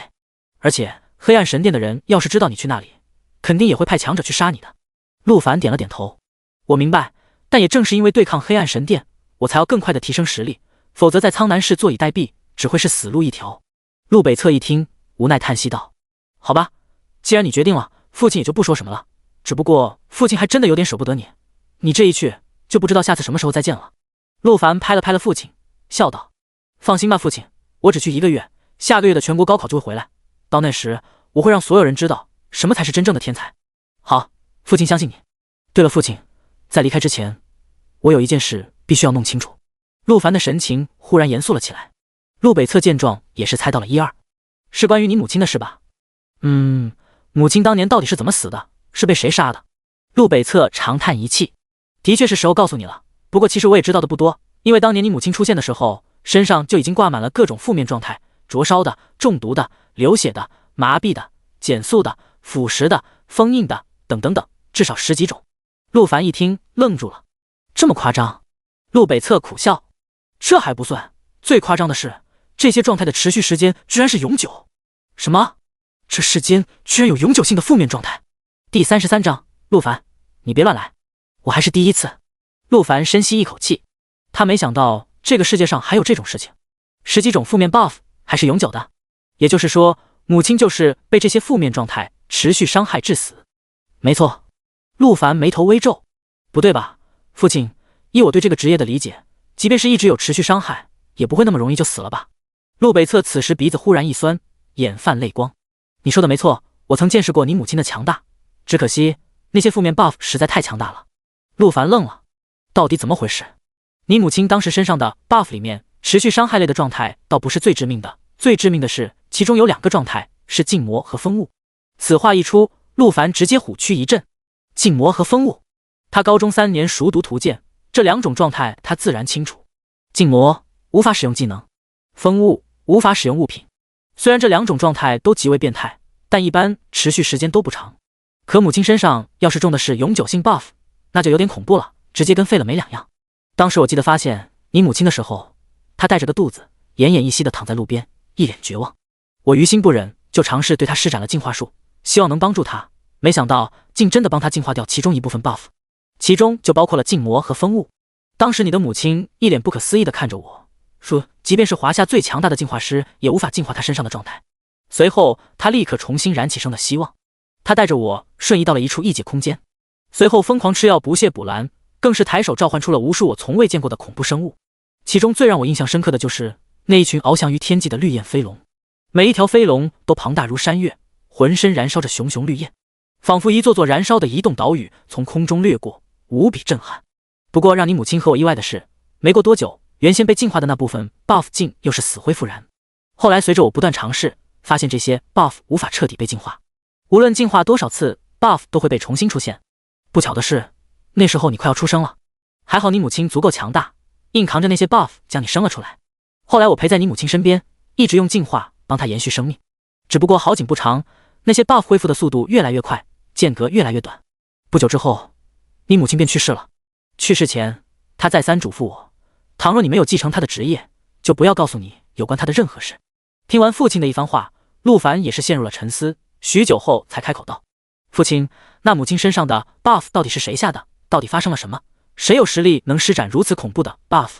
是深渊魔主，这世间最强大的魔物。什么？20年前，深渊魔主苏醒，带领深渊大军入侵华夏。为守护华夏，人族强者纷纷出动，与深渊大军展开了旷世之战。最终深渊魔主被击败，但你母亲与其余人族强者也都身受重伤。不久后，连你母亲在内10几位人族顶尖强者全都相继陨落。陆凡倒吸一口凉气，没想到20年前居然发生过如此惊天战役。当时母亲的等级是多少级？99级。卧槽，这么高！我记得如今华夏最强职业者剑圣李莫白好像也才95级啊。正是因为那场大战，顶尖强者全都陨落了，所以现在人族最强者也不过95级。那母亲除了那枚戒指，就没有别的留给我了吗？要知道，一个99级的强者，背包里必定有不少好东西啊。陆北侧眉头紧皱，似乎在回忆什么。时间太久了，我的确没印象了。而且当时我忙着照顾你，换尿布、哄睡，同时好要帮你母亲净化，完全没时间关注别的事情。好吧，不过我猜测的话，他很可能把东西都留在了那个异界空间，但那个空间只有你母亲知道怎么进去。异界空间？陆凡沉思，他感觉这个异界空间很可能是幽冥领主在突破某个等级后才领悟的东西。我知道了，父亲，谢谢你告诉我这些。陆凡，其实你母亲的心愿是希望你能平安健康的长大，当然这也是我的心愿。陆凡淡淡一笑，父亲我知道，但生在乱世，想要活命，唯有强大。好吧。陆北侧这时从保险柜里拿出了一瓶82年的茅台。既然今晚是你我父子即将分别，那就不醉不归。好，不醉不归。接着，陆凡与父亲把酒言欢，又畅聊了好久。等醉醺醺的回到家时，已是深夜。陆凡来到江雪的房间，透过缝隙看到里面江雪跟韩嫣然已经睡了。可让陆凡没想到的是，韩嫣然居然睡在床上，江雪却睡在地上。陆凡原本心情就不好，看到这个更是气炸了，进去就是将韩嫣然拽了起来，小声道：“韩嫣然，你找死是不是？我让你过来伺候小雪的，你搁我这睡床上来了，还让小雪睡地上。”韩嫣然从梦中惊醒，缓了好久才缓过来，委屈道：“不是，陆凡，你听我解释，是我让嫣然姐姐睡床上的。”小雪这时也醒了，忙过来解释道：“陆凡，是这样的，你这床太软了，我睡得实在不太习惯，所以……”陆凡这才反应过来，江雪之前一直睡在桥洞下面。这样是吧？陆凡干咳了2声，掩饰尴尬，但随后仍是将韩嫣然拽了出来。小雪，你先睡吧，我跟韩嫣然还有话要说。好。小雪天性单纯，没和人打过什么交道，自然不知道陆凡的意思，但韩嫣然却是大感不妙，因为她闻到了陆凡身上浓重的酒气。果不其然，陆凡把韩嫣然带到了一处隐蔽的房间，这个房间隔音效果极佳，就算喊破喉咙，外面也听不见。陆凡，你要干什么？你今天不是说我不配跟你上床吗？韩嫣然嘶吼着，似乎想用陆凡说过的话来拯救自己。然而陆凡却是理都不理，直接将韩嫣然蕾丝睡衣狠狠撕开，一把推到了床上。我现在火气很大，陆凡，你别乱来，我还是第一次。第34章，第一次，那就一夜7次。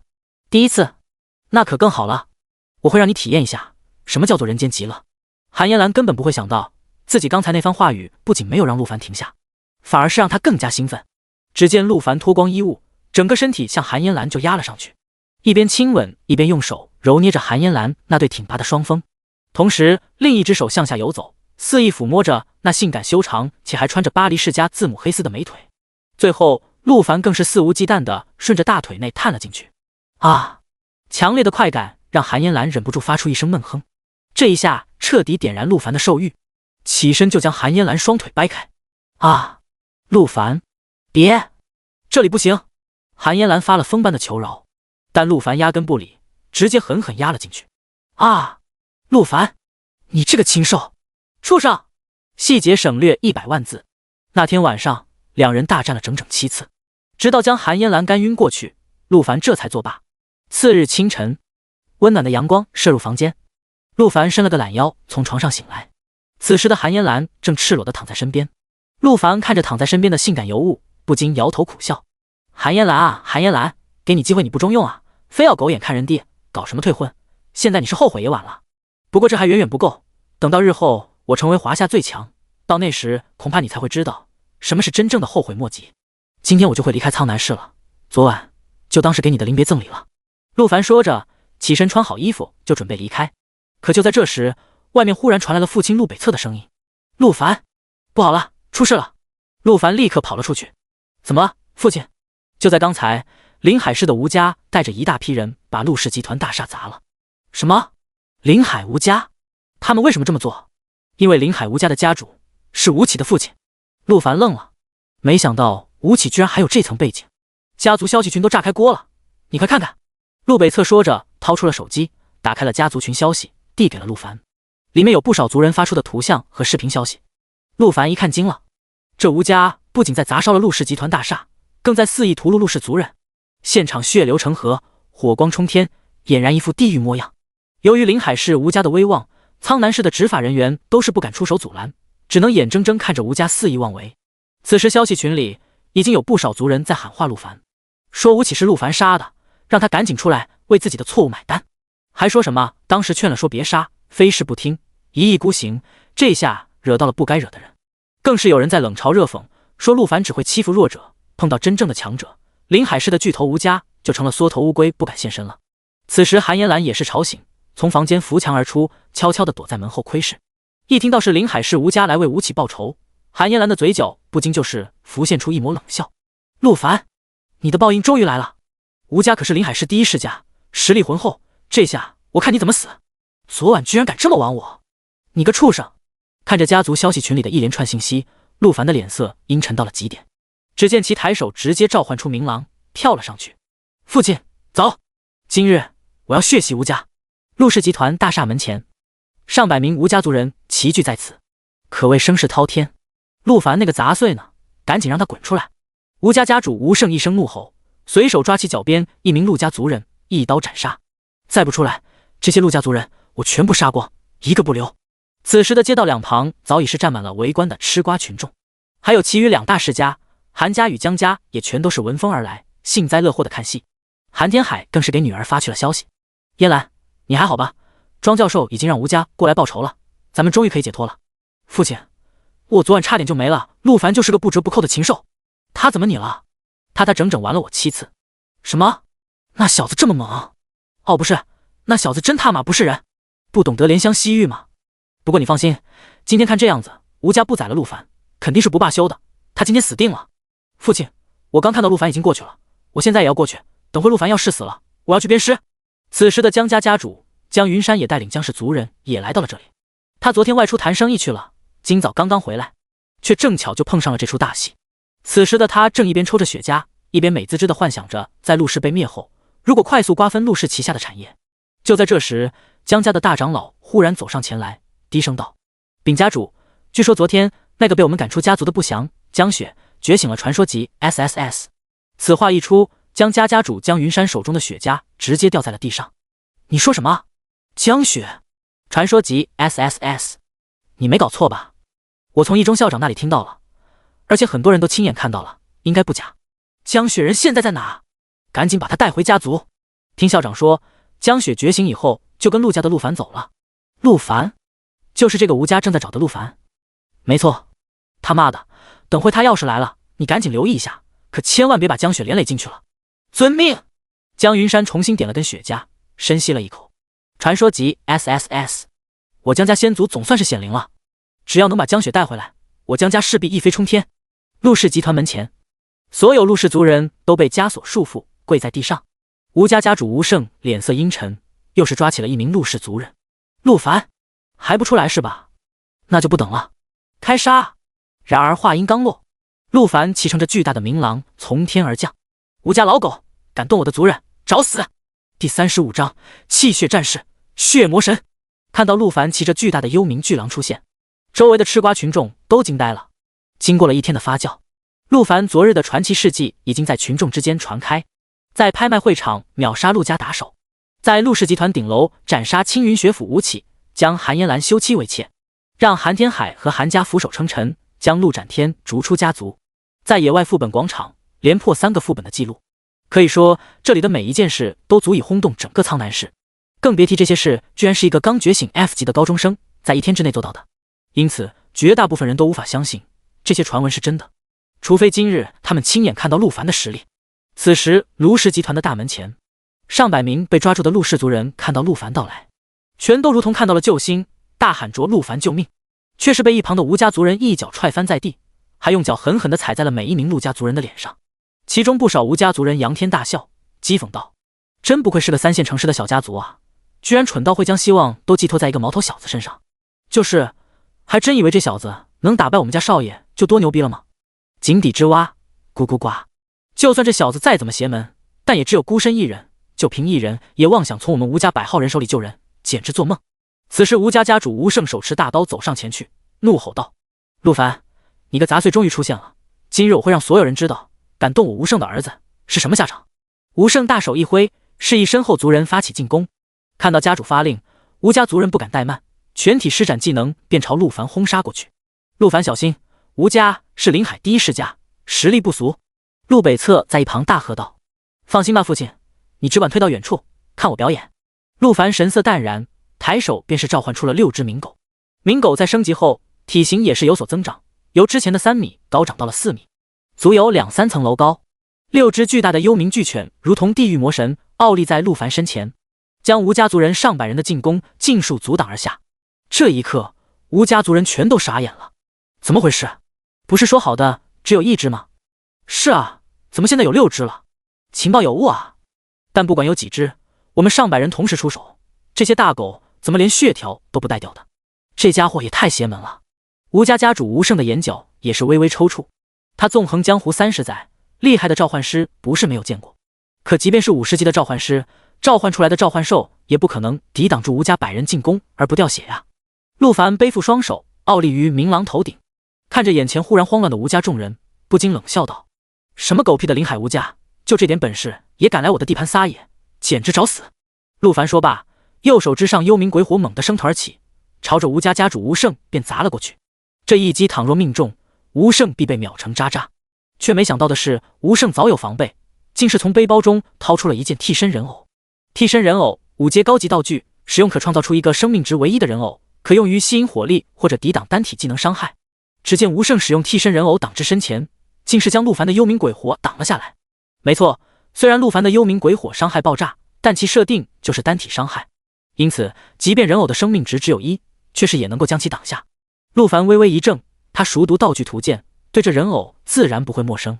但这件道具作为5阶中的上品，制作工艺极其复杂，价格极其昂贵，而且由于需求量极大，一旦上市必会遭到疯抢，因此很多时候都是有价无市，极其稀有。苍南市这么多年来都未曾出现过一件，陆凡今天也是第一次亲眼看到实物。不得不说，临海市作为江南省名列前茅的大都市，在稀有物品方面确实远胜苍南市。此时的吴胜得意大笑：“陆凡，你不会以为我没有准备就来了吧？你能斩杀我的天骄儿子，就足以让我引起重视。我早就打听过了，你就是会一手单体的火系法术，对吧？”吴胜一边大笑，一边从背包里掏出了10个替身人偶。看好了，这些都是为你准备的，我吴家别的没有，就是有钱有资源，像这样的替身人偶，你们费尽全力都不一定得到，但在我这就跟鸡蛋一样廉价。陆凡见状不禁冷冷一笑：“我说你这老狗蠢到这种地步是怎么当上家主的？你真不会以为凭手里的这个破人偶就能对抗我吧？”“你说什么？”吴胜从小出生就是吴家的宠儿，长这么大从来都是别人对他卑躬屈膝，他对别人吆五喝六，今天还是头一次被人这么骂，而且还是个毛头小子。小兔崽子，老子今日是杀你！血刀术！吴胜怒吼，手中大刀之上闪烁着猩红色的血芒，刹那间一股刺鼻的血腥味弥漫在空间之中。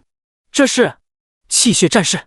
江家家主江云山一眼便认出了此人的职业，气血战士 S 级职业，是少数没有蓝条的职业，所有技能全都以生命值为代价，而且剩余的生命值越低，伤害就越高，被外界称之为燃烧生命战斗的职业。虽然用鲜血为代价会导致自己死亡的风险变高，但换来的是其超高的爆发伤害。而且气血战士先天自带被动天赋吸血，攻击和技能伤害的一部分会转化为生命值治疗自己。也正因如此，这个职业的持续战斗能力极为恐怖，经常可以以1敌100，杀完以后自己仍是满血状态。当年吴胜就是凭借着恐怖的天赋，杀得临海市其他世家俯首称臣，吴家这才成为了临海市真正的第一世家。吴胜此时已经亲眼见识过了陆凡的实力，很清楚眼前这个小子虽然狂妄，但的确有点本事，所以接下来这一刀他会全力以赴，不留余力。血之秘术，血魔神！随着吴胜沉声低吼，只见其整个身体之上都开始闪烁着猩红色的血芒。此时其余吴家族人见状，脸上皆是惊骇之色，没想到家主连血魔神都发动了，看来陆凡这小子今天是必死无疑了。第36章，我只需略微出手，就是你们的极限。血魔神，这可是家主40级领悟的绝招，可以让自身属性全面翻倍。这下我看陆凡这小子怎么活。家主威武，家主牛逼！此时的吴家众人看到家主直接动用最强招式，气势瞬间高涨。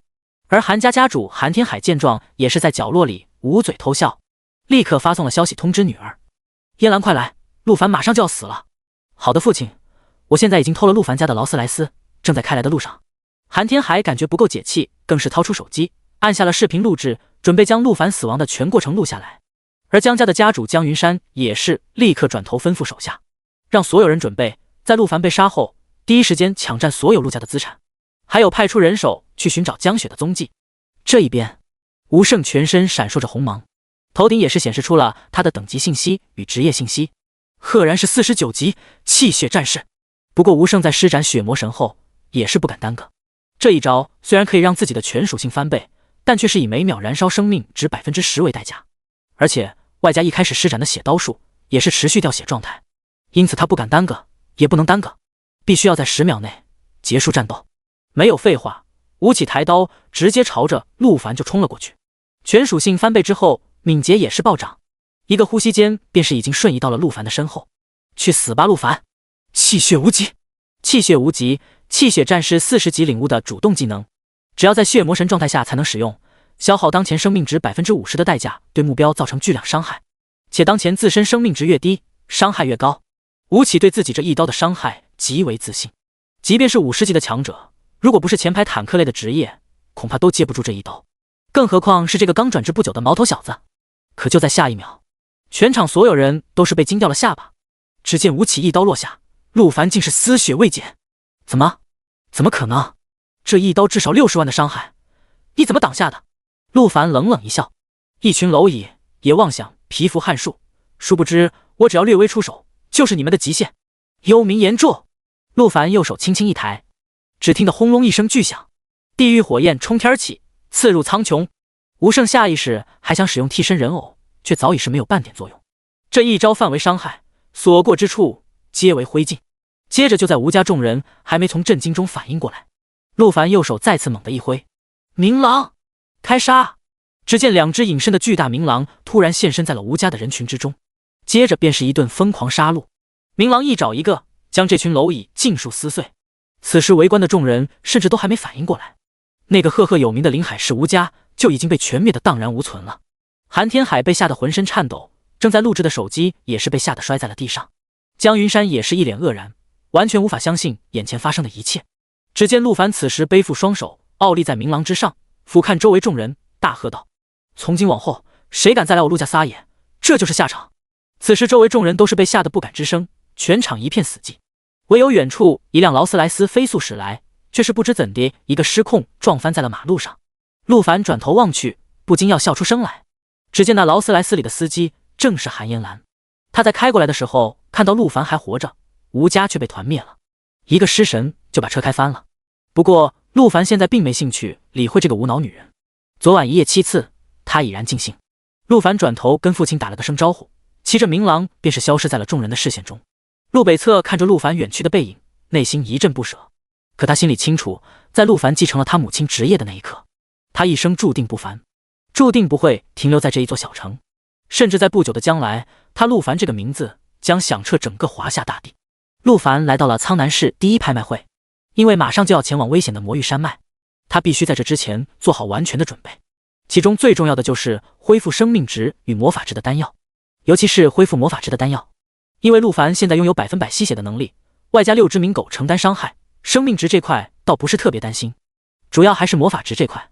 虽然如今陆凡的魔法值高达恐怖的100万之多，但他熟读职业图鉴，深知许多职业拥有吸蓝消蓝的技能，所以他必须做好完全的准备。抵达拍卖会后，陆凡直接进入 VIP 通道。VIP 候客厅内，穿着性感红色旗袍的鸿飞看到陆凡来了，立刻热情的出来接待。哟，贵客驾到，有失远迎啊！陆凡将手伸进鸿飞开叉的大腿深处，肆意的抚摸着说道：鸿飞，我马上就要离开这里了，怕是有段时间不能看到你这诱人的美腿了。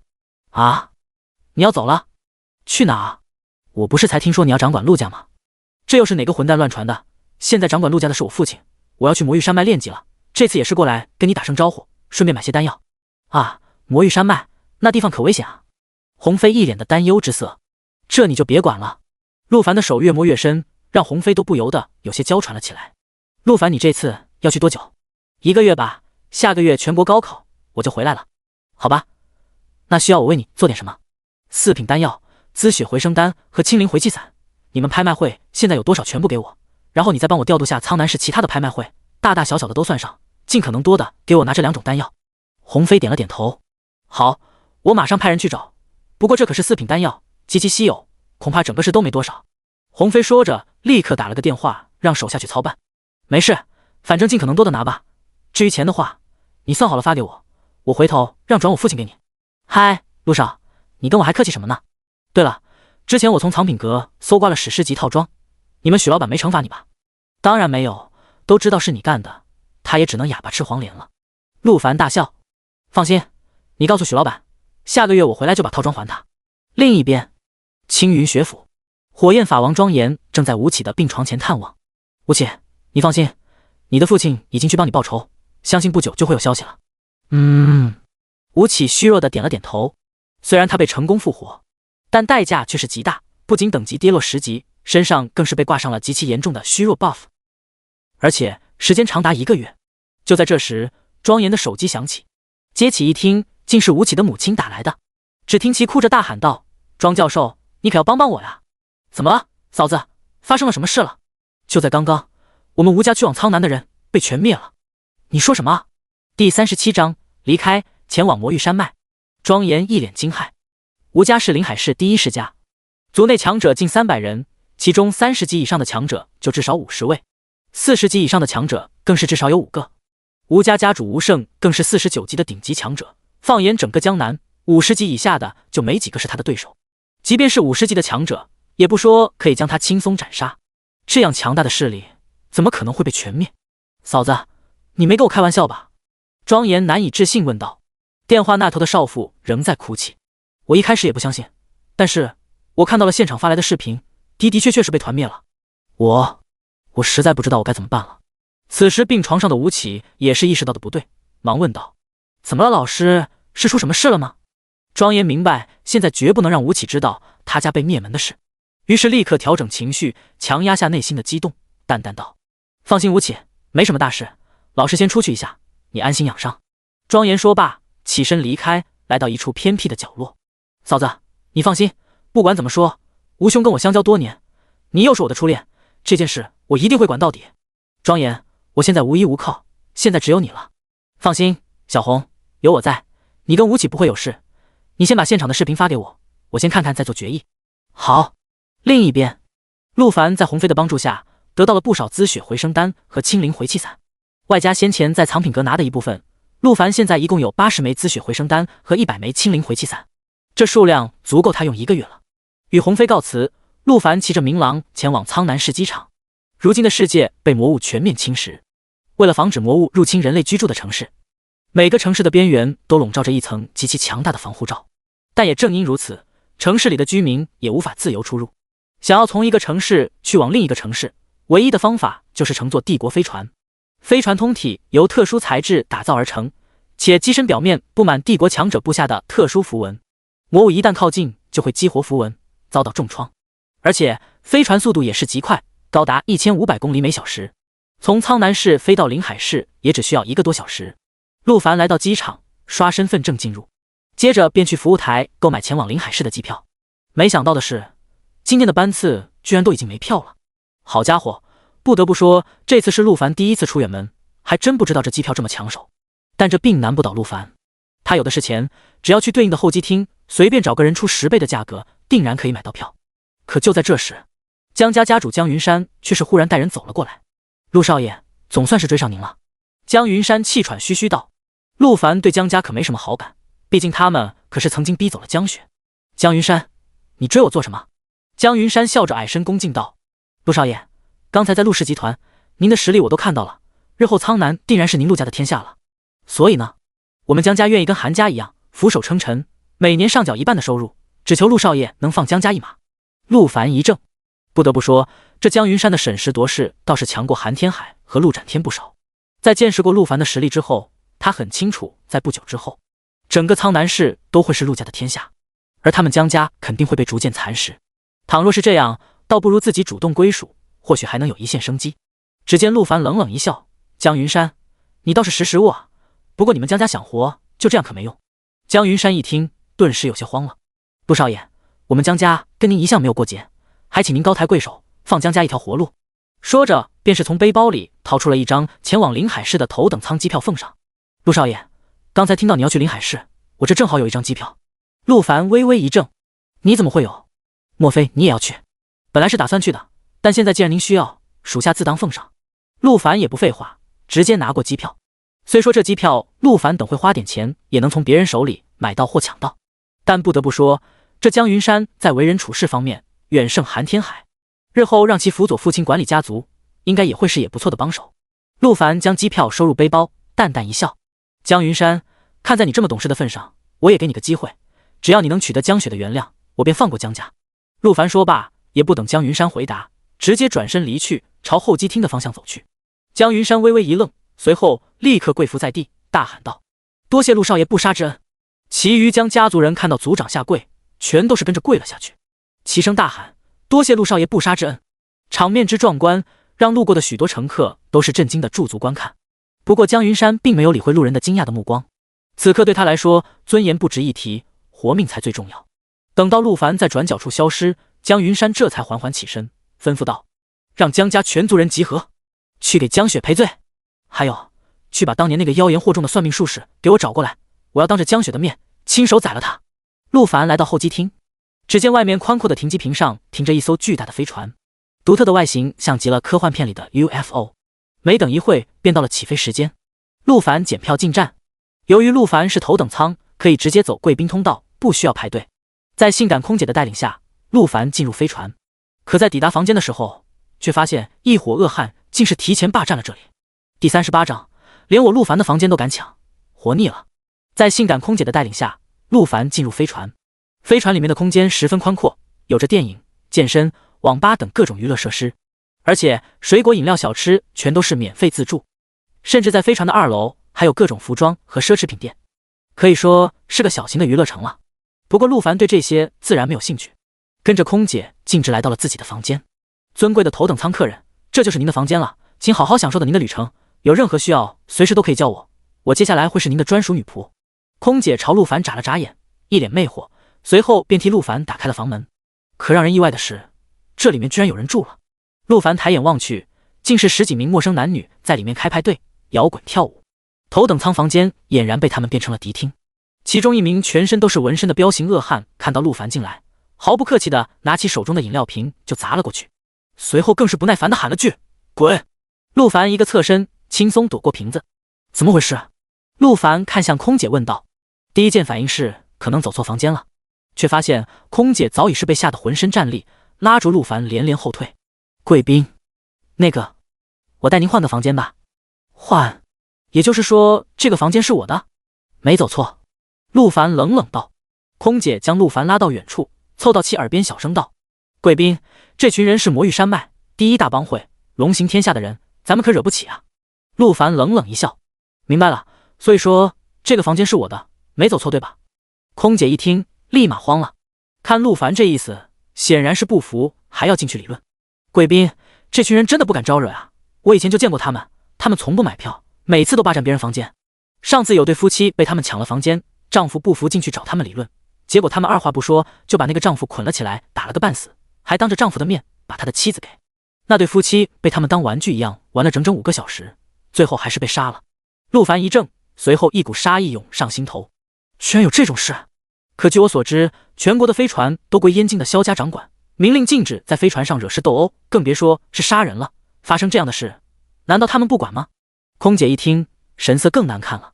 贵宾您说的不错，一般来说是这样的，可是里面那位领头之人就是那个扔你瓶子的壮汉，他不仅是魔域山脉第1帮会龙行天下的3团长，更是萧家族人，因此才敢如此肆无忌惮。原来如此，陆凡这下终于是搞清楚了事情的原委。所以贵宾，听我一句劝，我带您去另外一间房，虽然比这间头等舱稍微差点，但您一个人住的话完全够了，而且我还会为您提供至尊专享服务，绝对让您满意。空姐说着便是有意的拉了拉领口，将那道深深的沟壑展露了出来。然而陆凡却只是冷冷一笑，转身再次进入刚才的房间之中。空姐慌了，清楚可能又要出人命了，立刻是拿出对讲机通知上级：萧长老，不好了，头等舱这里又出事了，还是那帮人。此时的萧长老气喘吁吁，正在跟一名新来的空姐打扑克，不耐烦道：查过那人的身份没？查过了，票是苍南市3大世家之一江家家主购买的。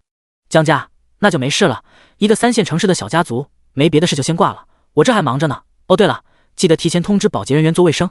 萧长老说着便是挂断了电话，对着眼前的家人使劲输出。房间中，彪形恶汉正拿着麦克风在激情唱歌，却是被陆凡再次的进入再次打断。只见其将麦克风缓缓放下，神色阴沉到了极点。房间内的所有男女也全都看向陆凡，脸上全是戏谑的神色。现在的年轻人可真是不知死活啊，这一下可又有的玩喽。一名身穿大红色性感包臀短裙的女子捂嘴笑道：喂，萧强，这小伙子长得还挺帅，你先别着急打死，让我先好好尝尝再说。一名身穿粉色蕾丝套装的美妇人也是抹了抹嘴唇轻笑道：强哥，我想玩人肉沙包，你留口气给我玩。一名身穿貂皮大衣的男子笑着说道。此时，这名满是纹身、被称作萧强的男子缓缓站起身来，一脸不悦：“小子，我没记错的话，刚才我已经给过你鸡。”却没想到彪形恶汉话还没说完，陆凡一记幽冥鬼火就是打了过来，直接烧成灰烬，连我陆凡的房间都敢抢，活腻了。这一下可直接把在场的男女全都看傻了。萧强可是39级的战士，即便是在魔域山脉也是中上级别的强者，现在居然被人一招秒了。身穿貂皮大衣的男子率先回过神来，大喊道：“喂，小子，你知道他是谁吗？他可是燕京萧家的人，你敢杀他，萧家绝对不会放过你的。”哦，陆凡淡淡哦了一声，抬手一记幽冥鬼火送这名貂皮大衣男子归西。剩下的众人这下彻底慌了，显然他们这次惹到了真正的狠角色。大哥，别杀我，你要我做什么都行，嘴和局都可以。红色包臀女子跪下祈求道。蕾丝套装的美妇人也是下跪道：“大哥，我家里还有孩子，饶我一命。其实我跟萧强不熟，做的一切事情都是被逼无奈的啊。”“是啊，大哥，我们都是被逼的。”众人齐齐下跪哀求道。陆凡冷冷一笑：“行啊，这样吧，你们把这里给我收拾一下，原来什么样，现在就什么样，我就饶了你们。”“好好好。”眼见陆凡给活路，众人赶忙行动起来打扫房间。而这一幕可怕探头进来查看情况的空姐给看傻了。萧强死了，这下彻底完了。或许别人不知道，但他可一清二楚，萧强可是萧长老的亲孙子啊。第39章 SS 级职业百兽之王。陆凡这时也转头看到了一脸震惊的空姐。陆凡微微一笑，开口道：“没事，你如实上报就行。”此话一出，空姐直接亚麻呆住。她没想到自己的心思居然被看穿了。她此刻的确是在纠结到底要不要上报。按照职责来说，他肯定是要将情报告诉萧长老的，可在他的内心深处，萧强作恶多端，死有余辜。眼前的少年只是在除恶扬善罢了。贵宾，你快跑吧，等你下了飞船，跑远了，我再通报。空姐在纠结了片刻过后，对着陆凡低声道。陆凡微微一怔，他没想到这个空姐居然能为他这个刚见面的陌生人着想。要知道他这么做，无疑要承担上报不及时的后果。虽然这个后果平时可能不严重，可这次毕竟死的人身份特殊。倘若陆凡这次真的跑了，没抓住凶手，恐怕这个黑锅最终会落到这个无权无势、没有背景的空姐身上，甚至多半还会被杀人灭口。只见陆凡笑着摇了摇头：“你不要担心我，就按我说的，你如实上报就行了。”空姐一脸为难，紧张道：“我实话告诉你，你刚才杀的那个人是这个飞船负责人萧长老的亲孙子，我要是上报，他肯定不会放过你的。”由于空姐太过紧张，这番话说的有些大声，被正在房间中打扫的众人听到。只见众人的脸上立刻露出了难以掩饰的笑意。原来萧强是萧长老的亲孙子啊，这下可有救了。我说萧强怎么敢这么肆无忌惮，原来还有这层关系在啊，藏的可真够深的。亲孙子被杀，萧长老肯定不会放过这个人的。陆凡没有理会这群蝼蚁的嘀咕，只是眉头微挑，问道：“那个萧长老什么等级？”空姐颤颤巍巍道：“这个萧长老据说是前阵子刚突破的50级，所以这才被萧家提拔成为了新任的长老，来负责管理这一片的飞船。50级，放眼整个江南，50级便是顶级强者的分水岭。想要抵达这个级别，天赋、努力、背景、运气缺一不可。即便是许多天赋 S 级的职业者，终其一生也是只能止步于49级。主要原因就是因为5阶突破凭证实在太过稀有。哪怕是吴家家主吴胜，拥有临海市第一世家的背景资源，但可能运气不好，一辈子可能也得不到一张5阶突破凭证。但倘若一旦成功突破50级，那么整个人将会发生蜕变，不仅可以觉醒出50级强大的技能，装备栏还会解锁翅膀一栏。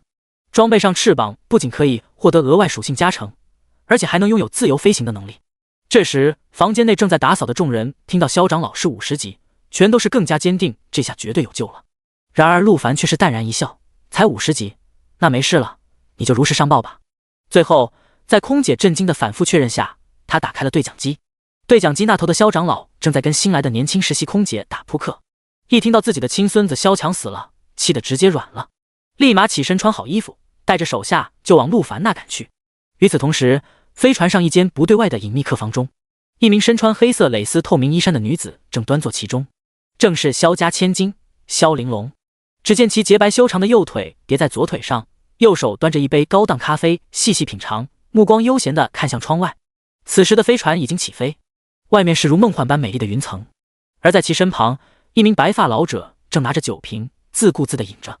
忽然，一名服务生打扮的男子走进来，半跪着说道：“启禀萧小姐，刚刚收到情报，萧长老的亲孙子萧强被人在头等舱杀了。”女子黛眉微皱，有些惊讶道：“哦，萧强死了？在这穷乡僻壤，居然有人敢对他动手？知道是谁吗？”“是陌生的少年，不清楚身份。”“知道了，你退下吧。”“是。”服务生男子退下，女子将目光看向了一旁喝酒的老者。“顾老，是你派去的人？”被称为顾老的饮酒老者大笑：“小姐说笑了，没有您的指示，老朽岂敢擅自行动？”女子黛眉微皱，不悦道：“顾老，你可别忘了咱们此行的目的，用萧强做人质，逼迫萧长老在下届萧家家主选举上投我爹一票，而不是杀人恐吓。”顾老将手中美酒一饮而尽，大笑道：“小姐放心，老朽深知这次选举的重要性，不会乱来的。再说了，老朽若真要杀人，又何须借他人之手，自可千里取人首级。可这穷乡僻壤的破地方，谁能杀萧强？谁又敢杀萧强？不知道，但真不是我。”小姐一听，神色忽然变得有些玩味了起来。若真不是你的人，那这事倒是有趣了。另一边，萧长老已经带着2名贴身护卫冲到了头等舱。只见陆凡丝毫不慌，负手而立，站在门前守株待兔。“他妈的，是你这小子杀的我孙子吗？”萧长老暴喝道。陆凡淡然一笑：“没错，不过你放心，我马上送你去跟他团聚，当然了，是在下面。”“你他妈的找死！”萧长老大手一挥，2名贴身护卫率先发难。能成为萧家长老的贴身护卫，实力自然也是不俗。2人皆为45级的长枪战士，手中长枪闪烁着寒芒，随后枪出如龙。然而陆凡却是看都不看，2记幽冥鬼火直接将2人秒杀于半空中。此时陆凡的等级信息与职业信息也是展露了出来。23级幽冥术士 F。 怎么可能？23级的 F 级职业居然能一招秒杀45级的战士？萧长老的眼中尽是骇然。不过不管如何，对方杀了自己的亲孙子，今天无论如何都要将其斩杀在此。小子，萧强是老夫的一切，今日不管你用了什么邪法，还是出卖灵魂，签订了恶魔契约，我都要将你碎尸万段。萧长老说罢，一声怒吼，整个身体竟是生长出野兽的皮毛，苍老的人头也是幻化成了一只凶狠的巨大虎头，手中一杆闪烁着金色光芒的长斧熠熠生辉。随后其头顶之上也是展露出了等级信息与职业信息。50级百兽之王 SS。 第40章哈迪斯的灭世，死神降临。百兽之王 SS 级职业是罕见的拥有2种形态的职业，分别为兽人形态与全兽形态，而且每一种形态都拥有一套全新的技能。其中兽人形态侧重进攻，而全兽形态更注重生存。可以说这个职业是组队刷副本时的万金油，既可以当输出，也可以当坦克。而萧长老此刻要的是斩杀陆凡，因此一开始展露出来的便是人兽形态。手中握着的巨斧更是萧家前不久刚赏赐的50级金色传说品质的冠芒长斧。只见萧长老的速度极快，一个瞬身便是来到了陆凡的身侧，抡起长斧就是砸了过去。兽王怒！只见斧刃之上竟是形成了一个巨大的虚幻虎头，恐怖的力量使得周围的空间都有些扭曲了起来。这一幕让躲在一旁的空姐和众人全都看傻了，内心直呼这一斧子要中，陆凡是必死无疑。却只见陆凡神色淡然，抬手便是召唤出了6只冥狗转移伤害，随后一记幽冥鬼火稳稳地打在了萧长老身上。要知道现在陆凡的幽冥鬼火已经升到3级，每秒的伤害是精神 X 2000%。如今陆凡的精神高达 10.5 万，外加冥王哈迪斯之戒的加持，100%暴击，且暴击伤害是 300%。现在的幽冥鬼火秒伤高达恐怖的600万，更别说还有其余蝎毒和灵魄套装的加持。要知道虽然在突破50级以后，属性会得到一波巨大的增幅，外加上更新了一系列的50级套装，因此生命值也会大幅度提升。可即便如此，一般的50级的坦克职业生命值也基本就100-200万，至少极少数的极品坦克前排才有机会到300万。而陆凡这幽冥鬼火的600万秒伤，因此别说50级，即便60级的肉装坦克也是无法正面硬抗。萧长老被命中幽冥鬼火，血条瞬间见底。虽然内心惊骇万分，但萧长老毕竟纵横江湖多年，生死时刻早已不知道经历多少次。兽变！只见其一声大喝，全身竟是爆发出耀眼的金芒，下一秒整个人就幻化成了一只巨大的金色巨狮。陆凡熟读职业图鉴，猛虎战士更是图鉴中十分有名的 SS 级职业，这种职业拥有许多特殊的能力，比如在变身的时候可以免疫一切伤害，且无法被选中。在打副本的时候，许多顶级的猛虎战士职业者都会利用这一点来躲避 BOSS 的致命技能。而转换为全兽形态之后，猛虎战士的属性点会进行自动转换，会将大部分的力量和敏捷转化为体质和耐力，因此生命值和防御会大幅度增加。此时萧长老变身为全兽金虎形态，躲开了第一波的伤害。不过陆凡依旧淡定，幽冥鬼火是持续伤害，随后的第2秒依旧能要对方的命。可让陆凡意外的是，下一秒萧长老并没有死去，而是金色巨虎的双眼迸发出血红色的火焰。兽王护体，这是百兽之王50级才能领悟的被动技能，在濒死状态时触发，可让自己的血量保持在1点，并处于无敌状态，持续10秒。这也是百兽之王的招牌特色，无论是下副本还是家族领地争夺战，兽王护体都是嘎嘎好用。也正是因为这个能力，萧家才愿意耗费资源让其突破50级大关。小子，真没想到你这招伤害这么高，不过即便如此，想这样就把我秒了，未免也太小瞧我了。萧长老得意大笑，紧接着就是准备从背包中掏出5品丹药凝神敌尘丹，这与当时吴起的反应一模一样，想要使用凝神敌尘丹来净化陆凡的鬼火。陆凡冷冷一笑，双手插兜，静静看着萧长老最无谓的抵抗。他很清楚这个丹药并不能够净化幽冥鬼火，可就在下一秒，让所有人都惊骇的事情发生了。只见萧长老的头顶上竟是缓缓升起一名手持镰刀的幽冥死神，死神无面无形，唯有一袭黑色斗篷迎风摇摆。随着死神的出现，萧长老整个人就如同被抽离了灵魂，双目失神的僵在原地。随后死神举起镰刀朝着萧长老横扫而过，萧长老彻底失去生机，直挺挺地倒在了地上。这一幕把所有人都看傻了，甚至连陆凡都是有些微微发愣。他很清楚兽王护体一旦触发，至少可以无敌10秒而不死，可那个死神又是怎么回事？等等，陆凡忽然想到了什么，抬眼看向了右手食指，那里现在正戴着只有自己能看到的冥王哈迪斯之剑。如果他猜的没错的话，刚才的死神应该就是哈迪斯的灭世，直接斩杀生命值低于 20% 一切生物。真是没想到，这特效竟可以直接无视百兽之王的无敌，直接斩杀。与此同时，阴壁客房中的少女与喝酒的老者也是赶到了这里，只是他们赶到的时候，看到的是萧长老正被死神斩杀的画面。无论是萧家千金萧玲珑，还是见多识广的白发老者，此刻全都是被刚才那一幕震惊的愣在原地。小姐，刚才那一招的恐怖气势，即便是老朽都从未见过呀。萧玲珑也是一脸的不可思议。要知道燕京可是华夏的帝都，可以说那里是强者和天才最多的地方，而萧玲珑更是出生在燕京4大世家之一的萧家，从小到大不知见过的天才少年更是数不胜数。但眼前这个少年看上去年龄与自己并没有相差太多，却能一招秒杀50级的萧家长老，这恐怖的实力，哪怕燕京第一天才少年秦昊都不可能做到。这家伙有问题，应该是伪装了外貌、等级和职业，否则绝无可能这么强。萧玲珑黛眉微皱道。白发老者一听，神色瞬间凝重，沉声道：小姐的意思是，眼前此人是黑暗神殿的人？萧玲珑点了点头，极有可能。既然如此，那便让老朽试他一试。只见白发老者右手轻抬，陆凡的身后竟是凭空浮现出一柄雷光长剑。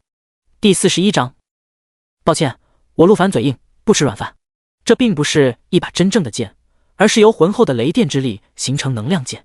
耀眼夺目的电芒瞬间引起了陆凡的注意。还有高手？陆凡扫视周围，立刻也是发现了站在不远处的一袭黑色透明蕾丝的萧玲珑和提着酒壶的白发老者。只见白发老者右手之上，蓝色雷芒闪烁，头顶之上更是显露出了等级信息与职业信息。赫然竟是69级雷霆剑皇 SSS。 就在陆凡惊讶之余，身后的雷剑已经贯穿了他的身体。不过意外的是，这一剑并未对其造成任何伤害，只是感觉全身麻痹，无法动弹。显然对方的意图并非是击杀自己，而是控制。喂，我说你们两个想干什么？陆凡朝着不远处的萧玲珑与白发老者大吼道。然而对方并未立刻回答，白发老者的神情更是微微一惊。刚才他那一招雷电之剑名为雷霆净化，虽然不会造成伤害，却可以净化掉对手身上一切增益状态，并造成麻痹效果，持续10秒。如果此时的陆凡身上有黑暗神殿的伪装状态，那么在雷电净化之下会显出真身。小姐，看来此人并非是黑暗神殿之人。哦，萧玲珑倒是神色之上掠过一抹喜色，只见其撩动眉间秀发放至耳后，迈着修长洁白的美腿缓步来到陆凡身前。喂，你叫什么名字？萧玲珑将脸凑到陆凡近前，几乎鼻子都要碰上。两人此时都可以感受到双方彼此炽热的呼吸。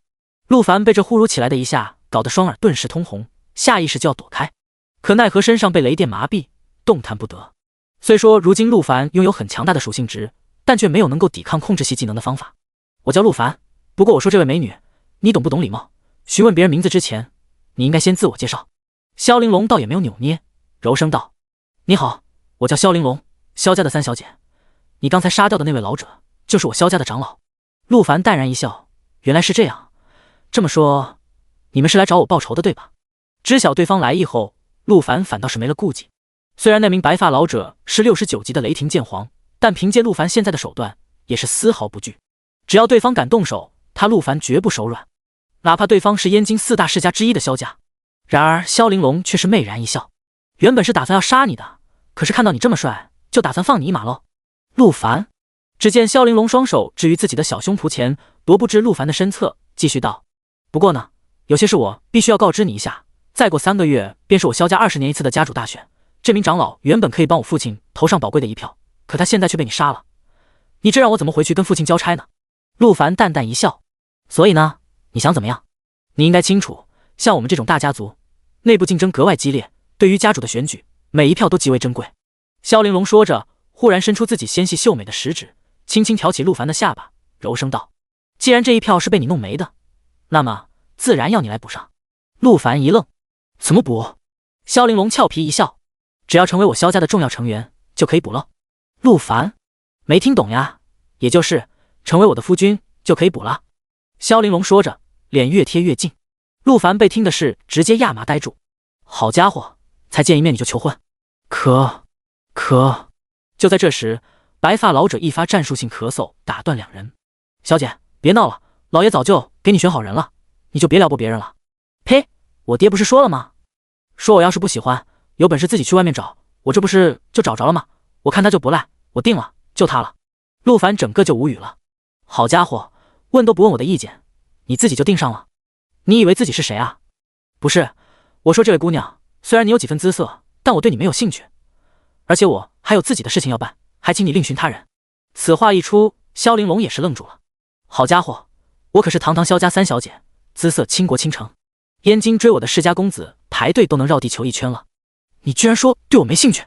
喂，小子，你想清楚了，进入萧家是多少华夏男子梦寐以求的事情，至少可以让你少奋斗20年以上。现在本姑娘给你这个机会，你应该感到庆幸，而你却居然要拒绝。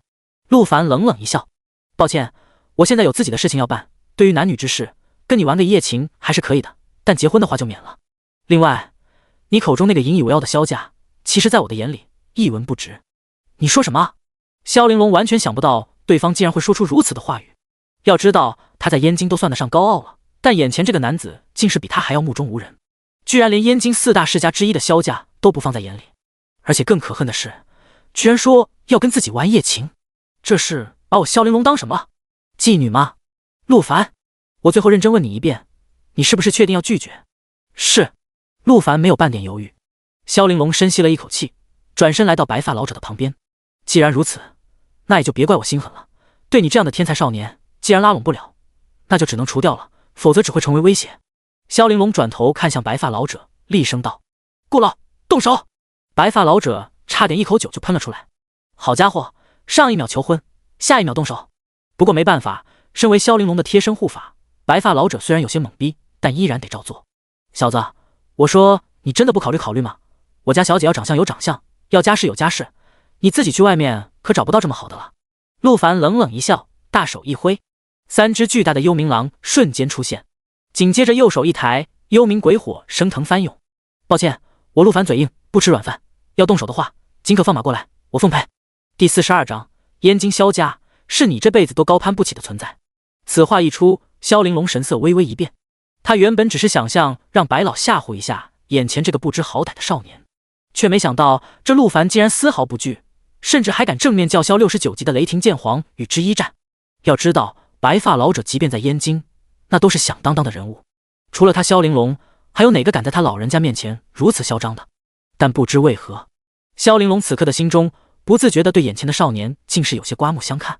而且更让他感觉到诧异的是，这家伙明明只有23级，且职业天赋是最低级的 F， 却是有着6狗3狼共9只召唤兽，而且每一只召唤兽似乎都看着气势汹汹，尤其是刚刚召唤出来的3只巨狼，恐怖的气息竟是让他都泄微微胆寒。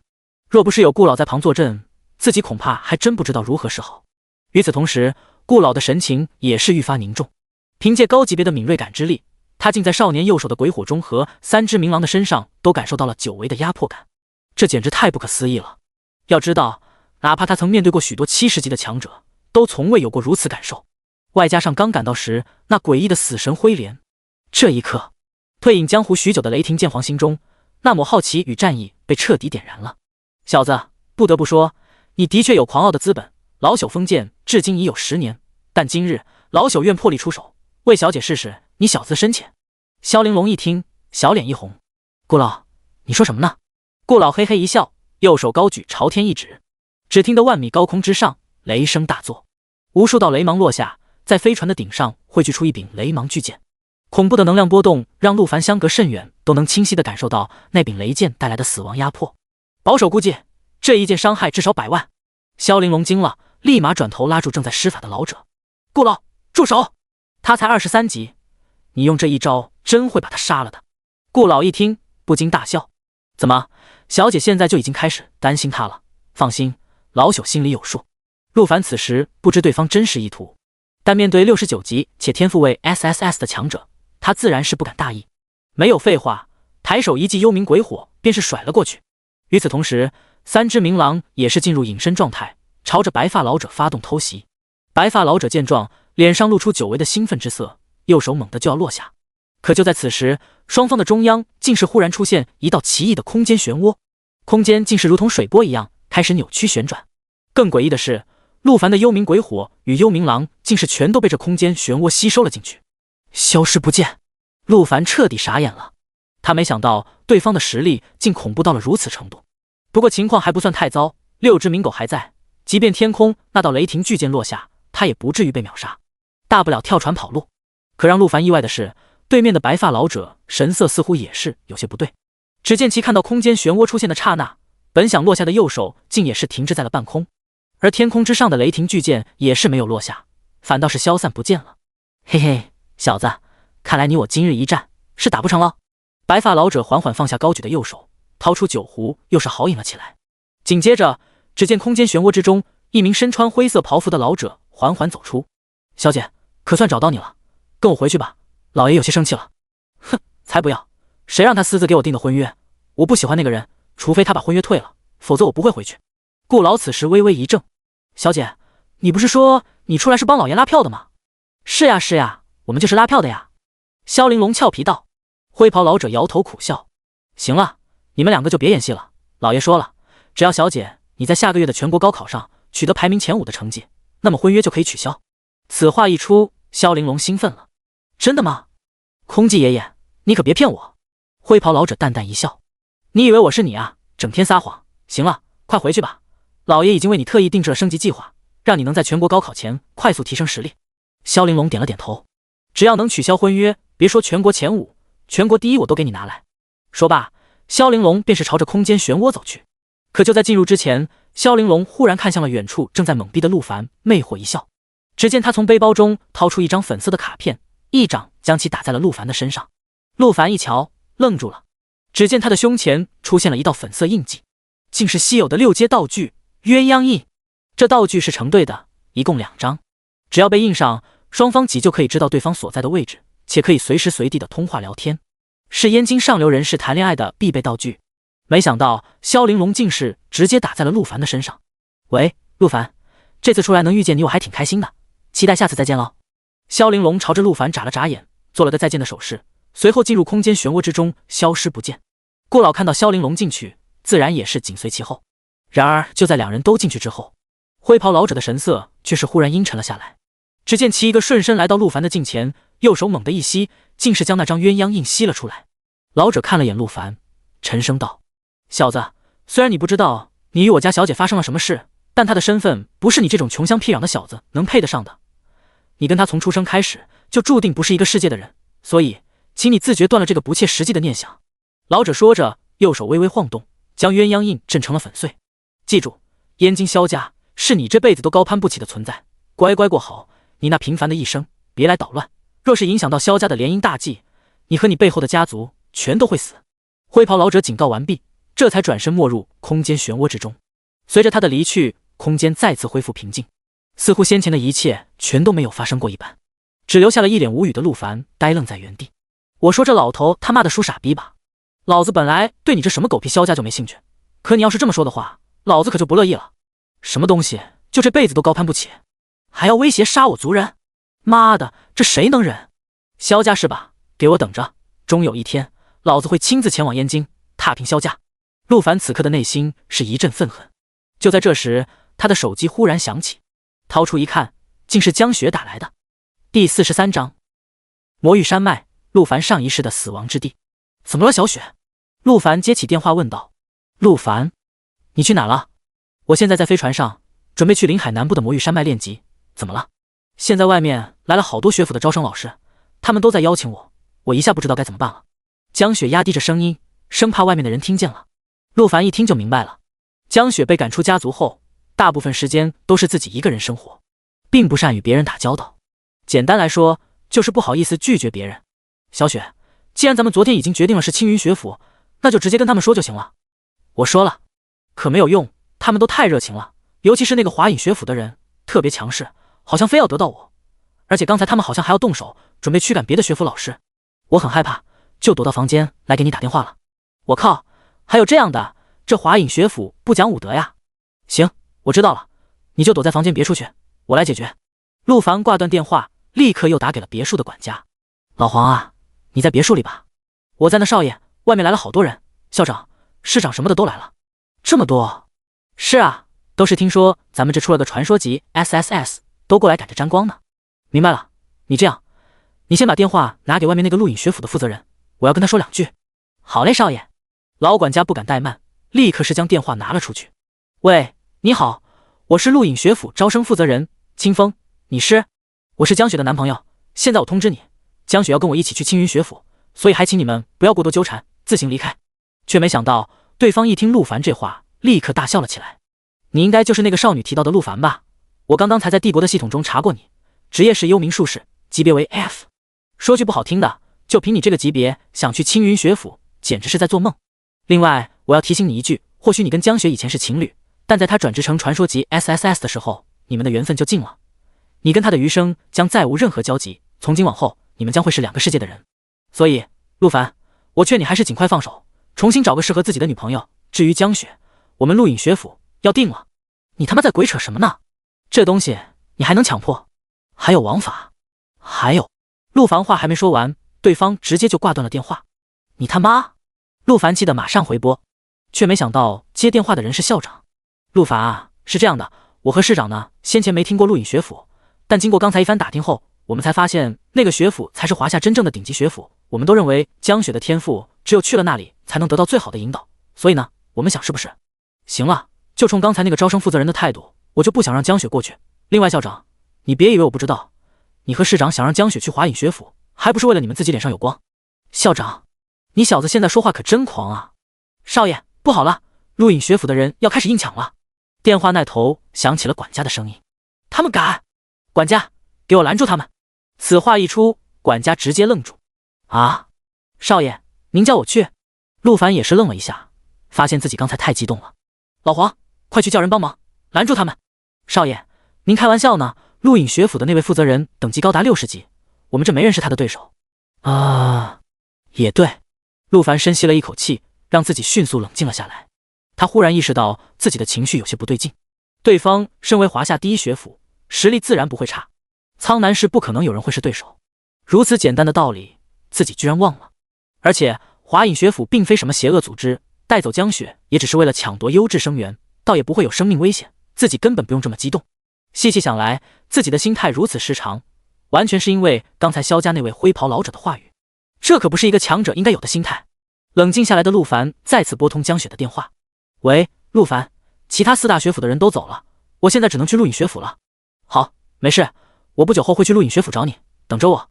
就凭你啊，还是算了吧，陆隐学府的大门在哪，恐怕你都找不到。电话那头的远处传来了招生导师清风的声音。江雪，你别听他的，相信我，你先过去，强大自己，我肯定会来找你。好，陆凡，我相信你，我会一直等着你。随后两人又寒暄了几句后，陆凡挂断电话。萧家、华隐学府，都给老子等着！迟早一天，我会让所有瞧不起我的人全都跪下。此时，房间里的十几人见状也是颤颤巍巍地走了出来。大佬，房间我们都收拾好了，您看下。知道了。陆凡神色冰冷，右手一抬，召唤出3只明狼，将这十几人尽数斩杀。从一开始，陆凡就没打算放过他们。随后，陆凡在房间中躺着休息了一会，飞船便抵达了临海市。临海市东边临海，因此被称为临海市，而在其西南方向，则是一片广袤无垠的魔域山脉。陆凡下了飞船，骑着明狼抵达魔域山脉的入口。这里有着数十名身穿龙甲的华夏守卫，还有不断往来的冒险职业者。看着眼前熟悉的景象，陆凡不禁感慨：魔域山脉终于回来了，这一次我倒要看看上一世是谁杀的我。魔域山脉正是陆凡上一世的死亡之地。第44章万毒宫。魔域山脉是普通人终生都不敢踏足的危险区域，这里遍布着20级到50级的野生魔物，而且不同于安全区副本里的魔物，这里的每一只魔物都拥有堪比人类的灵智，等级越高，魔物的灵智就越高。他们会使用陷阱，发动突袭，抱团作战。倘若没有绝对的实力，寻常职业者不会选择进入这片高风险的死亡地带。但在魔域山脉，最恐怖的还不是魔物，而是人。因为魔域山脉没有安全区域的保护限制，职业者一旦在这里死亡，全身的装备以及物品全都会掉落。正因如此，这里存在着大量以谋财害命为生的杀手。根据华夏官方的统计，每年死在魔域山脉中的职业者至少有上百万，其中死于魔物之手的只占 35%， 其余全都是死于同类职业者之手。甚至说有许多职业者进入魔域山脉的目的就不是魔物，而是人。相比于击杀魔物而言，杀人的回报反而更大。倘若要是击杀了一名离家出走的愣头青富二代，甚至可以直接实现财富自由。这也正是为什么魔域山脉如此凶险，但还是有许多职业者趋之若鹜。而陆凡上一世便是死在了魔域山脉，哪怕当时的他已经觉醒了幽冥领主，成功突破到10多级，并且还第一次召唤出了冥狗，但即便如此，陆凡还是死在了那里，不是被魔物所杀，而是被人。至于是谁，陆凡并不知道，因为当时他正在睡觉，只听得一声炸响，自己就死了。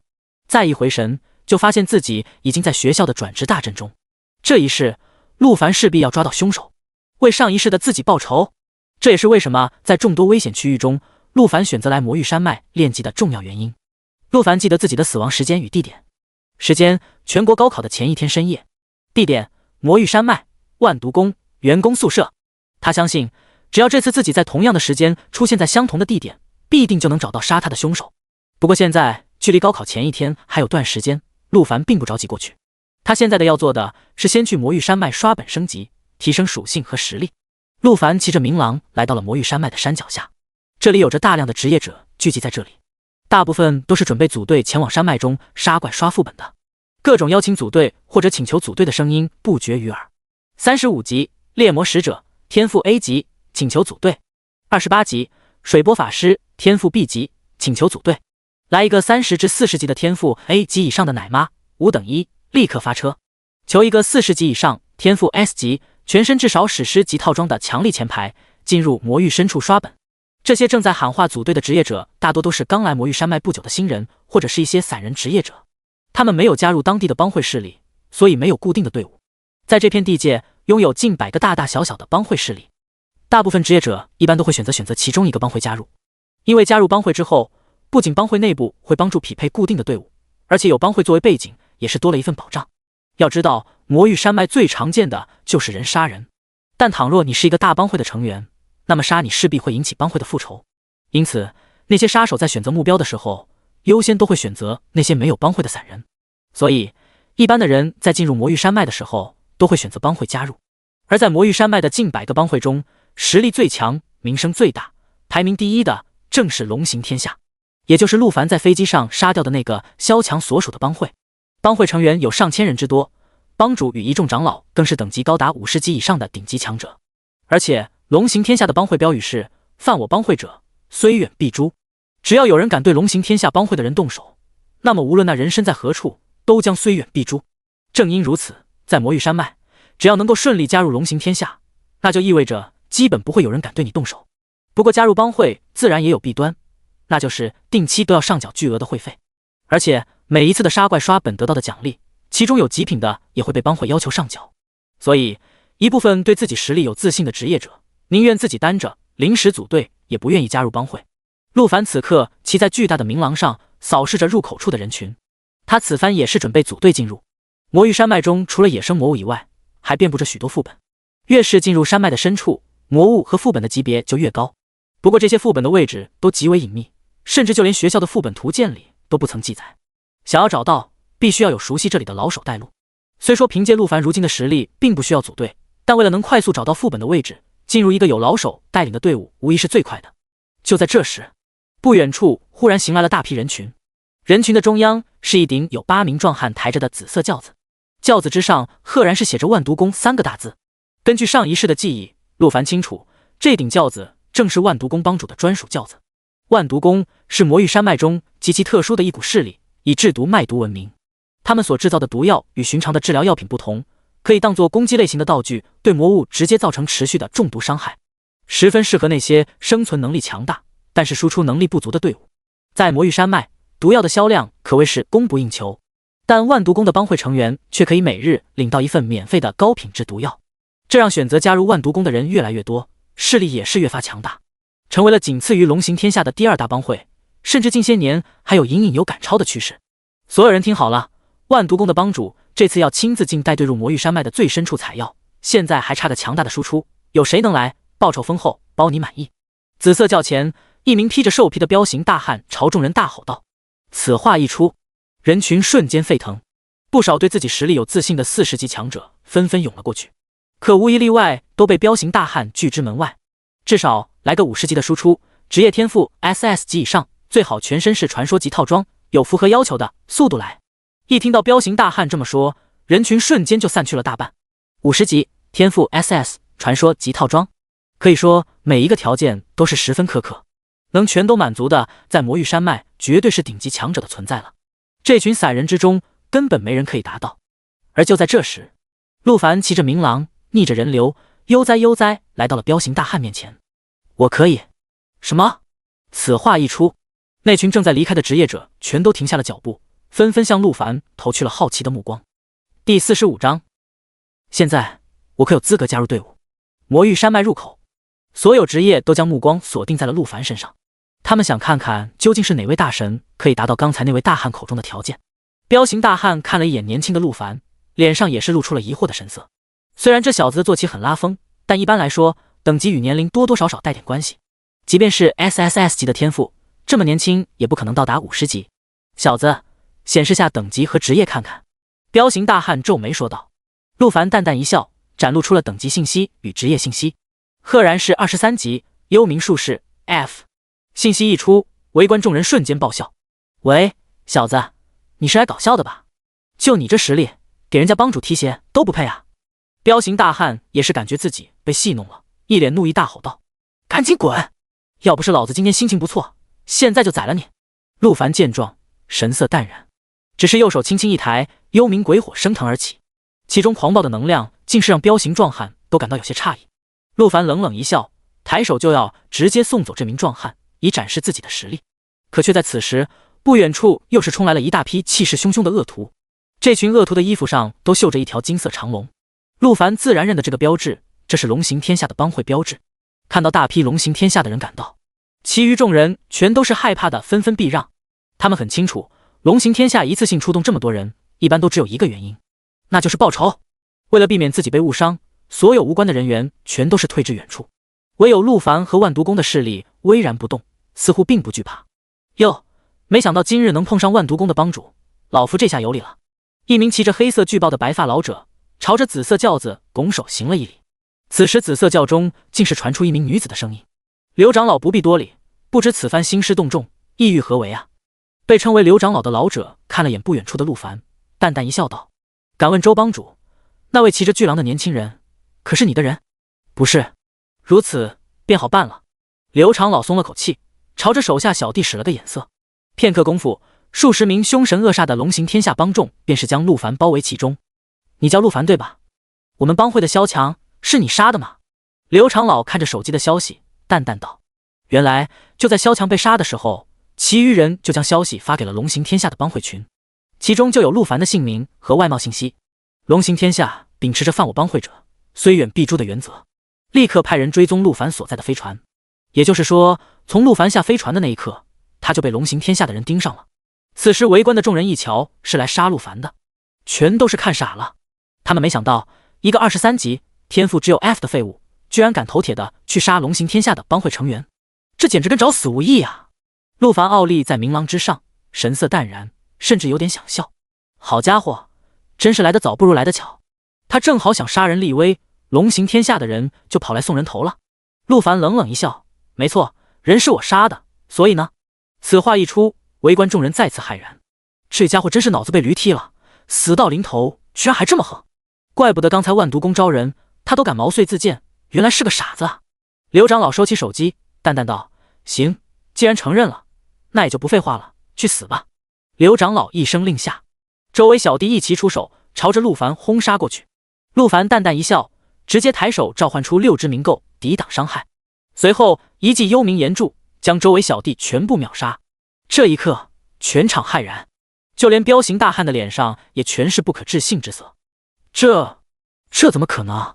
然而还没等众人反应过来，刘长老的身后又不知何时出现了一只巨大的冥狼，一爪子过去，直接将刘长老当场拍死。寂静，全场死一般的寂静。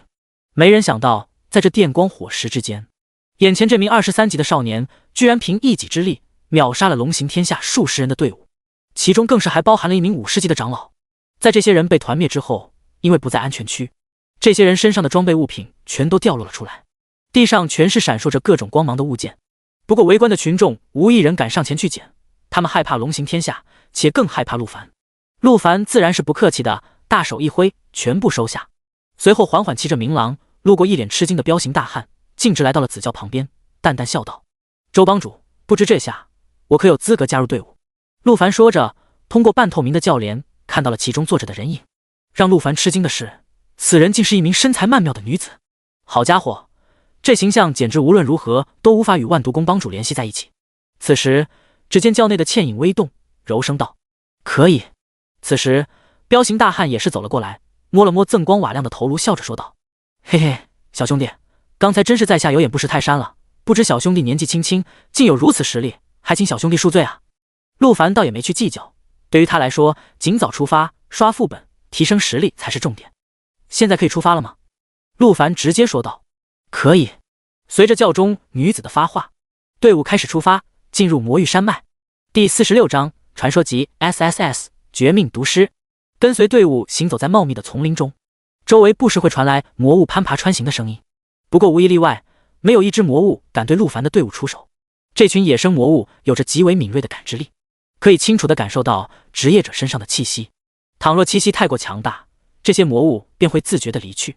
因此，在魔域山脉的前半段，他们根本不需要担心魔物袭击的问题。喂，陆凡小兄弟，我好奇问一句，你才23级，为什么有如此恐怖的实力？彪形大汉走在最前方，回头看向陆凡问道。陆凡淡淡一笑，打趣道：“因为我跟深渊恶魔签订了契约。”什么？此话一出，所有人都面露惊骇之色。众人不约而同地停下脚步，祭出武器进入戒备。要知道，签订恶魔契约者是无法进入副本的，而且击杀魔物也不会有经验值。恶魔契约者获取经验值的方式与魔物一样，是击杀人族。可以说，一旦签订恶魔契约，就是彻底与人族为敌。这也就是为什么所有人听到陆凡说自己签订了恶魔契约，全都进入戒备状态的原因。众人刚才都见识过陆凡的手段，深知这小子实力恐怖。倘若其真是签订了恶魔契约，这个队伍中恐怕除了紫教内的女子，没人能活。小子，你是认真的吗？你签订了恶魔契约？彪形大汉冷汗嘟出来，严肃问道。放心，他的身上没有恶魔的气息。这时，紫教内的女子忽然开口道。陆凡微微一笑，开个玩笑罢了，大家别紧张。众人一听，这才长叹一气，纷纷收起武器，继续前进。你叫陆凡对吗？龙行天下那帮人有仇必报，虽远必诛，你杀了他们的长老，他们不会善罢甘休的。陆凡淡淡一笑，他们要是敢来，我就会让他们有来无回。教中女子黛眉微蹙，你这么有自信，龙行天下可是魔域山脉的第一大帮会，成员上千，且里面50级以上的强者就有20人。倘若他们全员出动，你能应付吗？陆凡骑着明狼与子教并行，他转头看向里面的倩影，笑道：“怎么了？你是担心我吗？”教内女子轻笑：“我的意思是，如果你愿意加入万毒宫，我可以帮你一起对抗龙行天下。”陆凡微微一愣，本想拒绝，对付龙行天下的话，他一人足够。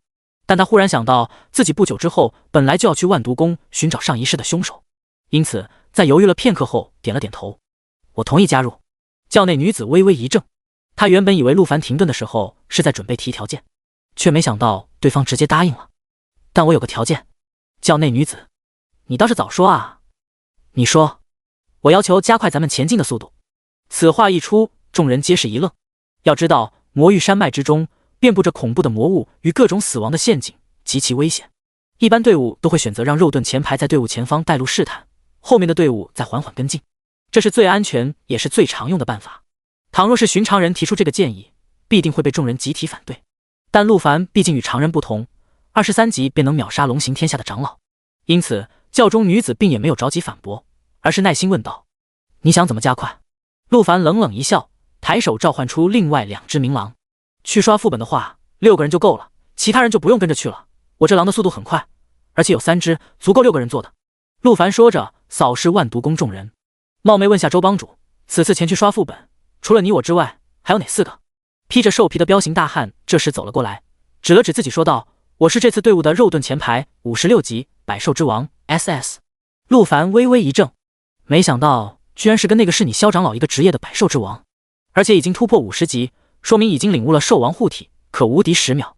不得不说，这样的肉盾前排还是有点作用的。紧接着，人群中一名身披绿色披风、金发长耳、手持长弓的男子也是走了过来。“我是队伍里的输出射手，57级精灵射手 S。” 精灵射手，陆凡曾在职业图鉴上看到过，虽然只有天赋只有 S 级，但这种职业不仅仅只是一名输出的射手那么简单，他有着远超常人的视力，可以看到千里之外，而且还有许多侦察类的技能，例如现在在空中飞行的3只侦察猫头鹰便是他的召唤兽。紧接着，一名浑身肌肉的、身穿黑色皮衣、头戴黑色棒球帽、手持一柄大刀的男子缓缓走出。“我是这个队伍的战士，也是副坦，58级5级刀王 SS。”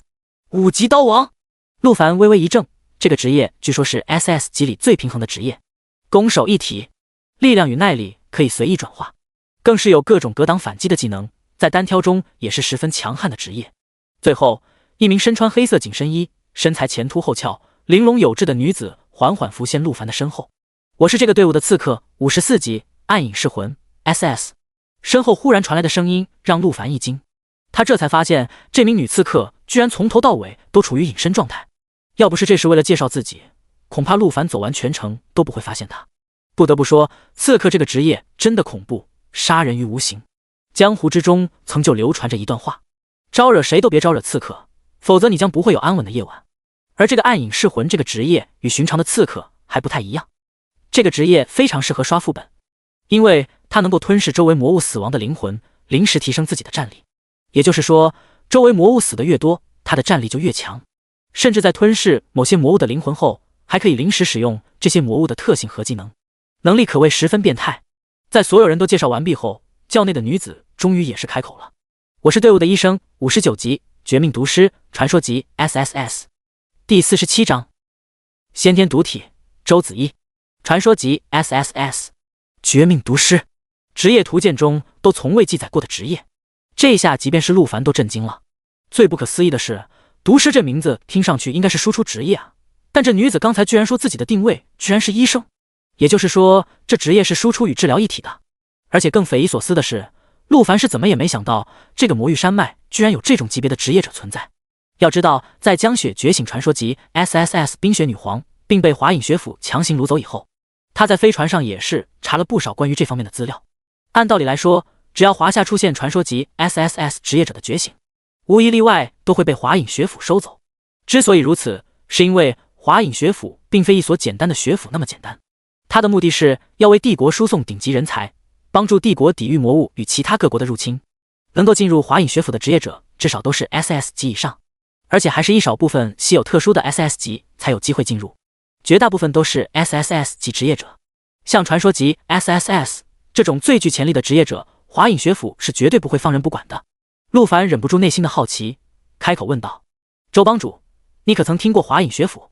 此话一出，周围众人又是一愣，其中大部分自然是没听过这个名字的，但刚才在队伍的中主力对这个名字可都是不陌生。小兄弟，你可真是哪壶不开提哪壶啊！彪形壮汉大笑道：“怎么了？这个问题还是别问了。”彪形大汉似乎知道什么似的，凑到陆凡身边低声道。陆凡是聪明人，一下便意识到其中另有故事，但此刻倒也不便继续深究。行吧，既然如此，那也就不浪费时间了，请周帮主出教，咱们骑着明狼加快速度，其他无关人员就请自行回去吧。此话一出，抬轿的轿夫与其他万毒宫的帮众全都是一脸欣喜之色。要知道，这一趟深入魔域山脉，他们这些炮灰可谓是九死一生啊！倘若就此离去，无疑能保住一条小命。然而轿中女子却是开口道：“不行，我拒绝你的提议。要知道我们此行是要去魔域山脉的最深处，路程漫长，至少需要15日。倘若这些人全都走了，谁来帮我们打下手？而且路途凶险，满是魔物与陷阱，前进太快会让自己陷入险境。最后，我习惯了坐轿，骑不惯坐骑。倘若你一意孤行，那么我们这就掉头回去，大不了重新组人。”一连串的话语让周围之人感到错愕。要知道，在他们的印象里，帮主从不会跟别人说这么多话。可就在下一秒，陆凡的行为便是彻底看呆众人。只见他一个飞身来到轿边，掀开轿帘就钻了进去。这一幕直接把所有人都吓傻了，全都朝着轿子围了过来。彪形大汉更是急得大喊：“小兄弟，你要干什么？可千万别碰帮主，会被毒死的。”暗影女刺客则是更是站在一旁摇头叹息：“自寻死路。”没错，只要在魔域山脉稍微混久一点的职业都知道，万毒宫帮主天生毒体，一旦触碰就会中毒，而且伤害极高。以前有一名40级的战士因为好奇跳入轿内，触碰了一下帮主的娇躯，只短短数秒便被其身上的剧毒直接带走。此刻看到陆凡忽然闯入轿中，女子也是面露惊色：“喂，你别！”不过还没等女子把话说完，陆凡直接就是将其搂入怀中，随后一个飞身重新回到明狼身上。这时陆凡也终于是看清了轿中女子的模样，只见其一身紫色长裙，一头紫色长发，脸上戴着紫色面纱，使得看不清容貌。陆凡抱着女子冷冷一笑：“抱歉，15天的时间对于你们来说或许没什么，但对我来说却是极其珍贵，更何况现在去不去可不是由你说了算。”没错，对于陆凡而言，他的实力足以碾压在场众人。即便你是传说级 SSS 职业，但那又如何？他可是比传说级还要高一个档次的全球唯一性隐藏职业，所以他根本没必要跟这群人商量。然而此刻怀中的女子却是没有在意陆凡的言语，只是一脸震惊地看着陆凡，惊呼道：“你居然没事！”陆凡一愣，他当然是感受到了体内的毒伤，秒伤竟是高达10几万。不过好在陆凡有冥狗帮忙转移伤害，因此自己的生命值并无波动，看上去就好像没中毒一样。不得不说，这女子的天赋果然变态，自带的被动毒体伤害竟都是这么高。只可惜遇上了天赋更变态的陆凡。只见陆凡傲然一笑：“就凭你身上的这点毒，倒还伤不了我。”此话一出，怀中女子彻底花容失色。自他觉醒后的这3年中，陆凡还是第一个能无视他这一身绝命毒体的人。只见女子从陆凡的怀中挣扎坐起，整理了下散乱的紫色长发，柔声道：“所有人听令，按照陆凡先生的指示，进入副本的主力全都骑上巨狼，而其他无关的人员可以自行回去了。多谢周帮主，多谢陆凡先生。”其余小弟听言，纷纷是叩头拜谢。陆凡自然是没有理会，只是催促其余4人快速上狼。其余4人自然也是不敢怠慢，自行分组骑上明狼。其中百兽之王与5级刀王一组，暗影杀手与精灵射手一组，随后依旧是百兽之王的彪形壮汉骑着明狼带路，陆凡等人则是紧随其后。只见陆凡双手环抱住眼前的紫衣女子，身躯随着明狼的跳动上下磨蹭。女子因为先天毒体的缘故，3年没碰过男人，内心也早就寂寞的不行，身子竟是迎合着陆凡不断扭动，这让陆凡舒服的差点叫出声了。只见其强忍内心冲动，凑到女子的耳边低声道：“对了，还没问你叫什么名字呢？周子一，你叫我子一就行。”与此同时，另一边龙行天下的议事大厅内，什么？居然敢杀我龙行天下的长老，这踏马是胆大妄为！帮主龙霸天在得知了自己帮派的长老被杀之后，气的是火冒三丈，立刻是在帮会的群里发出了消息，并艾特了所有人：2位副帮主、4大护法，所有长老，精英全都给我立刻回帮派集结！这次我要倾巢而出，进入魔域山脉追杀这个叫陆凡的家伙。启禀帮主，据说有人看到陆凡是跟万毒宫帮主一起进入的魔域山脉。万毒宫，周子怡，那可正好了，一起宰了。第48章，面纱之下的紫色纹路。陆凡一行人骑着明狼在继续往魔域山脉的深处前进。明狼的速度极快，只用了半天的时间，队伍便抵达魔域山脉的中部。这里的魔物等级普遍也是来到了30至40级，与前面路程不同，这里的魔物实力更强，性格也更加凶狠狂暴。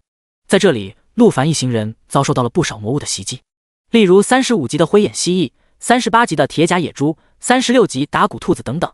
不过，面对这群魔物的袭击，队伍众人根本无需出手，明狼一找一个直接秒杀，甚至即便遇到了让一般职业者头疼的蛛网陷阱，亦或是沼泽泥潭，在陆凡的明狼面前，那也是随意化解，视若无物。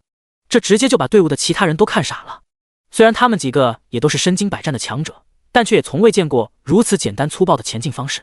而且不仅如此，更让其他人头皮发麻的是，陆凡在斩杀这些魔物之后，利用幽冥鬼火进行焚烧，不仅属性再次暴涨，等级也是咔咔一顿乱升，直接就是突破到了29。此时所有人才彻底明白，眼前这个少年绝对并非职业信息展示的只是一个 F 级别的职业。不夸张地说，这少年职业甚至比万毒宫帮主的传说级 SSS 还要强大。此时被陆凡紧紧搂在环抱住的周子怡喘息道：喂，陆凡，你能不能告诉我你的真实职业是什么？我不相信你是 F。 陆凡经过一路磨蹭，体内也是欲火焚身。只见他将周子怡的长裙撩起，右手从裙底缓缓探了进去，左手则是在其柔然的胸前不断揉搓。随后他贴在其耳侧柔声道：今晚你要是好好表现的话，我就告诉你。周子怡早已是满脸通红，一脸娇喘。哼，那你可要当心了，我饿了好久，今晚我可要吃人。周子怡说着，也是肆无忌惮地将纤细的手指伸向了陆凡的那里。触电般的快感差点让陆凡升天。由于陆凡与周子怡处在队伍的最后，两人淫荡的行为倒也是没人察觉。就这样，两人骑着在明狼上，一边调情一边前进，直到深夜，队伍才终于停下，寻了一处山洞进行休息。由于晚上的视线太差，加上越往深处，魔物的级别就越强，所以一般的职业冒险队是不会选择在晚上前进的。虽然陆凡的实力强横，无惧黑夜前行，但经过了这大半天的情欲消耗，陆凡也是有些累了。更重要的是，今晚他要与周子怡大战一场。此时，队伍中的6人围在篝火边上，开始各自拿出了自己的背包中的食物进行晚餐。披着兽皮的百兽之王司咬住手里的战斧牛排，大笑道：今天多亏了陆凡兄弟的助力，原本15天的行程，按照今天的速度，明天就能到了。小事。陆凡此刻正翻找着背包，此前他都忘了带食物来了。作为职业者，吃饭倒不是必要的，但看着众人都在吃美食，自己不免也有些馋了。在背包中搜寻了半天，也是找到了先前龙行天下那群人死亡掉落的食物。美食倒也是极为丰盛，全都是做好了成品，什么红烧鸡、红烧肉、红烧猪蹄、香辣鸡爪等等，总之五花八门，应有尽有。陆凡直接全都拿了出来，分享给众人。毕竟这些东西虽然放在系统的背包里不会损坏，但也是会过期。但意外的是，在陆凡将食物递给周子怡的时候，他竟是摇头拒绝了。怎么了？不敢吃我给的东西？还是不想让我看到你的容颜？没错，这一路上周子怡的脸上一直挂着紫色的面纱，陆凡根本无法看清其真实的样貌。本想着他吃东西的时候应该会将面纱取下，便能看清容颜，却不想被拒绝了。不过通过身材和声音可以判断，眼前这名女子绝对长得不赖。虽说也有小概率会翻车，但陆凡丝毫不慌，就凭这极品的身材，就算丑也照干。反正关了灯，反正都一样。只见周子怡这时摇了摇头，不是，是因为我的体质的原因，吃不了这些。周子怡说着，竟是从背包中掏出了一瓶5品毒药实心腐骨粉。陆凡一惊，要知道这种毒药是对付魔物或者敌人用的，伤害极高。周子怡此时忽然掏出这个，让陆凡也是摸不着头脑。就在陆凡疑惑之际，周子怡忽然开口说道：陆凡，你先转过去。什么意思？我不想让你看到我现在的模样。啊，我现在很丑？不怕，我不嫌弃，你让我看看。不行，我不要，我非要看。你，好吧，但你答应我，不准嫌弃我。放心，保证不嫌弃。只见周子怡终于是用手缓缓揭开的面纱。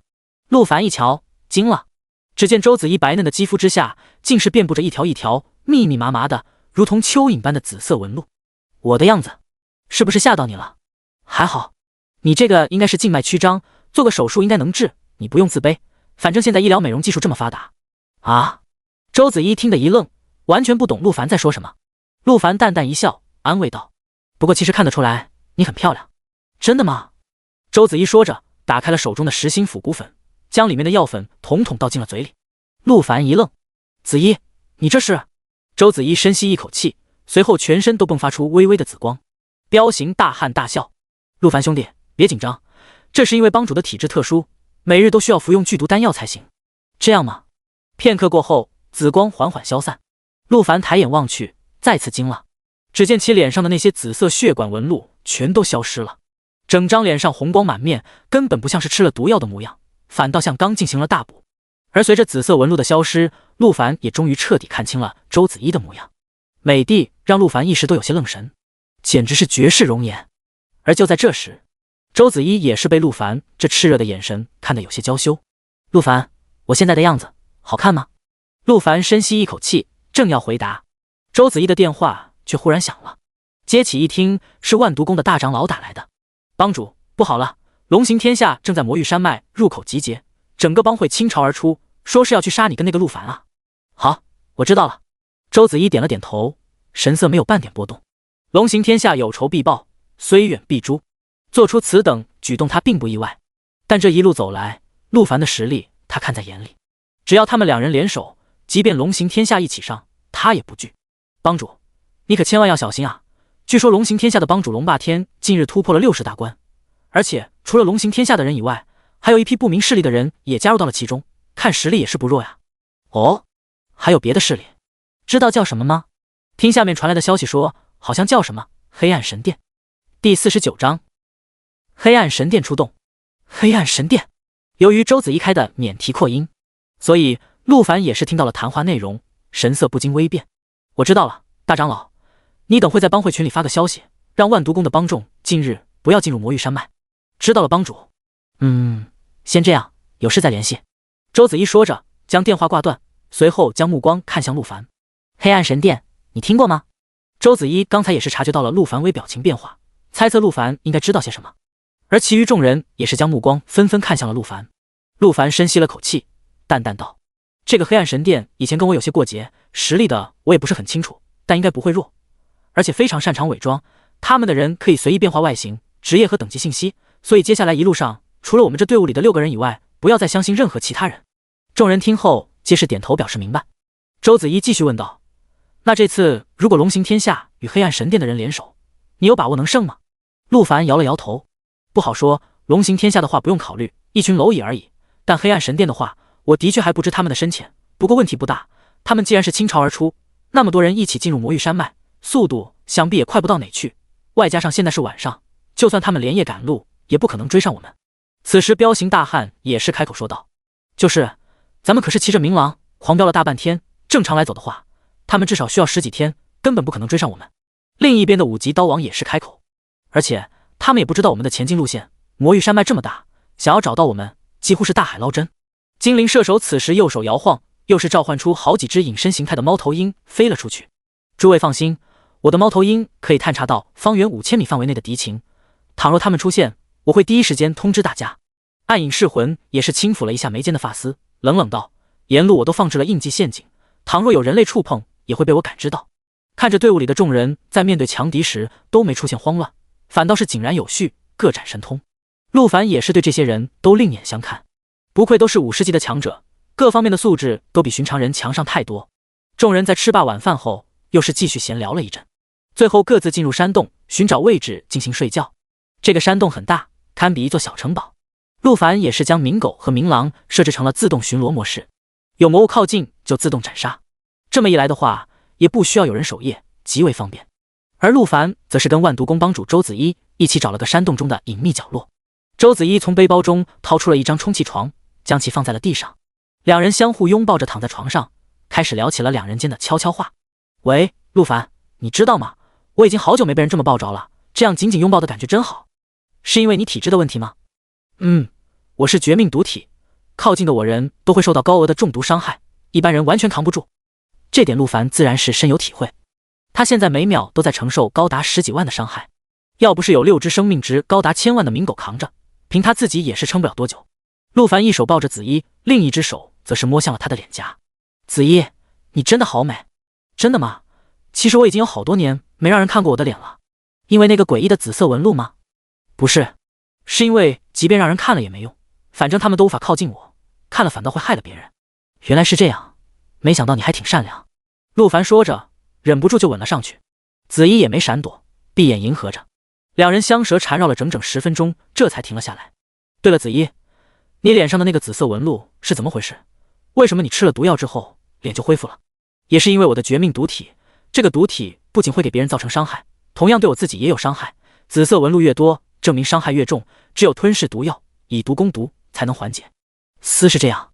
陆凡深吸一口气，没想到这个世间竟然还有这种职业，居然连自己都伤害。子衣，我还有最后个问题，你真的没听过华隐学府吗？此话一出，周子衣微微一愣，片刻过后才是缓缓点头。我在觉醒绝命毒师之后，就是被华隐学府的人招走了。果然是这样，可为什么你现在会在魔域山脉，还自己创建了帮派？按道理来说，你不应该是在华隐学府毕业，然后分配到华夏各个重要的国防机构中去吗？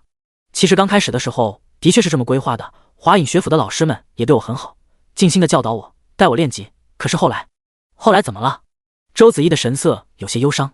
可是后来，随着我的等级提升，我的绝命毒体愈发强大，学府内的同学一旦不小心触碰，就会造成生命危险。而且不仅如此，我每次升级突破的时候，都会不自觉地迸发出大面积的毒素攻击，也误伤了许多人。陆凡听到这里，大概也明白了。所以，你最后被华隐学府开除了？不是。周子衣摇了摇头，是我自己逃走了。华隐学府既不想让我继续留下，对其他职业者造成危险，同样也不想放任我这种危险元素去到外面，所以就准备要将我抹杀。你说什么？抹杀你？另一边，魔域山脉的入口，龙行天下的帮主龙霸天正对一名黑袍老者躬身行礼。真没想到，居然连您这位黑暗神殿的江南省舵主都出动了，看来那小子还真是不凡啊。废话少说，现在的问题是，你打算如何找到他们？您放心，在他们的队伍里有一个是我的人。第50章魔域山脉最强副本狮驼岭。山洞内，陆凡被周子衣一席话震麻了。他没想到华夏第一学府竟是如此德行。他们要抹杀你，然后呢？你是怎么逃掉的？周子衣忽然眼含泪光，抽泣道：是我师父舍命相救，我才得以逃离。你师父死了？没错，他用生命的代价帮我做掩护，也是师父嘱咐我来魔域山脉，因为这里地域辽阔，鱼龙混杂，即便是华隐学府也不容易找到我。那你现在恨华隐学府吗？哼，等有朝一日我成为真正的强者，我一定会杀回陆隐学府帮我师父报仇。周子衣说着，用力抱紧了陆凡。陆凡，你会帮我吗？陆凡冷冷一笑，正好，我也看那群家伙不顺眼，到那时我会跟你一起去。真的吗？不许骗我。陆凡用手轻轻抚去周子衣的眼泪，再次吻了上去，同时一只手握在了其胸前那团柔软的雪峰上。周子衣被摸得闷哼出声，其纤细修长的手指也是伸向了陆凡的。突如其来的触电快感让陆凡发出一声闷哼，而这也彻底激发了陆凡的兽欲，直接动手脱去周子衣的长裙，将其压在身下，发动进攻。周子衣3年未尝男色，根本受不了，直接发出沧浪般的呻吟。陆凡进来。陆凡得意一笑，受不了了吗？想要了吗？想要，快进来。陆凡见状也不再废话，直接狠狠压了进去。随后两人便在气床上展开了大战。期间，周子衣更是一度主动将陆凡压在身下，自己扭动，直到两人大战了整整7个回合，这才终于作罢。周子衣气喘吁吁，一脸红晕的躺在陆凡的怀中，心满意足道：陆凡，真没想到你这么猛，我水都流干了。陆凡紧紧搂住怀中的家人，你也不赖啊。对了，陆凡，刚才一直都是你问我问题，现在该我问你了。你问，我知无不言。经过刚才的交流，陆凡感受到了周子衣的真诚。他陆凡为人，有仇必报，有恩必还。对方既然对他坦诚相待，那么他也将回以真诚。今天为什么你在用技能焚烧了魔物的尸体后，等级就飞快提升了？按照那些怪物的经验值，你应该升不到29级才对。因为我的职业也很特殊，可以焚烧魔物尸体，获得10倍经验值。原来是这样。接着，陆凡也是讲述了自己的故事，两人又是聊了好一会。最后两人相拥着入睡。次日清晨，队伍再次向着魔域山脉深处进发，途中依然是遇到了不少魔物的袭击，而且级别也是越来越高，40级、45级，到最后的50级。不过在陆凡的明狼面前，全都是一爪拍死。陆凡将这些拦路袭击的魔物尸体全部焚烧，经验值与属性都是一顿嘎嘎飙升。不过由于陆凡没有3阶突破凭证，因此现在经验值一出了也无法突破。但陆凡也并不着急，只要等他刷完魔域山脉的副本，稳固实力之后，再慢慢去搞突破凭证也完全来得及。在队伍又进行了小半天的前行之后，众人终于抵达了目标副本的入口。这里与副本广场的入口不同，魔域山脉中每一个副本入口只对应着一个副本，而且每一处入口都极为隐蔽，倘若不是老手带路，一般的人很难发现。此时周子一作为队伍的队长走向入口漩涡处，此为55级副本狮驼岭，请职业者确认是否要进入挑战。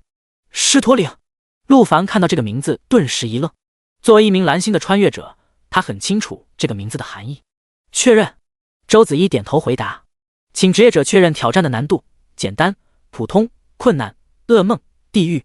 此话一出，陆凡再次愣住，他没想到这里的副本难度竟是比副本广场又多出了一个维度。地狱。此时的周子一并没有立刻决定，而是将目光看向陆凡，似乎在询问他的意见。不过陆凡此时正在被刚才的信息暴击，正在发懵。周子一见状，赶忙拍了拍陆凡说道：陆凡，我要的东西必须要困难级才会掉落，所以我想选择困难级的难度，你认为呢？会不会风险太大了？要知道，在这个世界，等级越高的副本风险就越大，尤其是高等级的副本，一不小心就会被团灭。所以职业者一般不会冒险去挑战同等级的副本，一般都会选择挑战比自身等级低5至10的副本。例如50级的职业者一般只会去挑战40至45级副本，而不会去选择挑战50级的，除非说对自己的实力十分有自信。而即便有少数挑战同级别副本的，那也顶多只会选择挑战普通难度。只有在熟练的通关普通难度，且穿戴了一整套品质至少是传说级装备后，才有可能与其他同样的强者组队，尝试挑战困难级别。可以说，困难级别已经是普通人的天花板。也正因如此，周子一在选择困难难度的时候，才会再三的看向陆凡进行确认。然而陆凡却是冷冷一笑，开口道：别浪费时间了，直接地狱级。此话一出，队伍众人皆是骇然。要知道，他们都是常年混迹在魔域山脉的老手。狮驼岭作为魔域山脉的最强副本，他们也是挑战过多次普通难度。他们深知这个副本的恐怖，一路上都遍布着各种难缠的精英魔物。重点是这个副本的 BOSS 有3只：青毛狮子怪、黄牙老象、大鹏金翅雕。其中狮子怪不仅拥有吞人入腹的控制系技能，而且还有一手伤害恐怖的刀法。黄牙老象则是拥有长臂卷人的控制系技能，而且耐高血后十分抗打。而3只 BOSS 里最强悍的还是当属这大鹏金翅雕，敏捷极高，拥有身法技能，且能造成高额的暴击伤害。重点是它还能施展法宝系技能阴阳二气瓶，将人吸入瓶中进行控制加持续伤害。也就是说，3个 BOSS 都拥有控制系技能。真要打起来的话，6人的队伍瞬间就会被控制3人，只剩一半。不过在普通难度下，3只 BOSS 感知不太敏锐，可以拉着一只打。但难度一旦到了困难级以上，那么3只 BOSS 无论哪只受到伤害，其余2只便都会被苏醒，也就是必须同时对付3只 BOSS。所以即便是困难难度，对众人来说都已经一场极大的挑战了，更别提什么噩梦和地狱了，那简直无法想象将恐怖到何种地步。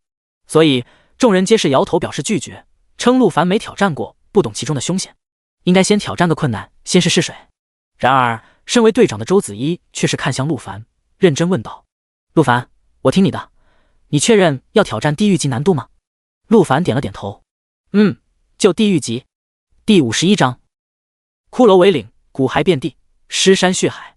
此刻所有人都傻眼了，虽然他们也都见识过陆凡的本领，但地狱级的狮驼岭，谁都无法想象里面的魔物会被强化到何种可怕的地步。还有那3只本就恐怖异常的 BOSS， 在地狱级的加持下，实力恐怕将更加变态。可就在众人还在愣神之际，队长周子一已经做出了选择。地狱级职业者，请注意，您当前要挑战的副本是55级地狱难度副本狮驼岭。在综合评估当前队伍的等级与职业天赋后，系统认为挑战难度过大，建议重新更换难度，请您慎重考虑，确认是否要继续挑战。1. 更换难度， 2. 头铁继续。系统的风险提示一出，众人是彻底不淡定了。帮主，你疯了！没必要啊！百兽之王大喊道。是啊，我们现在时间充裕，没必要冒这个风险。再怎么样，我们也可以先挑战困难级，看看陆凡的实力，然后再判断是否挑战地狱级。其余众人也是纷纷开口劝说。然而周子一却是摇了摇头，我无条件相信陆凡。陆凡也是淡然一笑，各位不用担心，我可以跟大家透个底，其实这个副本我仅凭自己一人也能通关，带上你们纯粹是看在这一路同行的情谊。当然了，如果诸位确实感觉害怕的话，也可以选择现在退出队伍，在入口处等我们出来。毕竟这次的目的帮助周帮主刷到他所需要的东西，并非一次就能成功，只不过地狱的难度而爆率会更高罢了。没错，在经过昨晚的深度交流后，陆凡得知周子一此行的主要目的是为了得到大鹏金翅雕身上掉落的阴阳二气瓶，那可是5阶顶级的主动法宝道具。虽然不知道周子一要那东西干什么，但仅凭昨晚2人的深交，陆凡帮他刷个这东西倒也是举手之劳。而且周子一是59级传说级 SSS 天赋的强者，到时候面对黑暗神殿的进攻，他也能成为自己的一大助力。面对系统弹出的风险提示，周子一这次没再看向陆凡，而是直接选择了头铁继续。而随着队长做出进入副本的选择，一众队员也是收到了是否进入的弹窗提示。按照要求，只有所有队员全部选择同意，队伍才会进入。陆凡当然没有迟疑，直接选择确认。但其余几人却是面面相觑，迟迟不敢做出选择。陆凡不耐烦了，行了，你们先退出队伍吧，在外面等我们，反正也用不了多少时间，有你们这耽误的功夫，我都刷完一遍出来了。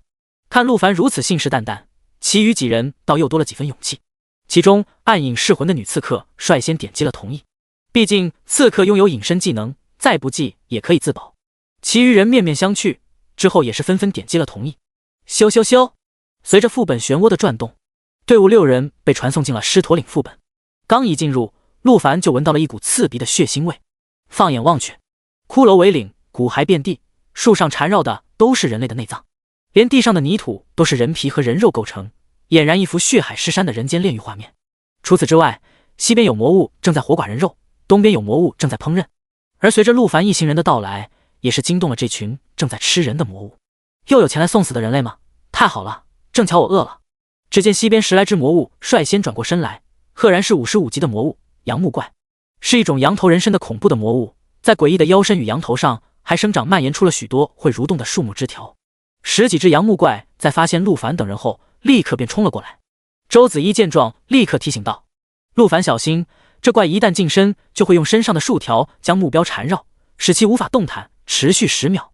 百兽之王见状，则是立刻施展兽变，化身一只巨大的白虎，准备上去硬抗。然而却是被陆凡直接拦下。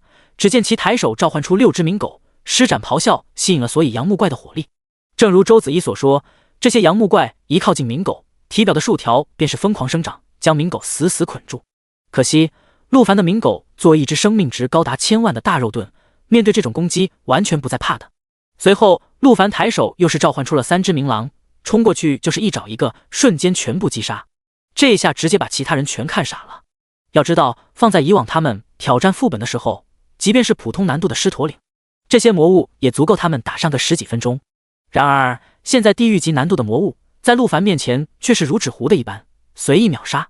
要知道这些魔物的血量在地狱级里都至少是上百万啊。然而他们不知道的是，陆凡召唤出的鸣狼敏捷可是陆凡精神的10倍。陆凡现在的精神属性高达10几万，因此鸣狼的敏捷值便是高达恐怖的100多万。外加鸣狼自带被动多重暴击，一爪子下去，伤害少则300万，多则6、700万。而且鸣狼不仅伤害爆炸，攻速也是变态，100多万的敏捷，攻速已经达到了系统的阈值，1秒5下。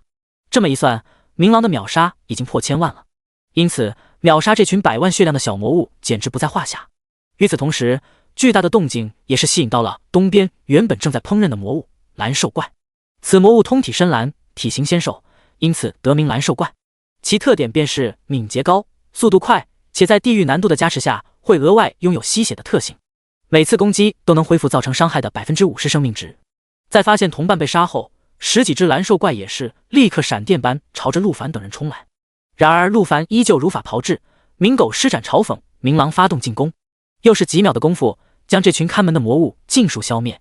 之后陆凡使用幽冥鬼火将魔物的尸体尽数焚烧，经验值与属性再次暴涨。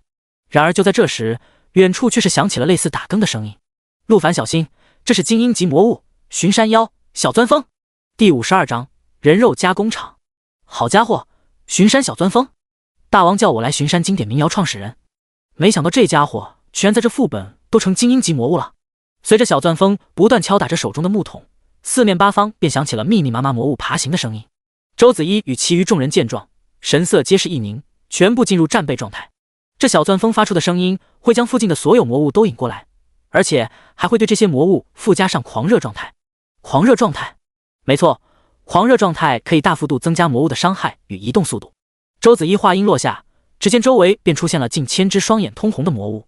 这些魔物在狂热状态的加持下，速度暴增，如潮水般朝着众人涌了过来。陆凡抬眼望去，发现在这群魔物之中，除了刚才的杨木怪和蓝兽怪，还多了2种魔物，56级的树妖与藤精。相比于先前的杨木怪和蓝兽怪，树妖与藤精是远程法系攻击单位，会使用木系法术技能，从地面伸长出树枝与藤蔓，对职业者造成伤害和缠绕效果。周子一环视四周，不禁一怔，糟了，地狱级的难度，魔物的数量比苦难多了好几倍，接近上千只，而且四面八方都有，连拉扯的空间都没了。精灵射手也是神色微变，大喊道：不只是数量多了，而且还多了2种以前没有的魔物。什么？众人一惊，立刻朝着精灵射手所指的方向看去，发现在远处竟还有2只魔物躲在黑暗的阴影中，无法看清模样。此时百兽之王大喊：魔物马上杀来了，先不管那2只新魔物，先把眼前的解决了再说。陆凡，你负责前面，我来看后面的。5级刀王也是转换成了防守姿态，将刀横在身前，力量尽数转换成耐力。我也可以抗住一个方向。周子一右手轻轻抬起，紫芒大盛，恐怖的毒气缓缓弥漫而开。这毒气不仅可以伤害魔物，同时还能治疗范围内的队员。精灵射手与暗影噬魂也是做好了战斗的准备，随时准备杀敌。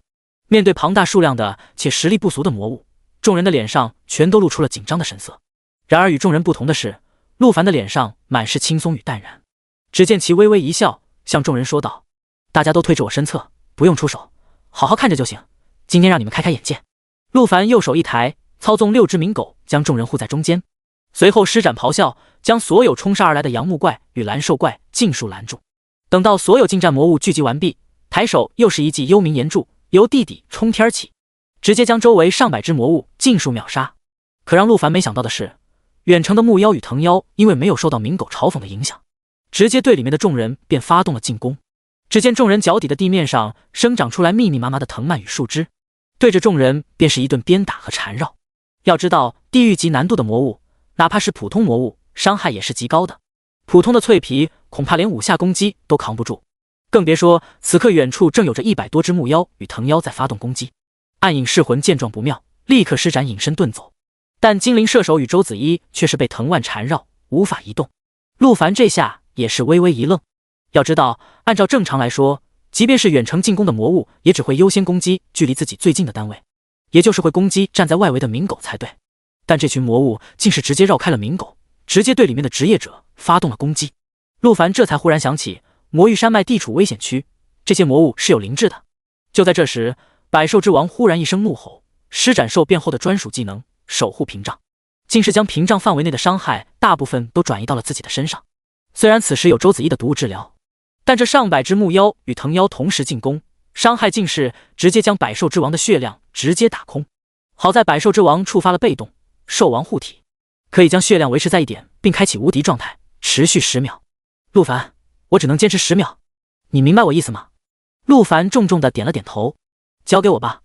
只见陆凡大手一挥，3只幽冥狼便是分散着朝远处的木妖与藤妖厮杀而去，一找一个，瞬间便是干掉了20-30只。与此同时，陆凡也是施展幽冥鬼火，扔向那些位置比较偏的木妖与藤妖。仅仅只用6-7秒的功夫，远处的魔物就被尽数消灭殆尽。最后，陆凡顺手一记幽冥鬼火，将那一脸懵逼的巡山妖小钻风带走。这一顿操作下来，彻底是堪服众人。可以说，倘若没有陆凡此等逆天的存在，这一下众人铁定是折在这里了。然而就在众人刚以为危机过去之时，那隐藏在黑暗中的2只魔物竟是开始缓缓移动。其中一只率先走出，竟是一只57级的精英魔物黄鼬探子。只见其发出吱吱吱的怪笑，然后竟是转头跑了。这把众人直接都看傻了。可以说这是所有人第一次遇见不发动攻击，反而主动逃走的魔物。而就在众人的注意力都被这只黄鼬探子吸引的时候，却不曾发现另一个魔物已经消失不见。随后只觉得大地一阵晃动，一只巨大的藤蟒竟是从众人的脚底忽然钻了出来，对着精灵射手便是撕咬了过去。这是一只57级的精英级魔物木灵藤蟒，不仅有着惊人的防御力，口中更是蕴含着剧毒，仿若精灵射手被这一口咬中，大概率就要被秒了。陆凡见状，抬手便是一记幽冥鬼火打了过去，然而却是为时已晚。在这电光火石之间，鬼火的速度根本来不及。不巧的是，百兽之王的技能也是进入了冷却，无法再次释放。就在这生死一刻之际，周子怡右手猛地一抬，换毒刺盾。只见精灵射手的身前忽然浮现出一只巨大的紫芒盾牌，盾牌前方还生长出一道道密密麻麻的毒刺。木灵藤蟒一口咬下，恐怖的力量竟是将这盾牌一口咬碎，但盾牌上毒刺也是扎入了藤蟒的嘴中，其中蕴含的幻毒使得藤蟒直接陷入了混乱状态，开始不停的乱动。与此同时，陆凡的幽冥鬼火也是及时杀到，将其瞬间燃成灰烬。至此，第一波的狮驼岭魔物进攻总算是有惊无险的度过。精灵射手也是深吸一口气，对众人的救命之恩表示感谢。而陆凡则是开始焚烧地上的魔物尸体，疯狂的提升属性与经验值。要知道，虽然消灭魔物经验值是平分的，但焚烧魔物的10倍经验值却是陆凡一人独享。此时的陆凡经验早已溢出了不知道多少，现在要是有突破凭证的话，陆凡恐怕等级直接飙到40级都不止。可就在众人刚泄了一口气的时候，空间之中竟又是响起了刚才黄鼬探子那只滋滋的怪笑之声。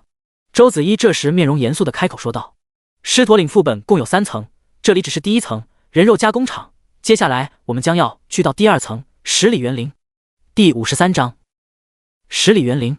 随着周子怡的话音落下，刚才黄鼬探子出现的那处黑暗地界忽然是亮起一道光柱，那里便是副本第2层10里园林的入口。不过我们现在并不着急过去，等技能的冷却时间结束，还有状态都补充到最佳再过去。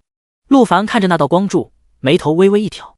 我说诸位，刚才第1层都这么惊险，那么这第2层恐怕更加困难。为了安全起见，要不你们就待在这，我自己一个人上去算了。不过我也是第一次见到这种分层的副本，不知道这样的话，你们还能分到经验吗？周子怡摇了摇头，不行，那道光柱必须队伍中的全员一起站进去才能触发传送，除非有人现在主动退出队伍，离开副本，那么剩下的成员也是能够继续进入的。周子怡说罢，看向其余4人询问道：陆凡刚才说的没错，这地狱级难度的狮驼岭的确太过凶险了。大家刚才也都看到了，在地狱难度中，不仅魔物的数量与属性大增，更是还多出了一些我们之前未曾见过的魔物。等会进入第2层，恐怕也会出现许多先前困难级没有的东西，其中的风险无法预料的，所以现在有人想要退出的话，我绝不阻拦。此话一出，百兽之王、5级刀王、暗影噬魂、精灵射手4人皆是面面相觑。在经过刚才一番激战之后，他们自然也是感受到了这副本的恐怖，而且第1层都已经这样了，第2层只会更加凶险，稍有不慎，恐怕真就命丧于此了。但在这巨大的风险之中，却是同样存在巨大的收益。例如刚才陆凡击杀的近1000只魔物，那可都是55级以上且地狱难度的魔物，经验值相比普通的魔物那可是高出10几倍不止。他们几乎都没出力，就平分到了这近1000只魔物的经验，而且这些魔物身上也是掉落了不少各种珍贵的5阶材料，这些也全都是随机分配到了众人的背包中，简直就跟白捡没什么两样。而除去这些，另外还有一点十分重要的，便是陆凡的杀怪效率实在太高了。原本众人加起来费尽全力都要打上好几个小时才能通关的狮驼岭第1层，在陆凡这恐怖的伤害之下，竟是只用了几分钟都不到，这让众人不禁感受到了抱大腿占便宜的愉悦感。于是众人在思索片刻后，依旧是暗影噬魂率先开口表示同意，毕竟身为刺客，拥有隐身的他相比来说还比较安全。紧接着百兽之王与5级刀王也是纷纷表示同意，最后是刚才捡回一条命的精灵射手。见众人全都同意，陆凡也不再废话，率先朝着那光柱走去，其余人则紧随其后，纷纷踏入。咻咻咻，随着周围空间一阵波动，众人被传送至狮驼岭第2层10里园林。相较于第1层人肉加工厂的血腥与阴暗，这里反倒是明亮清新了许多。只见树木郁郁葱葱，景色清奇优雅。陆凡抬眼望去，只见园林的尽头是一座高耸入云的大山，大山之下有着一个漆黑的巨大洞口，显然那便是狮驼岭的最后一层3只 BOSS 的所在地。周子怡这时拍了拍陆凡的肩膀，提醒道：注意，这一层有着3只精英级魔物，分别是银狼先锋、礼豹总兵、花狐军师，他们的特点是……然而周子怡的话还没说完，周围确实再次响起了黄鼬探子的吱吱吱怪笑声，紧接着周围的树林中便是传来了大批魔物逼近的声音。周子怡见状便是一愣，糟了，原来这个黄鼬探子是来第2层报信的。按照原本的设定了来说，第2层的魔物都离入口较远，只要不发出特别大的动静，他们是不会发现并且主动进攻的。陆凡冷冷一笑，原来是这样，我说黄鼬探子在这傻笑什么？不过这问题倒是不大，反正第1层的小钻风的作用也是这个。然而周子怡却是神色凝重的摇了摇头，恐怕这次不太一样。原本第2层的3只精英怪是分散在不同的3个区域，职业者可以自行前往，各个击破。但倘若现在被这黄鼬探子报了信，那也就意味着我们要同时面对3只精英怪。吱吱吱，只听得远处再次传来了黄鼬探子的怪笑，似乎在嘲笑陆凡等人自投罗网，自寻死路。精灵射手凭借敏锐的感知，瞬间察觉到了黄鼬探子的位置，直接弯弓搭箭，施展其最强伤害技能蓄力射击。这一招的特点便是射手可以进行长时间的蓄力，蓄力的时间越长，伤害越高，射程越长，但蓄力时间最长不能超过10秒。只见精灵射手直接蓄满10秒，一箭射出，直接将黄鼬探子瞬间秒杀。虽说黄鼬探子是精英级魔物，但其本质只是个报信的，因此生命值并不高。与此同时，银狼先锋、礼豹总兵、花狐军师3大精英级魔物也是率领大批魔物围了过来。陆凡抬眼望去，黑压压的一片，粗略一算，加起来竟是将近有5000只之多。这不禁直接把陆凡看傻了。要知道以前他在苍南市也好，还是在图鉴上看到的那些副本也罢，一般这种魔物数量都只有几百只，基本不会超过1000只。但眼下这里居然有5000只，5000只魔物同时进攻，他还真不知道明狗能不能顶得住啊！就在陆凡惊讶之际，银狼先锋率先一声狼嚎，向着众人发起冲锋。第54章黄泉调度。银狼先锋一声狼嚎，带领着其座下近1000只狼形魔物朝着陆凡等人冲杀而来。陆凡抬眼望去，发现这些魔物的头顶之上有着一道闪烁的蓝色光圈，这是银狼先锋的技能冲锋。受到冲锋状态加持的魔物，攻速与移速都会大幅度提升。周子怡解释道：“是这样。”陆凡点了点头。面对这一群如潮水般的狼群，陆凡倒也是没放在眼里。对于他来说，只要魔物是近战的，就不足为惧。让冥狗用嘲讽拉住仇恨，等聚集到一起的时候，他一个幽冥岩柱直接全部带走。于是陆凡不再理会冲锋的狼群，只是将目光看向另外2处。礼豹总兵、花狐军师。子怡，那边2个精英魔物座下有没有远程攻击的魔物？有。萧子怡点了点头，手指向花狐军师的方向。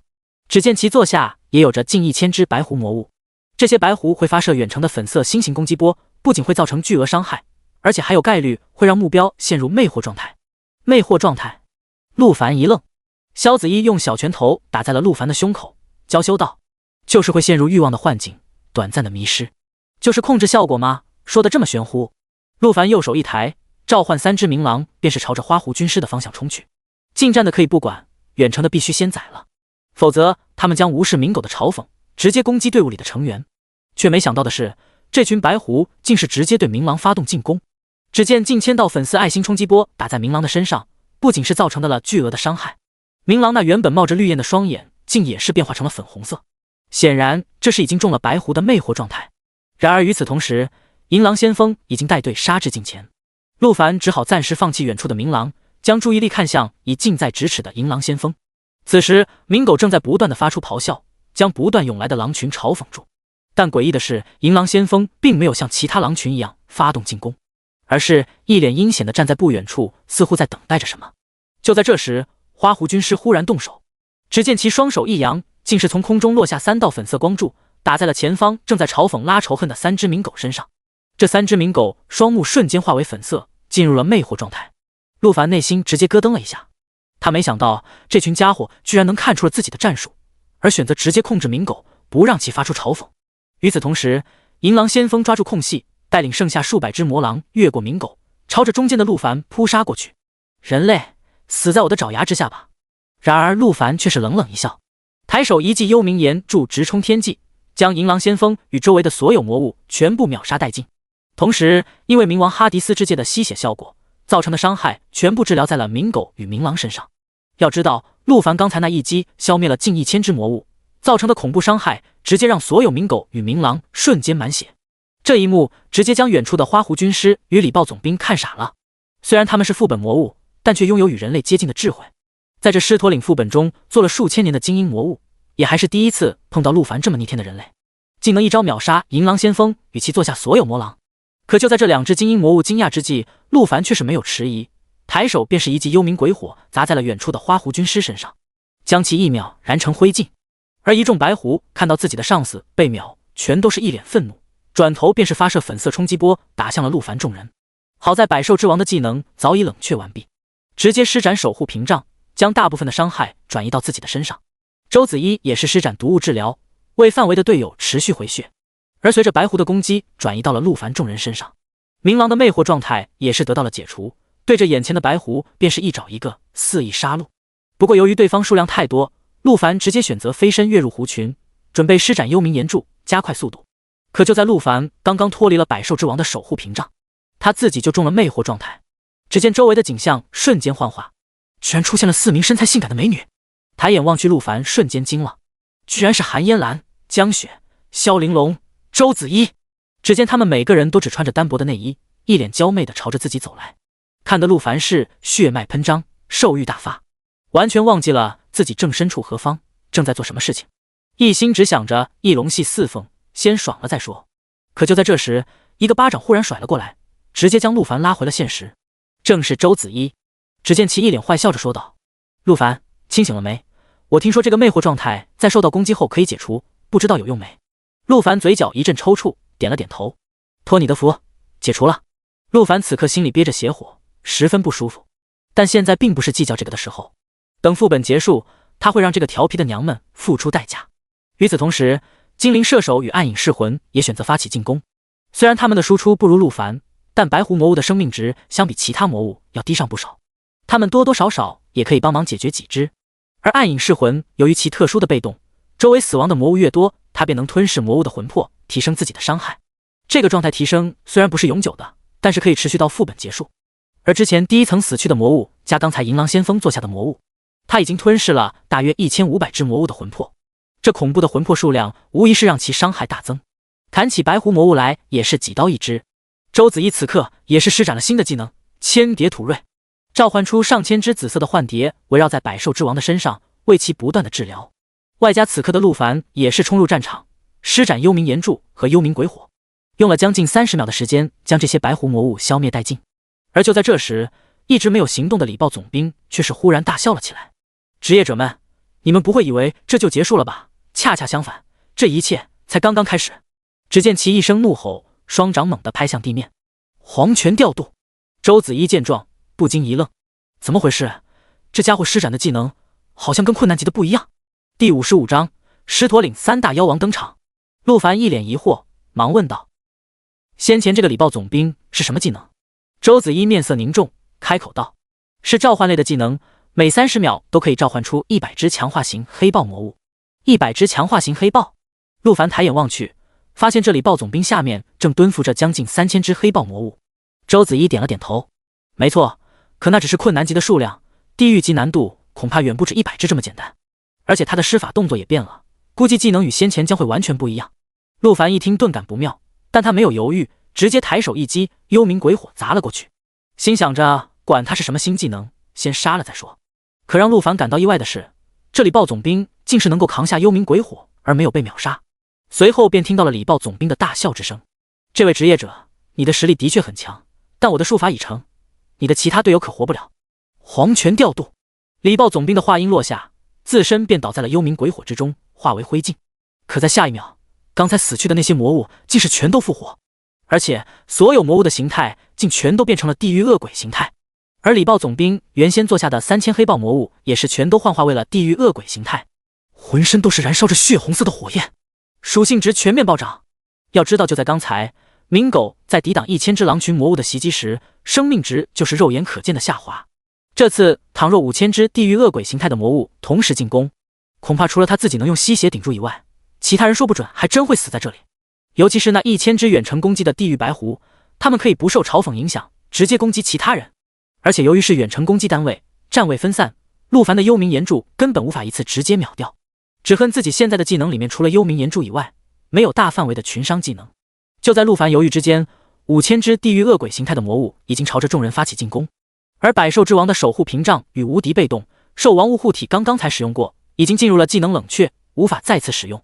而暗影噬魂也是见状不妙，立刻施展隐身状态逃遁到一旁的树上。陆凡则是操纵鸣狗嘲讽冲过来的近战魔物，然后一记幽冥岩柱带走了1/3的白狐。但由于有幽冥岩柱需要9秒的冷却，想要再次释放必须要再等9秒。但剩下的进攻依旧是如潮水般攻来，恐怖的伤害竟是让鸣狗的血条都开始急速下降。好在有3只鸣狼与陆凡在不断的进攻，利用吸血进行恢复，这才勉强支撑。否则就算是千万血量的鸣狗此刻竟都是抵挡不住。可即便有鸣狗挡住一众近战的魔豹与魔狼，但白狐的进攻却是直接打向了队伍。这些白狐很清楚陆凡的实力很强，他们打了也白打。现在他们的目的就是尽可能的把陆凡的队友杀掉。然而就在危急关头，5级刀王终于出手。只见其将大刀横在众人身前，大吼道：“横刀立马！”只见其手中大刀瞬间变大，如一座小型的城墙，横挡在了众人身前，竟是将白狐的远程进攻尽数格挡了下来。此时的5级刀王进入守护姿态，力量与敏捷全都转化为了耐力，而且在释放横刀立马之后，耐力更是成倍增幅，外加5级刀王自带的格挡效果，可以让远程攻击的伤害全部减免 50%。 但即便如此，近700只的地狱恶鬼形态的白狐伤害依旧太猛，5级刀王的血量是瞬间就降了下去。好在周子一及时将千叠土锐转移到了5级刀王的身上，这才勉强再次顶住。不得不说，这就是双坦克的好处，在主坦克的保命技能全都用掉以后，副坦克可以立马顶上，不至于被团灭。但问题是，刀王的横刀立马也只能持续短短的10秒。10秒过后，陆凡虽然可以再杀接近300来只白狐，但剩余的1/3白狐再发起进攻，依旧会将其余人打死。而就在这时，却只见周子一全身紫芒大盛，凌空飞起。陆凡，你来对付近战的魔豹和魔狼，远程的白狐我来解决。只见周子一一掌轰出，毒浪滔天，一片大范围的紫色海浪冲击波便是朝着白狐群的方向涌了过去。这是绝命毒师50级的绝招，大范围的直线穿透群伤技能，恐怖的毒伤仅用了数秒，便是将这群白狐尽数消灭。这一下把陆凡都看得愣住了。好家伙，你有这技能不早用！随后等到陆凡的技能冷却结束，只见其来到被鸣狗嘲讽的魔物堆中，一记幽冥岩柱全部带走。这一下5000只魔物终于是被尽数消灭殆尽，众人皆是累得坐在了地上，大口喘气。不得不说，这狮驼岭不愧是魔域山脉的最强副本，都还没见到 BOSS 就已经将众人逼到这种程度，还在队伍人员的实力的确不弱，否则要是一般的队伍，恐怕连地狱难度的第1层都过不去。可就在众人刚缓了一口气的时候，精灵射手却是又敏锐地察觉到什么，猛地站起身，拉弓便射。众人朝着其进攻的方向看去，竟是看到了远处的树上一只拿着哨子正准吹的青猿哨兵。周子一顿感不妙，惊呼道：“糟了，这只也是新的精英魔物！”此时的精灵射手一剑穿过，却伤害不够，并没有将其击杀。只见这只青猿哨兵转头看了众人一眼，阴险一笑，直接吹动口哨。而随着哨声的响起，令所有人都震惊的一幕发生了。只见那座高耸入云的山洞口并没有出现跟上一层一样的通关光柱，反倒是在其中传来了嘈杂且厚重的脚步声。随着这些脚步声越来越近，甚至整个大地都开始微微颤抖了起来。最后在众人目瞪口呆之下，3只狮驼岭的 BOSS 竟是直接从山洞中走了出来。青毛狮子怪、黄牙老象、大鹏金翅雕，每一只都大如山岳。而在这3只 BOSS 的身后，竟还跟着上万只形态各异的魔物。第56章，这29级的小子居然把大哥打出原形。此刻连同陆凡在内的6人全都看傻了，谁都没想到在这青猿哨兵的口哨居然把3只 BOSS 直接从山洞里叫出来了。要知道百兽之王等人的状态还有技能冷却还全都没有恢复好。更恐怖的是，在这3只 BOSS 后面竟还有上万只魔物。此时站在一众魔物最前方的青毛狮子怪扫视了陆凡众人一眼，大笑道：“一群不知死活的职业者，就这点战力也敢来挑战地狱级难度，而且队伍里居然还带个20级的菜鸟，你们这是瞧不起我们吗？”众人再次愣住，什么情况？ BOSS 不仅能说话，还会嘲讽，这灵智简直跟真人没区别了。而在众人惊讶之际，陆凡已经开始战斗的准备。只见他抬手一挥，让远处的3只鸣狼全部进入隐身状态，随后转头对着众人小声低语道：“你们所有人全部向后跑，这里交给我，否则你们活不成！”陆凡说罢，直接一步踏出，右手幽冥鬼火猛地升腾而起。对，小狮子，就是瞧不起你，怎样？你说什么？小子，你知道自己在跟谁在说话吗？老子当年可是一口吞下了10万天兵。此时身后众人见状，知道陆凡这是在故意激怒对方，给他们制造逃生的机会。暗影噬魂没有迟疑，第一个跑路。其余人见状也是紧随其后，纷纷朝着后方逃跑。毕竟他们也是深知自己的实力，留下不但无法帮助陆凡，恐怕还会拖累他。唯有周子一仍是坚定地站在陆凡的身后。哦，知道了，小狮子，但我还是瞧不起你。陆凡说着，抬手一记幽冥鬼火，便是朝着青毛狮王砸了过去。想着不管如何，先干掉一只再说。虽然这青毛狮王是59级的领主级魔物，而且有地狱级难度的大幅度属性提升，生命值高达恐怖的几千万，但陆凡这一路焚尸，精神力已经暴涨了近10万，幽冥鬼火的秒伤也是高达近800万。虽说无法将其秒杀，但烧死也只是时间问题罢了。而且最重要的是，陆凡认为这些魔物既然拥有灵智，那么自己对他们的老大出手，想必也是可以吸引到火力。这么一来，自己那群弱鸡队友些许就能逃过一劫了。可让陆凡没想到的是，下一秒自己的鬼火刚砸过去，这青毛狮王竟是大嘴一张，将幽冥鬼火直接吞进了肚中。好家伙，不是说这狮子的嘴是吞人的吗？怎么连技能都能吞？只见青毛狮王仰头大笑，雕虫小技也敢献丑？周子一此时神色凝重，开口道：陆凡小心，在地狱难度里，这3大魔物肯定也加强了不少。陆凡听到周子一的话语，猛然回头：不是，你怎么还在这？不是让你跑吗？我不走，这次的副本是我发起的，你也是为了我才来冒险的，现在无论如何我都不能丢下你。周子一说罢，周身紫芒大圣便要准备战斗。陆凡直接一个亚麻呆住，他这次来刷副本主要是为了自己升级和加属性，根本没有什么为谁冒险一说。不是，我说你这……陆凡刚要劝说，青毛狮王却是再次张开血盆大嘴，竟是将周子一直接吞了进去。卧槽，还是能吞人，这就是地狱级难度的青毛狮王吗？陆凡大感不妙，抬手又是一记幽冥鬼火砸了过去。老子不相信你这技能没冷却。却没想到这次是一只雪白的猛虎，便是从后方一跃而出。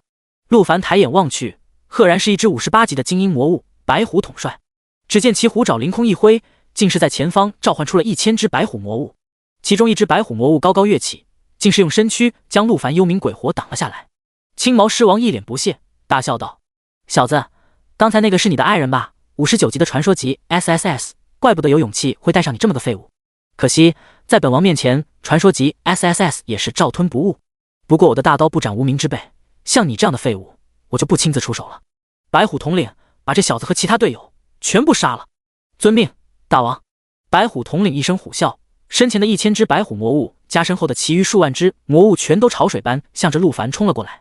陆凡见状不再犹豫，抬手一记幽冥鬼火，便是朝着白虎统领砸了过去。与此同时，控制着6只冥狗围绕自己，施展嘲讽吸引火力。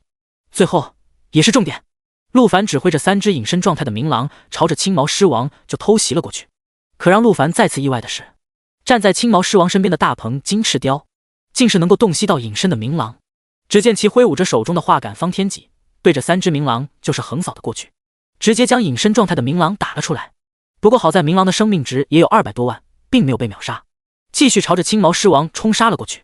却不想青毛狮王再一张口，竟是将3名冥狼也全部吞了进去。此刻的陆凡终于意识到，青毛狮王的吞人并不只能吞一个，而是可以吞多个。这技能也太变态了吧！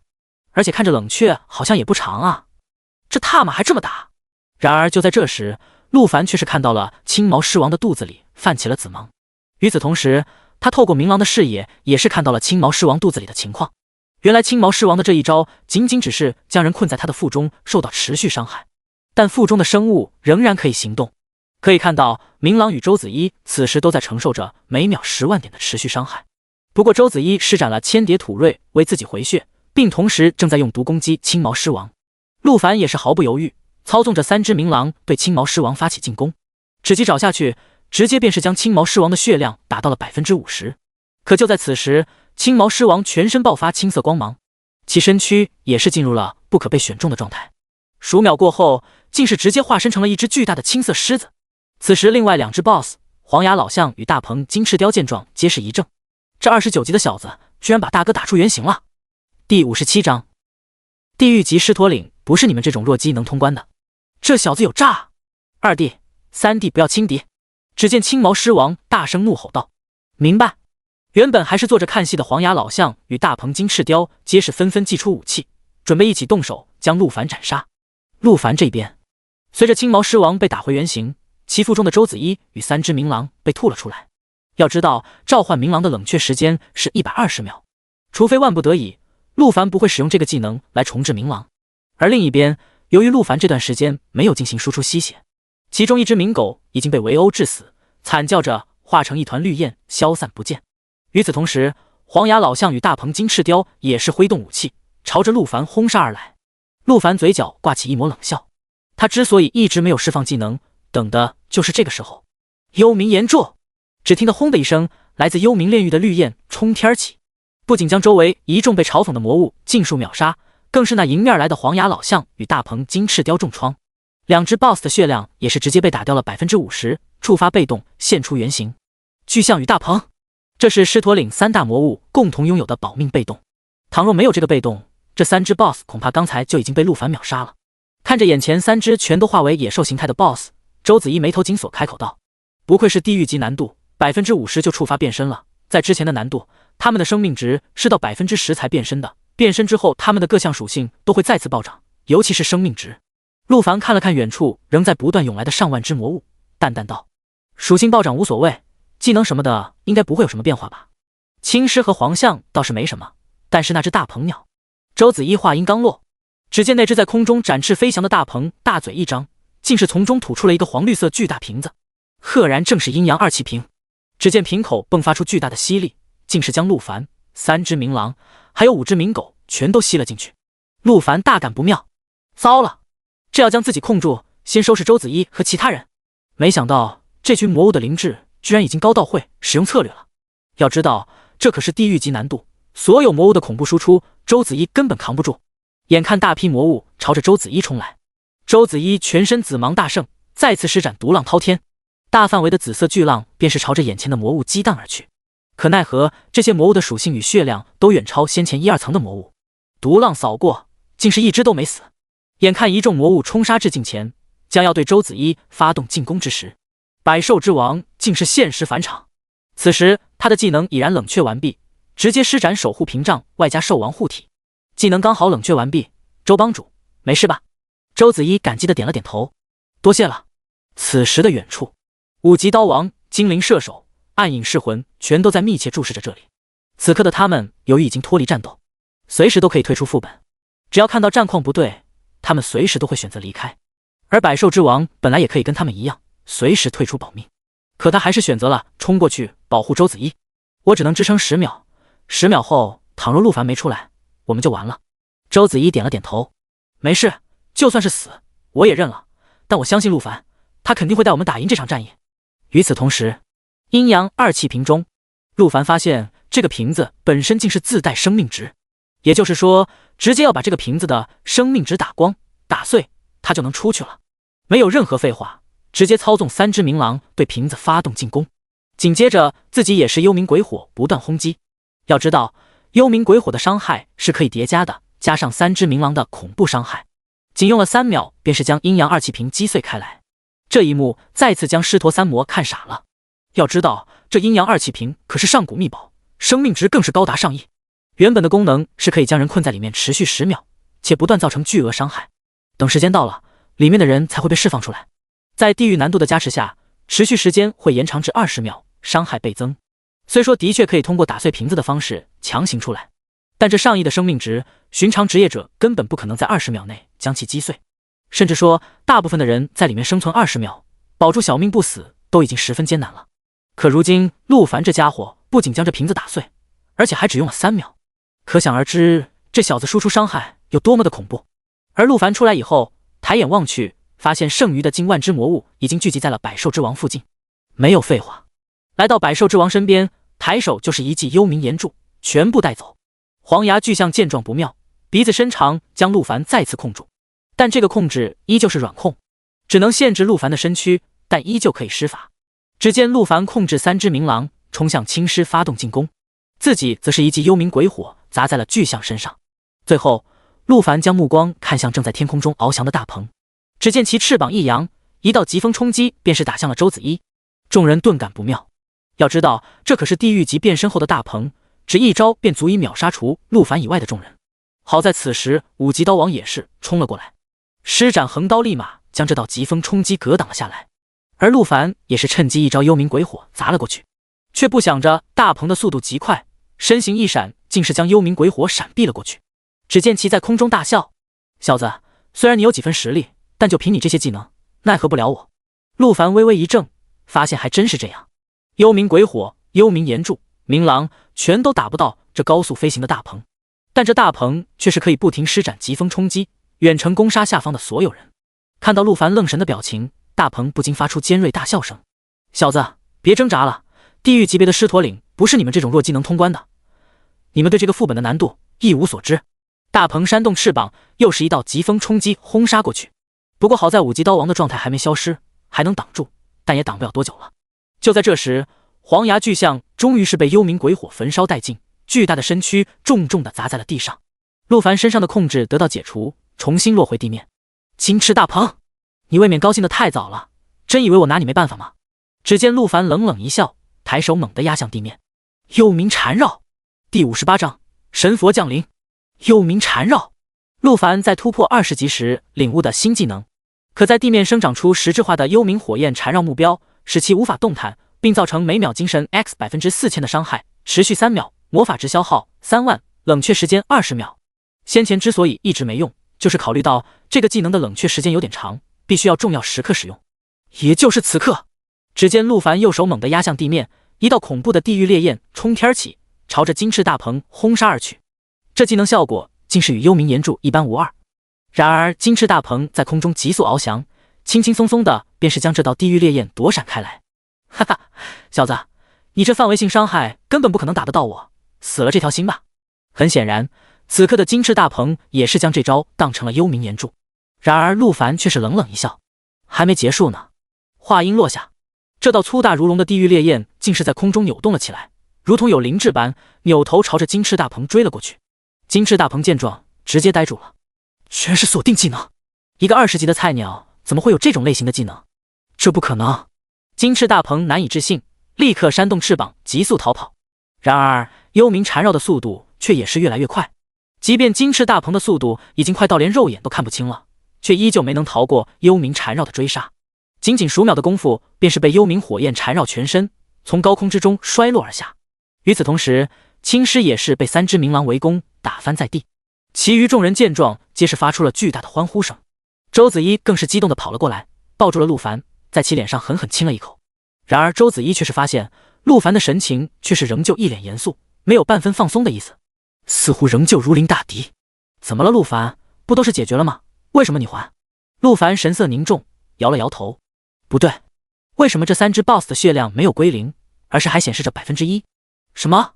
陆凡此话一出，周子一与其余众人全都是一愣，纷纷将目光看向了躺在地上的3只 BOSS， 竟是真的发现了这3只 BOSS 的血量真的还剩余1%，只是全都变成了无法选中的状态。周子一此刻也是反应了过来，对啊，系统并没有给出副本完成的提示，而且3只 BOSS 的尸体上也没有任何装备物品的掉落。陆凡点了点头，没错，这些 BOSS 应该还没死。周子一微微一怔，难道说还有被动？话音刚落，只见3只 BOSS 的身躯之上竟是迸发出异常夺目的金色光芒。与此同时，魔域山脉的上空，一只庞大如小型岛屿的云龟竟是在上空缓缓飞翔，而在巨龟之上，赫然站立着黑暗神殿与龙行天下的一众势力。只见龙行天下的帮主龙霸天一脸谄媚的笑道：“真不愧是黑暗神殿的舵主，竟是连这种空岛云龟都能收为麾下。”此时，站在黑暗神殿的舵主身边的一名佝偻鬼脸老者冷笑道：“舵主大人可是江南第一驯兽师，只要是等级低于80级的魔物，舵主大人都能随意驯服，甚至就连一些领主级魔物也不例外。”原来如此，怪不得这只精英魔物级别的空岛云龟也是甘愿成为舵主的交通工具，实在是厉害啊！龙霸天毫不吝啬地赞美道：“行了，废话少说，陆凡一群人的位置发过来没有？”黑暗神殿的舵主怒声道：“他此行的目的是为了杀掉陆凡，得到其手中的冥王哈迪斯之剑，跟龙行天下合作，单纯只是为了得到陆凡的下落。”龙霸天掏出手机，刷新了下聊天列表，由于地处魔域山脉，信号极其不稳定，列表一直处于加载状态。启禀舵主，这里的信号实在是……话还没说完，龙霸天只感觉手中的手机震动了一下，消息接收成功，来了。龙霸天打开手机一瞧，脸上露出得意之色。他将手机递给了黑暗神殿舵主，谄媚笑道：“禀告舵主，陆凡与周子一一行人此刻正在挑战狮驼岭副本。”狮驼岭？黑暗神殿舵主接过手机一瞧，神色却是微微一怔。只见手机上竟赫然写着陆凡正在挑战狮驼岭副本，地狱级难度。龙霸天见状，以为是黑暗神殿舵主不认识这狮驼岭副本，立刻开口解释了起来：“舵主大人，这狮驼岭是魔域山脉中的最强副本，小弟也是带人前去挑战过好几次，轻车熟路，小弟这边可以为您指路。狮驼岭副本，没有人会比我更了解它，尤其是这地狱难度，我今生都不会忘记。”黑暗舵主一身黑袍，脸上戴着一只恶鬼面具，无法看清神色，但龙霸天却是能从他的语气里感受到这其中的不寻常。舵主大人，小弟实力不济，平时也是只能挑战困难级，不知这地狱级有何不同？黑暗神殿舵主将手机塞回给了龙霸天，冷笑道：“地狱难度的狮驼岭才是真正的狮驼岭，即便是7、80级的强者队伍，恐怕都未必敢挑战。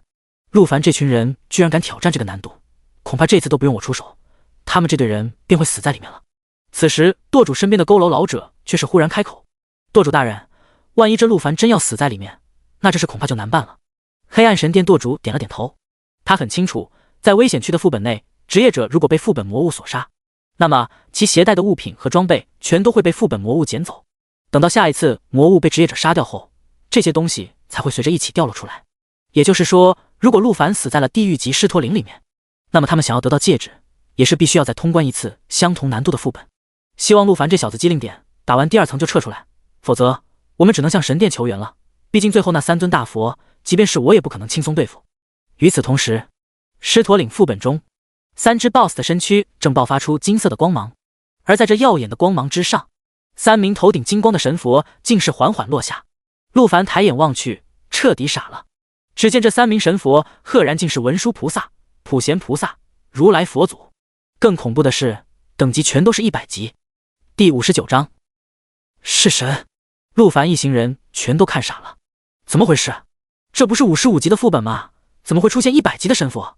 周子一也是捂嘴惊呼，这在困难级是绝对没有的。其余众人也全都是被这3名大佛的气势震都不敢呼吸，甚至暗影噬魂果断选择退出队伍，离开副本，生怕晚1秒就死在里面。此时3名大佛之中，文殊菩萨率先开口大笑，最高不过59级，最低的竟还有29级，如此孱弱的队伍居然能将我们3人给逼出来，还真是令人意外啊。普贤菩萨也是点了点头，如此级别能走到这里，想必这几人之中必定有隐藏职业的存在。如来佛祖则是笑着摇了摇头，恐怕不止如此，如我所料不差，这名隐藏职业者的身上应该还有无级别的神器。我说的没错吧？这位29级的年轻人。如来佛祖看向陆凡，漆黑的目光似能洞穿灵魂。与此同时，倒地的青狮、白象、大鹏也全都是重新站了起来，在佛光照耀之下，生命值竟开始逐渐恢复。青狮一声怒吼，这群职业者太嚣张了，请主人替我们出头啊！如来佛祖大笑，也罢，年轻人，看你佛缘不浅，倒不如一起来西天极乐，听我传道授法吧。话音落下，3尊大佛同时出手，一掌轻轻朝前推出。看似这云淡风轻的一掌，其中的威力却是恐怖到极致。陆凡赶忙施展召唤冥狗，将6只冥狗的状态重置。可即便如此，对方可是100级的强者，是这个世界已知的最高级别。这3掌倘若全部命中，还真不知道这6只冥狗能不能抗住。与此同时，站在最远处的精灵射手也是扛不住压力，准备趁着自己没被打到之前离开副本。可就在他刚准备退出队伍离开队伍的时候，更加诡异的一幕却是发生了。只见3只 BOSS 的头顶竟是分别出现了手持镰刀的幽冥死神，3只死神无面无形，唯有一袭黑色斗篷迎风摇摆。陆凡大喜，哈迪斯的灭世终于触发了，心想刚才应该是3只 BOSS 无法被选中，这才延迟出发了。而随着死神的出现，3只 BOSS 就如同被抽离了灵魂，双目失神的僵在原地。而那3尊大佛的进攻也是戛然而止，停滞在了半空。这一刻，仿佛副本内的一切都静止了，唯有3只死神缓缓举起镰刀，朝着眼前的目标横扫而过。3只 BOSS 彻底失去生机，直挺挺地倒在了地上。而随着3只 BOSS 的死亡，3尊神佛身上的光辉也是逐渐消散。他们是被这3只 BOSS 的被动召唤出来的。3只 BOSS 死后，他们自然也跟着消失。只是在消失之前，却听到了如来佛祖大笑出声：“冥王哈迪斯的灭世久违了呀！”随后便是彻底消散不见。陆凡一听，人猛地一愣：“久违什么意思啊？还有他会认出这是冥王哈迪斯的灭世？难道说之前也有人使用过？该不会是母亲？”陆凡忽然意识到，母亲可能生前也曾刷过这地狱级难度的狮驼岭。或许这3只大妖与3尊大佛会知道有关他母亲的事情。而就在陆凡愣神之际，只听得周围便是发出了叮叮叮声音。抬眼望去，赫然是3名 BOSS 身上掉落了一大堆的装备物品。众人见状皆是大喜，立刻上去捡了起来。一般来说，副本内掉落的普通物品，无论是谁捡起来的，都会随机分配给队伍内的人员。但倘若是极品的物件，那么便会有队长选择分配方式，一种仍是随机分配，另一种则是队长自行分配。如果是极品的装备类，那么一般队长都会分配给相应的职业；而如果是其他的通用类的极品物件，那么队长一般会选择随机分配。此时，青狮的身上有一道金色光柱，陆凡抬眼望去，赫然是一把55级的传说品质武器——青狮大汉刀。白象身上也是爆出了一件金色的传说级重甲，大鹏身上则是爆出了一双金色的传说级鞋子。除此之外，还有许多珍贵的材料、法宝，还有稍逊一筹的史诗级装备。然而，众人并没有着急去捡，而是将目光全都是看向了陆凡。毕竟对他们来说，这个副本的功劳基本上全是陆凡，他们只跟着吃经验，分一些普通的物品就已经十分心满意足了。这些传说级的装备，如果陆凡说要的话，他们没人会跟他争。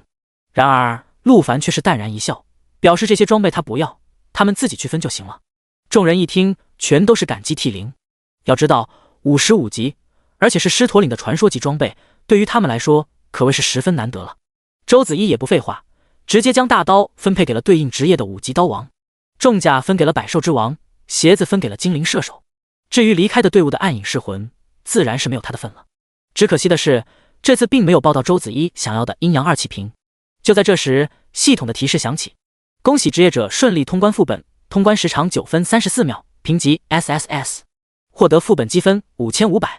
副本即将关闭，倒计时60秒，职业者是否选择立刻离开？1. 立刻离开，2. 稍后离开。周子怡看了看一地的物品还没捡完，自然选择稍后离开。只不过让他惊讶的是，他们这次这么快的速度，居然没有打破副本记录。系统查看该副本的通关时长的最短记录。狮驼岭地狱级难度的通关时长的最短记录为6分54秒，记录保持者为剑圣李墨白所率领的队伍。剑圣李墨白，华夏最强职业者，全是他。第60章突破30级，领悟新技能幽冥火雨。剑圣李墨白，华夏无人不知、无人不晓的第一强者。10年前，华夏西部的无尽深渊之中涌出大量魔物，入侵华夏。李墨白一袭白衣，傲立于西部符文长城的城头，一人一剑连斩10只90级的魔物头领，硬生生将这群魔物打回了深渊之中。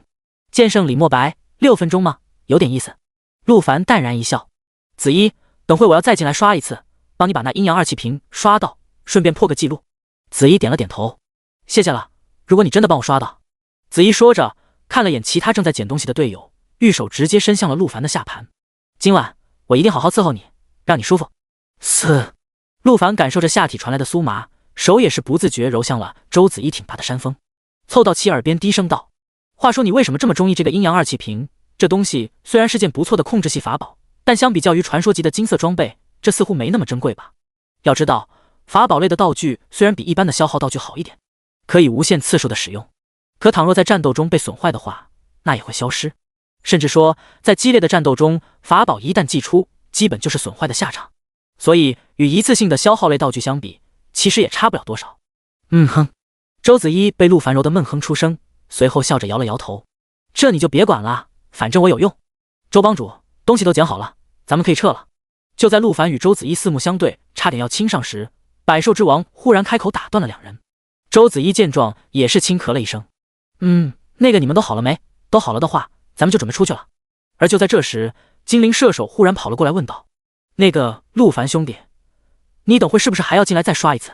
陆凡点了点头：没错，不过这次为了效率，我准备一个人单刷，就不准备带你们了，实在抱歉啊。精灵射手一听，赶忙从背包里掏出了个东西递给了陆凡：那个陆凡兄弟，我把这个给你，能不能等会再带带我？掉落的东西我可以都不要，只蹭点经验就行，我马上就快升级了。陆凡接过东西一瞧，惊了，竟是3阶突破凭证。好家伙，有这东西不早拿出来，我要是突破30级，刚才能打得这么艰难。不过这当然只是内心吐槽，陆凡的情商没那么低。虽说这3阶突破凭证对于现在陆凡来说没那么稀有，但却也是帮他省了不少时间。不错，东西我收下了，等会你要是不怕死，我可以再带你一次。精灵射手笑着点了点头，多谢陆凡兄弟。虽说精灵射手在刚才的战斗中看着好像一度要差点死去，但实际上他还有不少保命的技能和道具没有使用。有了上次的战斗经验，这次他更加自信能够生存下来。陆凡拿到突破凭证后没有废话，直接使用。刹那间，只见周身光芒万丈，金色光柱冲天起，3阶突破成功。由于经验一出，等级直接升至39级，全属性加500，自由属性点增加2000。3阶以后，每升1级，全属性加50，自由属性点加200。幽冥鬼火升级，幽冥鬼火4级，造成每秒精神 X2500%的伤害，持续50秒，魔法值消耗4000，冷却时间 0.7 秒。幽冥岩柱升级，幽冥岩柱3级，在自身30米范围内召唤出一道冲天岩柱，对范围内所有目标造成精神 X4000%的伤害，魔法值消耗1万，冷却时间8秒。召唤冥狗升级，召唤冥狗2级，召唤2只冥狗助战，魔法值消耗12000，冷却时间50秒。幽冥缠绕升级，幽冥缠绕2级，在地面生长出实质化的幽冥火焰缠绕目标，使其无法动弹，并造成每秒精神 X5000%的伤害，持续4秒，魔法值消耗6万，冷却时间18秒。召唤冥狼升级，领悟召唤技能，召唤冥狼2，召唤一只冥狼助战，魔法值消耗10万，冷却时间110秒。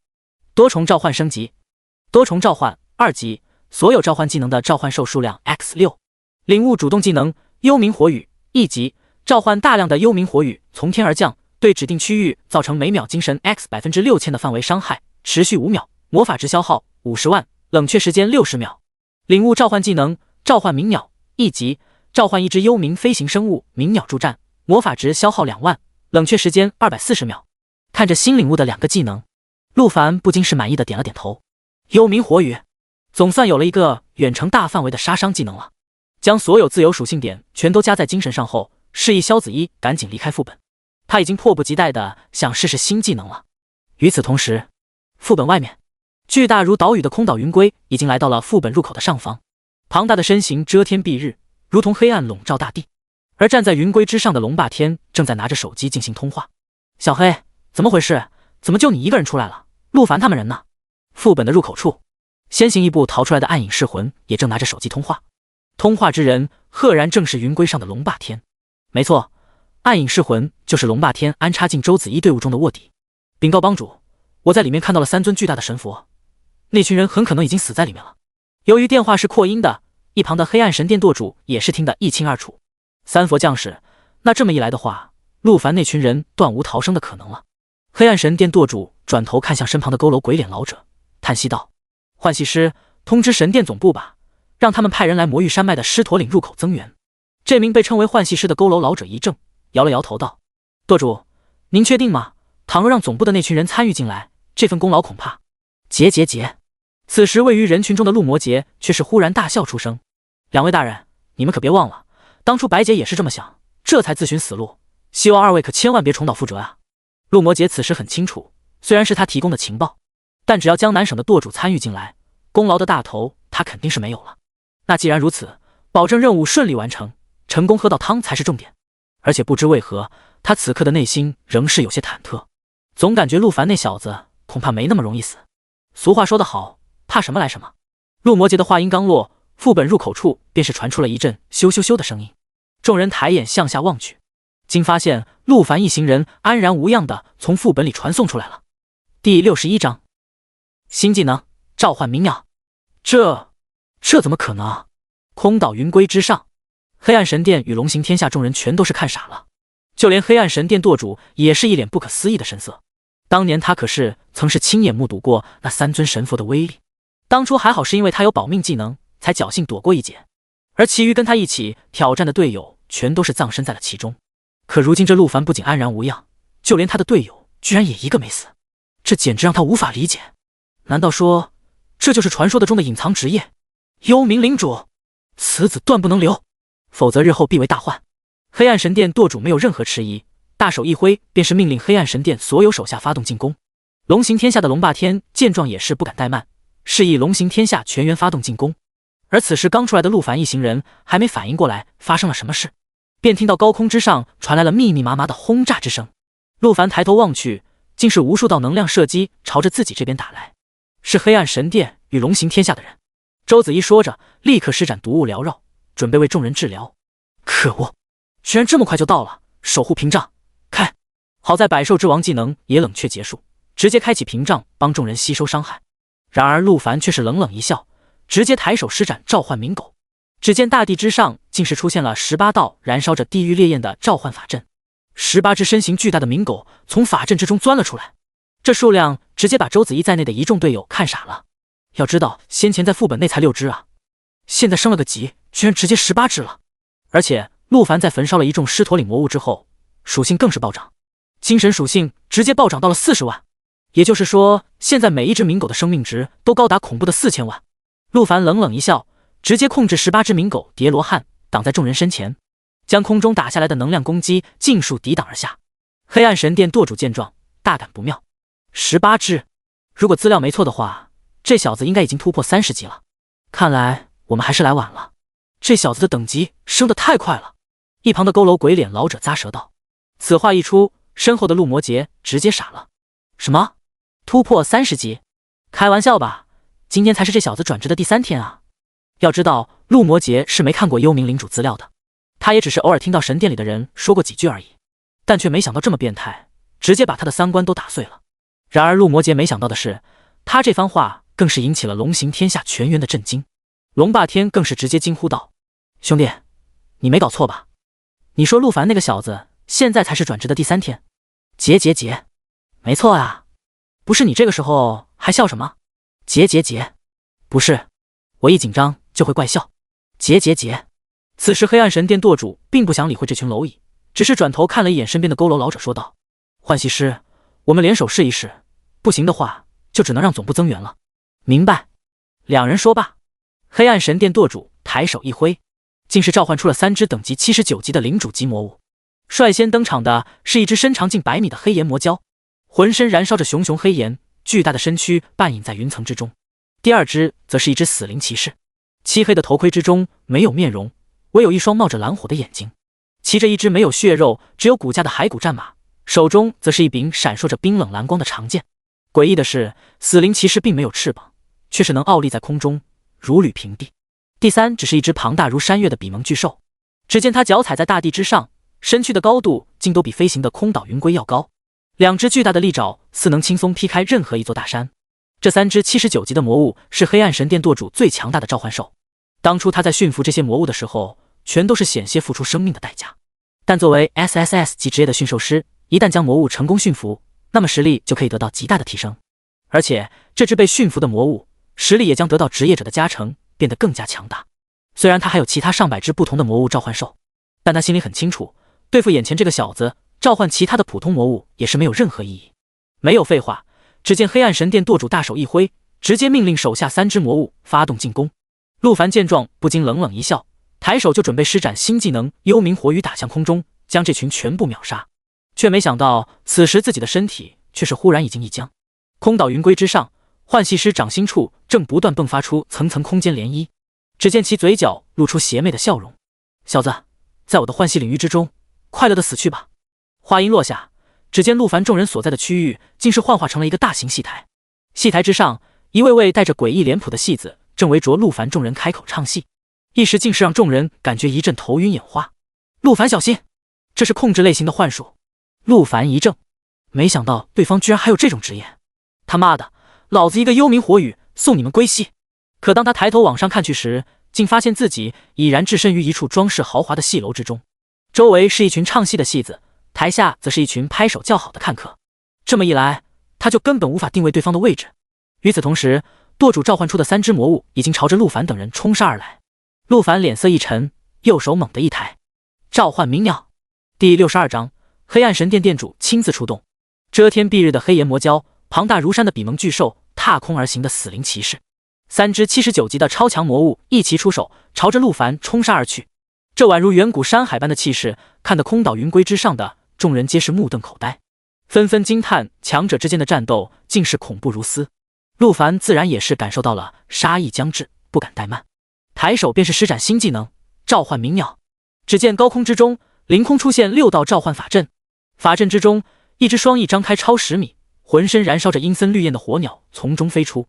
鸣鸟力量1万，敏捷40万，召唤师精神 X1， 耐力40万，召唤师精神 X1， 精神80万，召唤师精神 X2， 体质80万，召唤师精神 X2。 鸣鸟主动技能幽冥鬼火，效果继承于召唤师的幽冥鬼火。鸣鸟被动技能多重施法，1级攻击时有 20% 的概率触发2至4次多重施法。鸣鸟天赋技能飞行，1级飞行单位速度提升 10%。 陆凡感受到了鸣鸟属性，瞬间便明白这召唤兽的定位是远程输出，发射的是自己的幽冥鬼火，而且精神还是自己的2倍，伤害是比自己还要高出2倍。而如此恐怖输出的鸣鸟，陆凡却是能一次性召唤出6只。更重要的是，这是飞行单位，能飞。陆凡很清晰地感受到空中的6只鸣鸟并没有受到对方幻术的影响，没有废话，直接控制发动进攻。6只鸣鸟大嘴齐张，朝着空中袭来的3只魔物发射连环幽冥鬼火。轰轰轰，幽冥鬼火砸在3只魔物身上，发出了轰鸣的爆炸声。正在向下俯冲的黑炎魔蛟，正在向前奔跑的比蒙巨兽，任你如何气势滔天，睥睨众生，在恐怖的幽冥鬼火之下，皆被瞬间化为虚无。不过意外的是，唯有那只骑着骸骨战马的死灵骑士似有着无敌的技能，全身笼罩着黑雾，竟是能硬顶着幽冥鬼火继续冲锋。而眼前的情况，黑暗神殿的舵主也是早有预料，正如他所计划的一样，另外2只体型巨大的魔物只是吸引眼球的障眼法，真正的杀招是这只死灵骑士。死灵骑士拥有不死被动、回光返照，冰灵之技触发，不仅可以在5秒内免疫一切伤害，更是可以将这期间受到的伤害转化为血量补充自身，可谓是极其恐怖。与此同时，黑暗神殿舵主大手一抬，为死灵骑士附着上各种增益状态，加攻、加爆，还有加致命一击。致命一击原本的设是每10万点力量属性才能增加 0.1% 的稀有属性，触发概率极低，可一旦触发便是100倍伤害。而黑暗神殿舵主的70技能致命热诚，便是能为其一只召唤物在短时间内附加 20% 的致命一击概率。要知道死灵骑士自身的力量值就很高，外加被动上古武器双之哀伤的加持，其如今的致命一击率直接飙升到 40%。 而这名舵主赌的便是这 40% 的概率，如果触发致命一击，恐怖的伤害便有机会直接将陆凡带走。但倘若要是不触发，那么他们只能退而求其次，呼叫神殿总部派人来支援了。只见死灵骑士骑着骸骨战马冲至陆凡近前，手中双之哀伤闪烁着森森寒光，一剑刺入陆凡体内。陆凡此时陷入幻境之中，丝毫没有察觉对方的进攻。随着咔嚓一声巨响，陆凡的头顶飘出了一串相当长的蓝色数字。要知道，正常的伤害都是红色的，而蓝色正是致命一击触发的效果。眼见致命一击成功触发，黑暗神殿舵主不禁面露喜色。要知道，斩杀陆凡夺得100级的神话戒指，那么店主必定有重赏。之前他的一个好兄弟，原来东楚省的舵主，不知从哪搞来了一个100级的粉色梦幻装备，不仅是被店主直接提拔成了神殿的黑暗金刚，更是获得了大量的让人眼馋的奖励，像什么 SSS 级技能书、等级直升丹、8阶突破凭证、高阶洗髓丹等等。也是因为这件事，原本地位相同的2人，从此以后变成了上下级，每次见到那都是低人一等。所以这黑暗神殿江南省舵主才会甘愿冒险尽力一试，因为一旦这是叫来神殿总部的人参与，那么这份功劳必定就没自己的份了。不过幸运的是，他赌对了，亡灵骑士触发了致命一击，这一剑的伤害至少上亿。可就在江南省舵主以为大功告成之时，却没想到这一剑竟是没有将陆凡直接斩杀，仅仅只是毁去了陆凡12只冥狗。怎么可能？此时的江南省舵主是彻底傻眼，他怎么都没想到刚才那件致命一击居然都没能将这小子杀死。而亡灵骑士因为回光返照的技能持续时间结束，被幽冥鬼火直接焚为灰烬。与此同时，幻境中的陆凡也是感受到了冥狗的消失，一剑消灭12只冥狗，真他妈恐怖的伤害，不愧是黑暗神殿的强者。不过接下来可就轮到我了。只见陆凡直接操控6只鸣鸟朝着空岛云龟上换系方向攻去。鸣鸟拥有多重施法的被动，6只鸣鸟一起发动进攻，每秒就能打出10几枚幽冥鬼火，恐怖的伤害直接吓得幻系师赶紧停止施法，拔腿向后就跑。云龟上的其他也是被吓。舵主，没办法了，我们现在只能请求总部支援了，就凭我们2人，现在不可能是这小子的对手，只好如此了。黑暗神殿江南省舵主直接大手一挥，召唤出了10几只巨大的方形泥怪，这是十分特殊的防御型魔物，它没有生命值，也没有耐力，但却可以无差别抵挡10次进攻。在召唤出方形泥怪防御后，黑暗神殿舵主立刻掏出手机，在黑暗神殿的高级干部群里的发出了求援消息。启禀店主与各位大佬，现发现一枚100级的神话戒指，不敌，请求支援。此消息一经发出，立刻是在黑暗神殿的消息群里引发了巨大骚动。暗使、长老、金刚纷纷是在群里发出消息询问情况。要知道，100级的神话装备可是当前世界已知道最强装备，若能拿到，店主绝对会大赏。然而却没想到的是，黑暗神殿的店主竟是亲自发声。江南省舵主立刻开启空间隧道，本店主亲自前往。第63章，华夏第一强者剑圣李墨白。此话一出，黑暗神殿彻底炸开了锅。谁都没想到黑暗神殿店主居然要亲自出马。要知道，店主可是华夏帝国重点监控的危险人物，一旦出动，华夏那群高层必然会有所察觉，到那时恐怕又会是一场绝世大战。但所有人也很清楚，100级的神话装备确实值得店主亲自出动。这边的江南省舵主看到店主要亲自过来，不禁大喜，立刻使用空间晶石创建空间通道。空间晶石是7阶高级道具，可以创造出空间通道，无视距离，连接2处地点。不过在使用前必须先标记1处起始点，再使用便可在当前地点连通起始点。黑暗神殿的所有成员标记的起始点全是一个地方，那便是大殿中央的时空之井。无论哪个成员在何处遇到危险，使用空间晶石以后，其他成员便可以通过时空之井直接瞬移过去。与此同时，下方的陆凡也是从幻境之中解脱了出来。没有废话，抬手就是一记幽冥火雨砸向头顶的空岛云龟，恐怖的威力加超大范围的群伤，只要落下，云龟之上的众人便是全军覆没，哪怕是舵主与幻系师也根本不可能抗住。此时龙霸天与一众龙行天下的帮众看着天上落下的大面积绿色火雨，全都是被吓傻了。他们很清楚这种战斗根本不是他们这种级别能够参与的，于是纷纷是跳下云龟就要跑路，甚至他们都忘了自己此行的目的是来找陆凡报仇的。可就在幽冥火雨即将落下之际，一名全身包裹在黑袍之下的男子从空间通道之中踏步而出，只见抬手一扬，便是在其上方召唤出了一道巨大黑暗的漩涡，竟是将陆凡的幽冥火雨尽数吸收了进去。这直接就把陆凡看傻了，这可是他刚领悟的新技能，居然就被这么轻松的挡下了，那对方的实力该恐怖到什么地步？黑袍人看了眼上空，冷冷笑道：幽冥女帝，那看来这件100级的神话装备就是冥王哈迪斯之剑了。眼前黑袍人走出，江南省舵主、幻系师与其他一众黑暗神殿成员全都集体下跪，拜见店主。禀报店主，下面那小子就是幽冥女帝之子陆凡。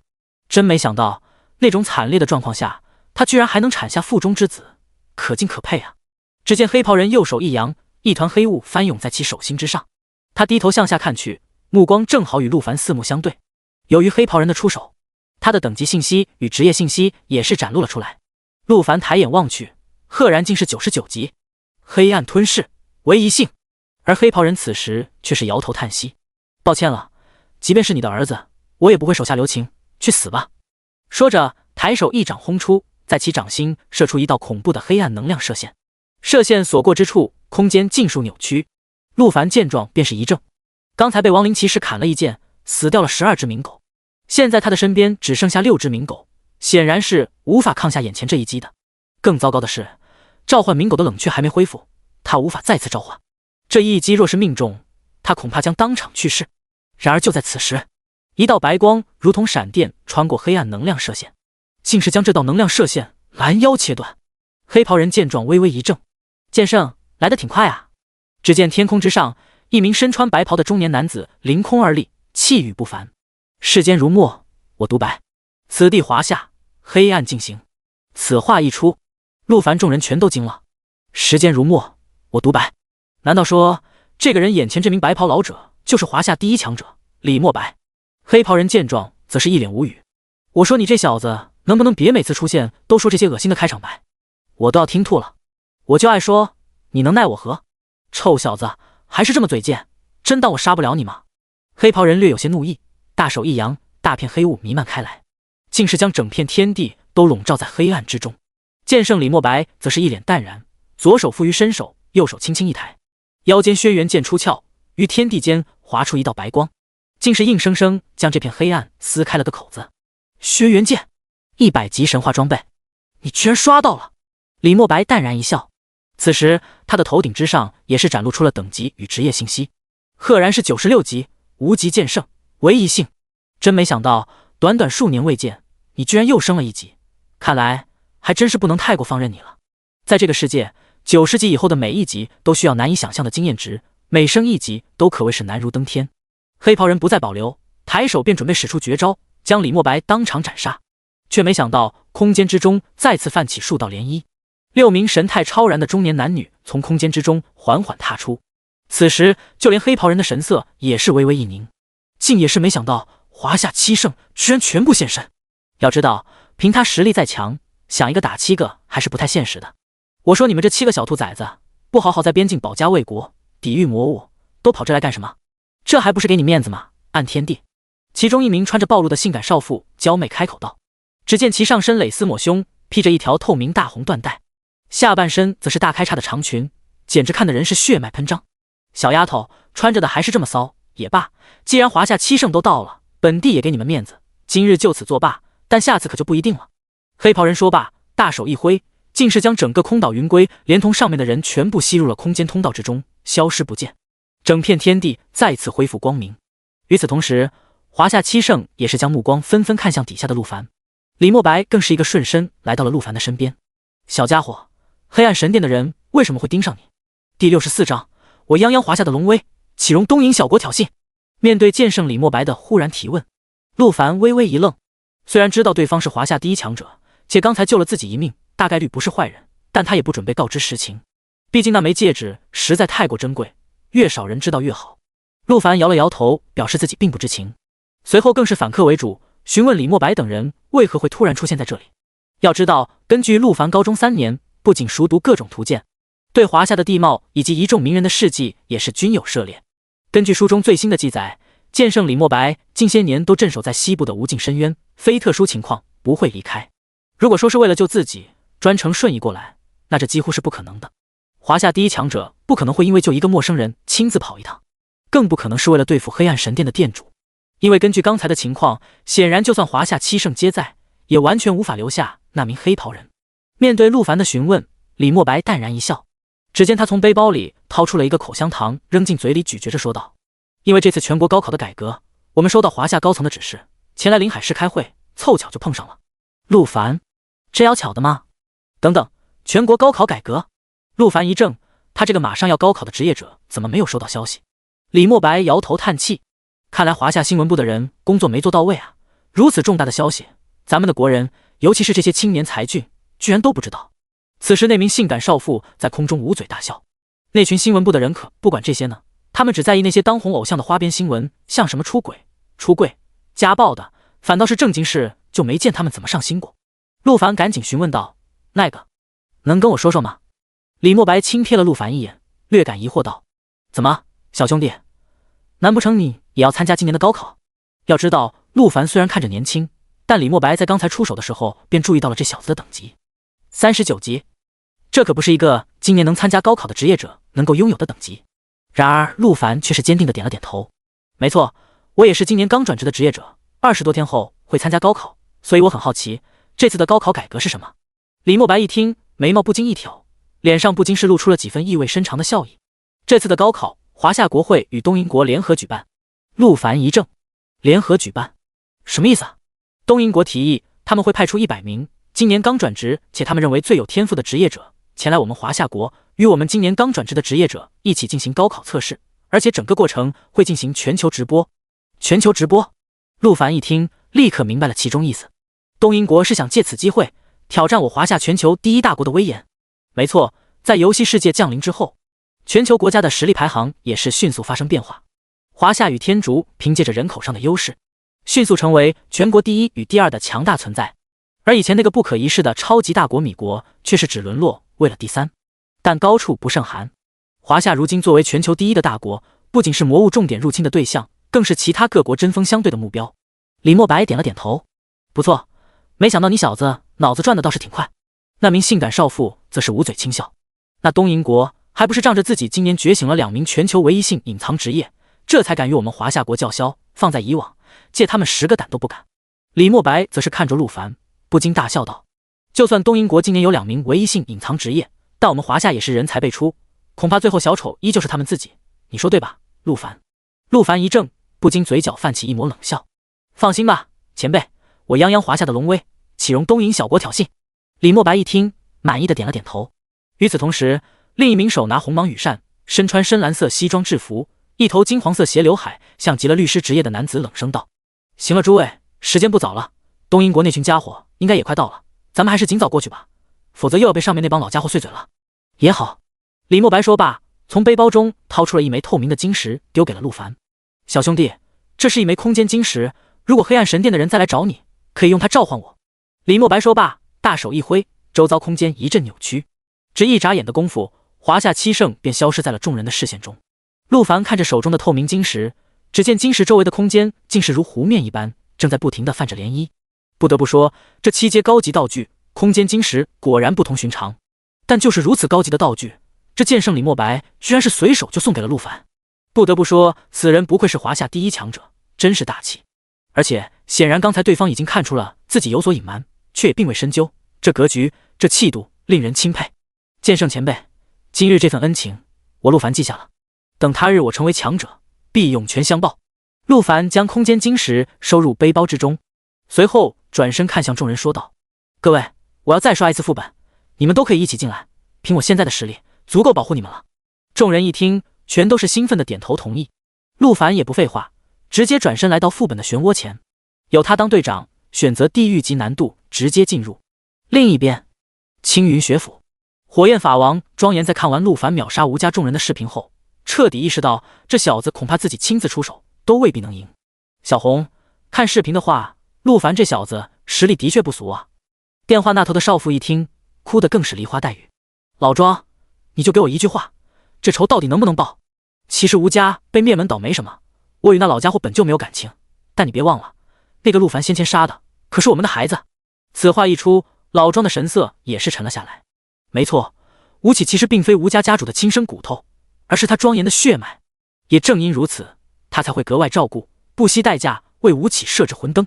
小红你放心，虽然我直接弄他不方便，但我已经收到消息，这陆凡也要参加今年的全国高考，而我就是这次的陪考官之一，到时候我会让他死在这次的高考测试塔中。第65章二刷狮驼岭得阴阳2齐平。这次由陆凡带队，众人再次挑战地狱级狮驼岭。与上次不同的是，陆凡这次直接是碾压过关，先是用冥狗聚拢一众羊头蓝兽怪，再接一记幽冥岩柱秒杀。等到巡山小妖小钻风发出信号，叫来远程攻击的树妖与藤精，陆凡直接一记大范围幽冥火雨，全场秒杀。紧接着黄鼬探子发出吱吱吱怪笑，陆凡没有理会，而是抬手一记幽冥鬼火砸在了其一旁的木灵藤蟒上，直接秒杀。而黄鼬探子陆凡并没有去理会，因为让他去报信的话，反倒可以让怪物更快的聚拢。这一次陆凡仅仅只用了20秒不到就通关了狮驼岭的第1层人肉加工厂，但他并没有着急进入第2层，因为幽冥火雨的冷却时间是60秒，他在等到冷却时间还剩下10秒的时候，才带着众人进入光柱，进入第2层10里园林。在黄鼬探子的报信下，银狼先锋、李豹总兵、花狐军师3大精英级魔物同样是率领大批魔物围了过来。不过由于3片魔物的站位太过遥远，幽冥火雨并不能全部覆盖。只见陆凡召唤鸣鸟与鸣狼，率先发动进攻，先将李豹总兵斩杀，是其无法用处黄泉调度。随后一记大范围幽冥火雨将花狐军师团灭，剩下的一群近战魔物等他们聚拢时，一记幽冥岩柱全部带走。此时清源哨兵再次吹响口哨，洞内的3只大魔再次缓缓走出，而在其身后跟着的依旧是那上万只魔物。只见领头青狮微微一怔，惊讶道：他妈的，怎么又是你们？白象却是一脸疑惑，我说小子，刚才你是怎么杀掉我们的？大鹏也是不可思议，刚才他还没反应过来，人就没了。是啊，按道理，我们3位的主人都降世了，就算7、8十级的强者挑战，也不可能扛得住。你小子是怎么做到的？”面对3位大魔的询问，陆凡丝毫不理，抬手便是让12只冥狼与6只冥鸟对着3大魔物发动进攻。恐怖的伤害瞬间便是打出了3大魔物的第一层被动，化为野兽原形。与此同时，身后的其余魔物也是紧随其后发动进攻，但却是被18只冥狗结结实实的挡了下来。等到3大魔物变身结束，又是指挥冥鸟与冥狼立刻发动进攻。尤其是大鹏鸟，陆凡更是主动施展幽冥缠绕，在其变身完成的一瞬间将其缠绕秒杀，为的就是不让其释放出阴阳二气瓶。因为陆凡猜测上一次没有爆出阴阳二气瓶，很有可能是因为自己将其打破了导致的。只片刻功夫，3大魔物士再次被秒到了只剩下1%的血量。此时触发第2次被动，3尊神佛降临。显然与3大魔物一样，3尊神佛也是拥有者与上一场一样的记忆。只见如来佛祖看着陆凡大笑：“又是你这小子啊！也罢，既然你有哈迪斯的蔑视，这次我就不出手了。”然而陆凡却是抓紧时间，立刻询问道：“敢问佛祖，您认识幽冥女帝的吗？”却没想到如来佛祖却是摇了摇头：“不认识。”陆凡一怔：“那你是怎么认识这哈迪斯蔑视的？”如来佛祖大笑：“天机不可泄露，倘若你真想知道，可去西天大雷音寺副本寻我真身，到那时自然一切水落石出。”话音落下，3名挥舞着镰刀的死神也是再次缓缓浮现，一刀挥出，3只大魔尽数倒地。而随着大魔的倒地，其余身后的小妖竟也是跟全部消失。意外的是，这些消失的小妖居然没加经验。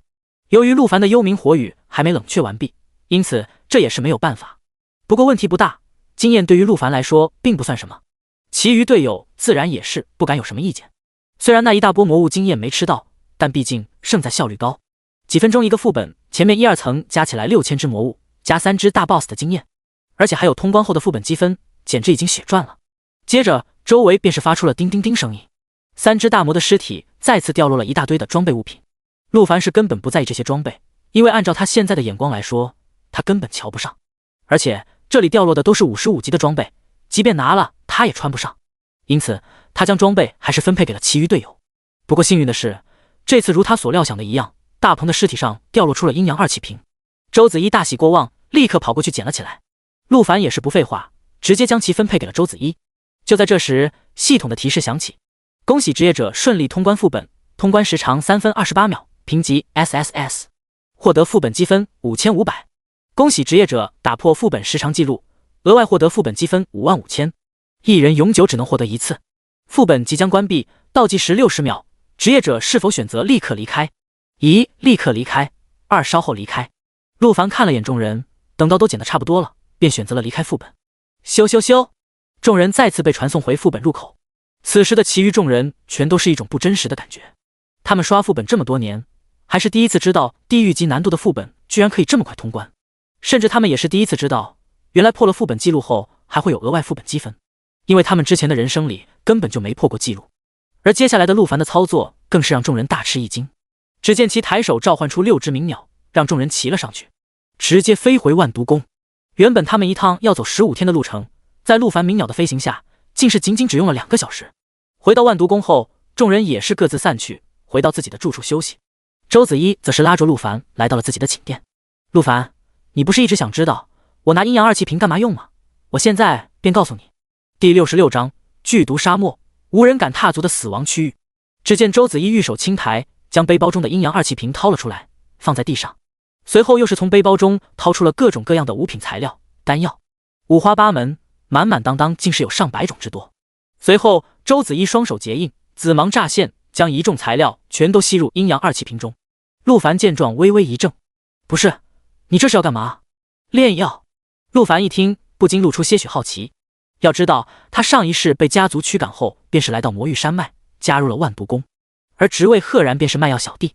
他比谁都清楚万毒宫的毒药有多受欢迎，但他并不知道这些毒药是如何制作出来的，更是无法想象什么样的毒药居然需要用阴阳二气瓶来炼制。随后，只见周子一玉指轻点，在空中竟是出现了一张由紫色光芒形成的药方。陆凡抬眼望去，只见这药方的名字赫然正是5阶绝命丹。周子一看向陆凡，淡笑道：我这个职业的突破与寻常职业不同，像你们突破的话，是需要有突破凭证，可我这个职业突破的话，是不需要突破凭证的，而是需要吞服绝命丹。9级便是吞服1阶绝命丹，19级吞服2阶，而我现在是59级突破，所以需要吞服5阶绝命丹。而阴阳二气瓶便是炼制这5阶绝命丹的特定容器。陆凡一听，不禁是大开眼界，没想到这个世界上居然有职业突破是不用突破凭证的。也就是说，你想得到阴阳二气瓶，就是为了炼制5阶绝命丹突破等级用的。此前我也曾组队刷过多次狮驼岭，但最终不仅损失巨大，阴阳二气瓶也是一直没有掉落。好在这次遇见了你。陆凡一听，淡淡一笑，那你可得好好报答我。以身相许。周子一认真地看着陆凡说道。啊，这……陆凡一愣，没想到周子一如此突然，却是只见周子一吐舌俏皮一笑，开玩笑的啦，看你紧张的。不过陆凡，我还是想你帮我一个忙，当然，如果你不愿意的话，也完全可以拒绝。什么？周子一神色严肃道：“5阶绝命丹是5阶最顶级的毒药，炼制十分困难，我必须全神贯注炼制3天3夜才能将其炼出，在这期间绝不能有任何人打扰，所以我希望在这段期间你能守护在我身边。”3天3夜，不知为何，陆凡的脑中竟是想起了一首歌。不过这不重要，只见陆凡直接摇头拒绝：“抱歉啊，子一，时间对我十分宝贵，你也看到了，今天那名黑袍人的强大，所以我现在必须抓紧时间提升实力，1分1秒都不能浪费。”面对陆凡的拒绝，周子一的脸上倒是没有太大波动，似乎陆凡的这个决定完全在他的意料之中。他很清楚，像陆凡这样的强者不会跟那些舔狗一样，他说什么就照做。不过即便没有陆凡，百兽之王与其他一众万毒宫的长老也是能够帮忙守护，只不过有陆凡在的话，可以确保万无一失。毕竟这次的5阶材料是他费尽千辛万苦，好不容易才收集齐全的，一旦有失，前功尽弃。只见周子一来到陆凡的身侧，凑到其耳边低声道：“陆凡，那天晚上你不是跟我说，你可以焚烧不同的魔物获得经验跟属性吗？”陆凡点了点头。所以我才要抓紧时间去别的副本焚烧魔物尸体。周子一俏皮一笑：“但如果我说我知道一个地方，那里存在着大量40级至70级的魔物尸体，让你一次烧个够，你心动吗？”陆凡一听，不禁虎躯一震：“你说真的？我可以对天发誓，千真万确。而且那天晚上我什么都跟你说了，我没必要再用这个骗你。在哪？”魔域山脉的西边，剧毒沙漠。陆凡一怔，剧毒沙漠，那是比魔域山脉更危险的地带，遍布着40级至70级的魔物，而且大部分的魔物都是极善潜伏和用毒的刺客杀手，外加剧毒沙漠的恶劣的气候条件，沙尘暴、流沙、烈日，使得那片区域成为几乎无人敢踏足的死亡区域。不过以上那些致命的危险都只是对于寻常职业者而言，凭借陆凡如今的实力，即便是孤身横渡剧毒沙漠，那也是轻轻松松信手拈来的事。实际上在陆凡这次的计划中，也是早就将剧毒沙漠纳入旅途之中，只不过是他打算先将魔域山脉中50级以上的副本先都扫荡个遍，再搞个4阶突破凭证，突破40级以后再行前往剧毒沙漠。只不过让陆凡头疼的是，依旧是副本的入口位置不好找。要知道剧毒沙漠不像魔域山脉，本就人烟罕至，无人敢往，知道那边副本入口分布的人更是少之又少，所以寻找高级的副本入口反倒是要浪费陆凡不少时间。但如今却没想到，周子一这妮子居然知道存在着大量40级至70级的魔物尸体的宝地，那这无疑将省下陆凡不少时间与精力。看着陆凡逐渐兴奋的神色，周子一淡然一笑：“怎么样，心动了吧？只要你愿意替我守3天，让我成功炼制出5阶绝命丹，那个地方我便亲自带你过去。”陆凡伸出右手，轻轻托起周子一迷人的下巴，轻笑道：“虽然我愿意相信你说的真的，但我很好奇，你一个常年混迹魔域山脉的万毒宫帮主，是怎么知道有关剧毒沙漠之事的？你的消息来源是什么？”周子一抿了抿嘴，深吸了口气道：“说出来你可能不信，其实我出生在那里。”“我靠，你说什么？你出生在剧毒荒漠？”“我的童年很悲惨，不过幸运的是我逃出来了。那你的父母呢？”“死了。”“啊，抱歉。”“没事，我早就习惯了。”周子一轻笑：“所以陆凡，你愿意帮我这个忙，守我3天吗？”陆凡点了点头。3天说起来也不算长，距离全国高考也还有27天，完全来得及。随后他便是抬手召唤出了18只鸣狗、12只鸣狼、6只鸣鸟。“你放心炼药吧，有我在，没有人能打扰你。”周子一感激的点了点头：“多谢了，还是那句话，我周子一愿意以身相许。”另一边，临海试机场，一艘刻有东瀛国旗帜的大型飞船缓缓降落，飞船之上，3名年迈的老者率先走出。这3人是东瀛国派来的外交高层，而在其身后跟着的是东瀛国精心挑选的100名今年刚转职且最有天赋的职业者。与此同时，在这群人的两侧，则是7名东瀛国最强武士与上千名强者护卫。此时，只见其中一名走在最前方的老者一脸不悦，操着一口难听的东瀛话道：“华夏身为全球第一大国，竟是如此无礼傲慢，不仅只将我们安置在这2线城市，更是连个招待的人都没有。给我吩咐下去，让祥太跟拓哉不要留手，一定要在这次的联合高考上给我狠狠打这群人的脸，要让华夏在全球颜面扫尽。”第67章，东瀛国的无理要求，联合高考提前。临海市政府大楼议事厅，华夏高层与东瀛高层齐聚于此。为了客观公正，本次的会议也是采取全球直播的方式进行。其中，华夏高层领导率先开口：东瀛国这次与华夏国的联合高考，需要按照华夏国的规则进行。规则也很简单，华夏会为所有挑战者设立相同的测试塔，根据职业特性的不同，测试塔分为3种，分别为进攻性、防御性、辅助型。测试塔共有99层，每一层的难度都会逐级递增，而挑战者最终所在的层数便是他此次考试的成绩。诸位，没有意见吧？虽然东瀛一方先前因受到了冷待而感觉不爽，可无奈华夏第一大国的实力，并不敢在会议上表露任何不满。只见东瀛这边那位最年迈的老者率先笑着开口：“没有意见，不过介意目前的情况，我国倒是有个小小的提议。”“请说。”“那就是我国为了以示诚意，已经早早的便将100名参加联考的考生带来了。不过由于水土不服，外加人生地不熟，所以他们在这里并不能很好的进行刷本升级。”华夏高层一听，皆是眉头微皱。所以呢？所以为了公平起见，我国建议将全国联考的时间提前。此话一出，华夏高层皆是微微一愣。提前？你方准备提前多久？是这样，我国也知道贵国转职的日期比我国稍晚一些，所以我国的建议是提前到3日以后举行。你说什么？3日？此话一出，华夏高层的脸色都是骤然一变。其中在座的一名华夏高级将领朱标是直接拍案而起，怒骂道：“东瀛杂碎，我给你脸了是吧？还3日？全球都知道你们国家现在的转职时间比其他国家提前了1个月，现在你还跟我说时间提前，你这是还嫌便宜占的不够是吧？我看要说这么说的话，干脆就别比了，你们给老子从哪来滚哪去！”没错，由于日本去年出了一位顶级天赋的大祭司，竟是能够改变日本全国气运，将所有人的转职时间硬生生提前了1个月。这就导致今年日本的转职者比华夏转职者多出了整整1个月的修炼时间。虽说在漫漫人生之中，1个月不算什么，但相比于刚转职的1个月，那这之间的差距可谓是宛若鸿沟。尤其是那些 SSS 级天赋以上天才职业者，1个月对他们来说实在可以提升太多太多了。此时东瀛国一方见自己遭到如此辱骂，站在身后7名最强武士显然不能忍了，纷纷抽出腰间武器，就是一副要干架的姿态。而另一边的华夏7圣见状，也是纷纷亮出武器。李莫白更是直接无视一众高层，直接跳到了桌上，轻蔑笑道：“怎么，东瀛小鬼，你们这是要比试比试吗？你是华夏第一强者，剑圣李莫白。”东瀛国其中一位武士显然认出了李莫白的身份，惊讶道：“没错，就是我。不过呢，我只是华夏明面上的第一罢了，我的上头啊，还有好几个比我强的呢。当然了，对付你们，我出面也就够了。”此时的东瀛国众人见对方居然把李莫白都请来了，刚才那剑拔弩张的气势瞬间荡然无存。要知道，当年李莫白年轻的时候就曾去东瀛挑战过不少东瀛有名的强者，结果10几战下来，无一败绩，甚至全都是一剑秒杀。这也让东瀛人对剑圣李莫白有着天然的惧怕心理。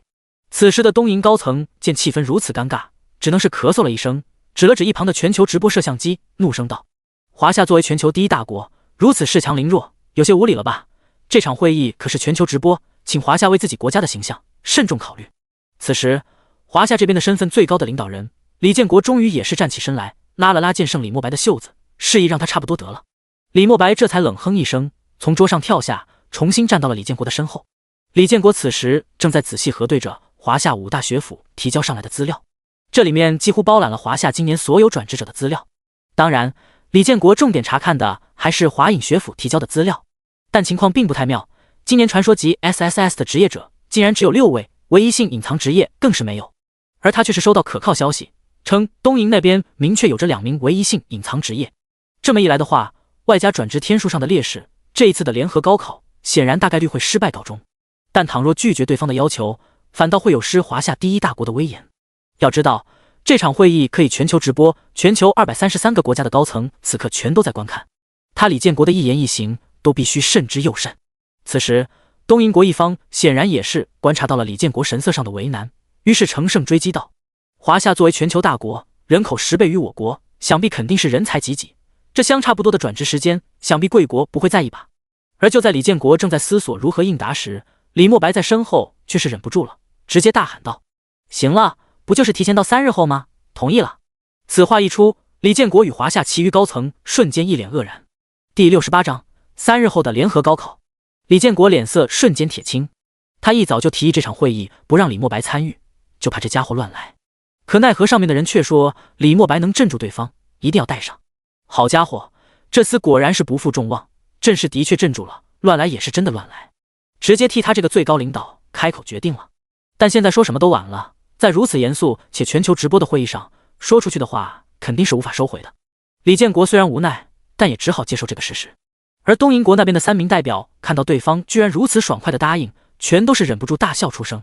他们比任何人都清楚3天这个时间有多么的过分，这相当于华夏这边的职业者总共才转职1个星期。1个星期，就算天赋再怎么恐怖，也不可能会是他东瀛国那2名天才的对手。3天是原本他们准备让华夏国开口还价的天数，无论最后是5天还是10天，他们其实都是赚的。而且华夏国给出的天数越长，那么华夏的颜面损失的也就越多，这是他们东瀛故意设下的阳谋，华夏无论如何应对都必吃亏。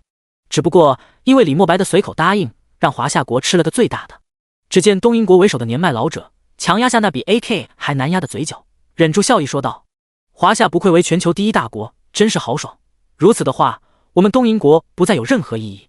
李建国脸色铁青，牙关紧咬，恨不得将身后的李墨白撕碎。但眼下毕竟是全球直播的国际会议，他只好强忍怒火，沉声说道：既然没有异议，那么本次会议就此结束，3日后在临海市中心广场进行全国高考，到时还请各位准时参加。李建国说完，不等对方回应，直接起身离开。李墨白则是一脸淡然地跟在身后，一同离去。一处隐蔽的房间内，李建国扯住李墨白的衣领，就是一顿怒骂：我说你小子能不能别总是这么乱来，你知不知道这下咱们吃了多大的亏？李墨白仍是一脸轻笑，淡然道：哥，别着急啊，你弟弟我虽然平时放荡不羁，但在国事面前可不会真的乱来。李建国一听，松开了手：来来来，我倒要听听你如何狡辩。李墨白伸了伸懒腰，从背包中掏出口香糖扔进嘴里，咀嚼着说道：刚才我在来临海的路上遇到了个刚转职的职业者，他的实力足以碾压东瀛所有职业者。此话一出，李建国顿时一愣：你小子开玩笑呢？我刚才认真看了5大学府递交的所有职业者资料，传说级 SSS 的职业者只有6位，隐藏职业更是一个都没有。东瀛那边可是带了2名隐藏职业者过来，加上修炼时间的差距，你告诉谁能够有这种实力碾压对方所有人？哥，你别忘了，隐藏职业是分有先天与后天的，有些职业可能刚转职的时候只是个 F 或者 C 之类的，可一旦触发了某种特殊，便会觉醒成为隐藏职业。但这种后天觉醒的隐藏那个职业者，在其资料上显示的仍是觉醒前的职业。李建国一怔，随即问道：你的意思是说，在今年这届职业里面有后天觉醒的隐藏职业大佬？李墨白淡然一笑：没错，这就是为什么我刚才敢同意对方无理要求的核心原因。更重要的是一点是，这3天的时间表面上看的确是我们吃了大亏，可倘若我们最终赢得了这场比试的话……李墨白说着，脸上露出一抹冷笑。李建国也是明白了过来，如果我们赢了，那就意味着我们用了更短的修炼时间打败了对方，到那时小丑就是东瀛国自己了。嘿嘿，就是这个意思。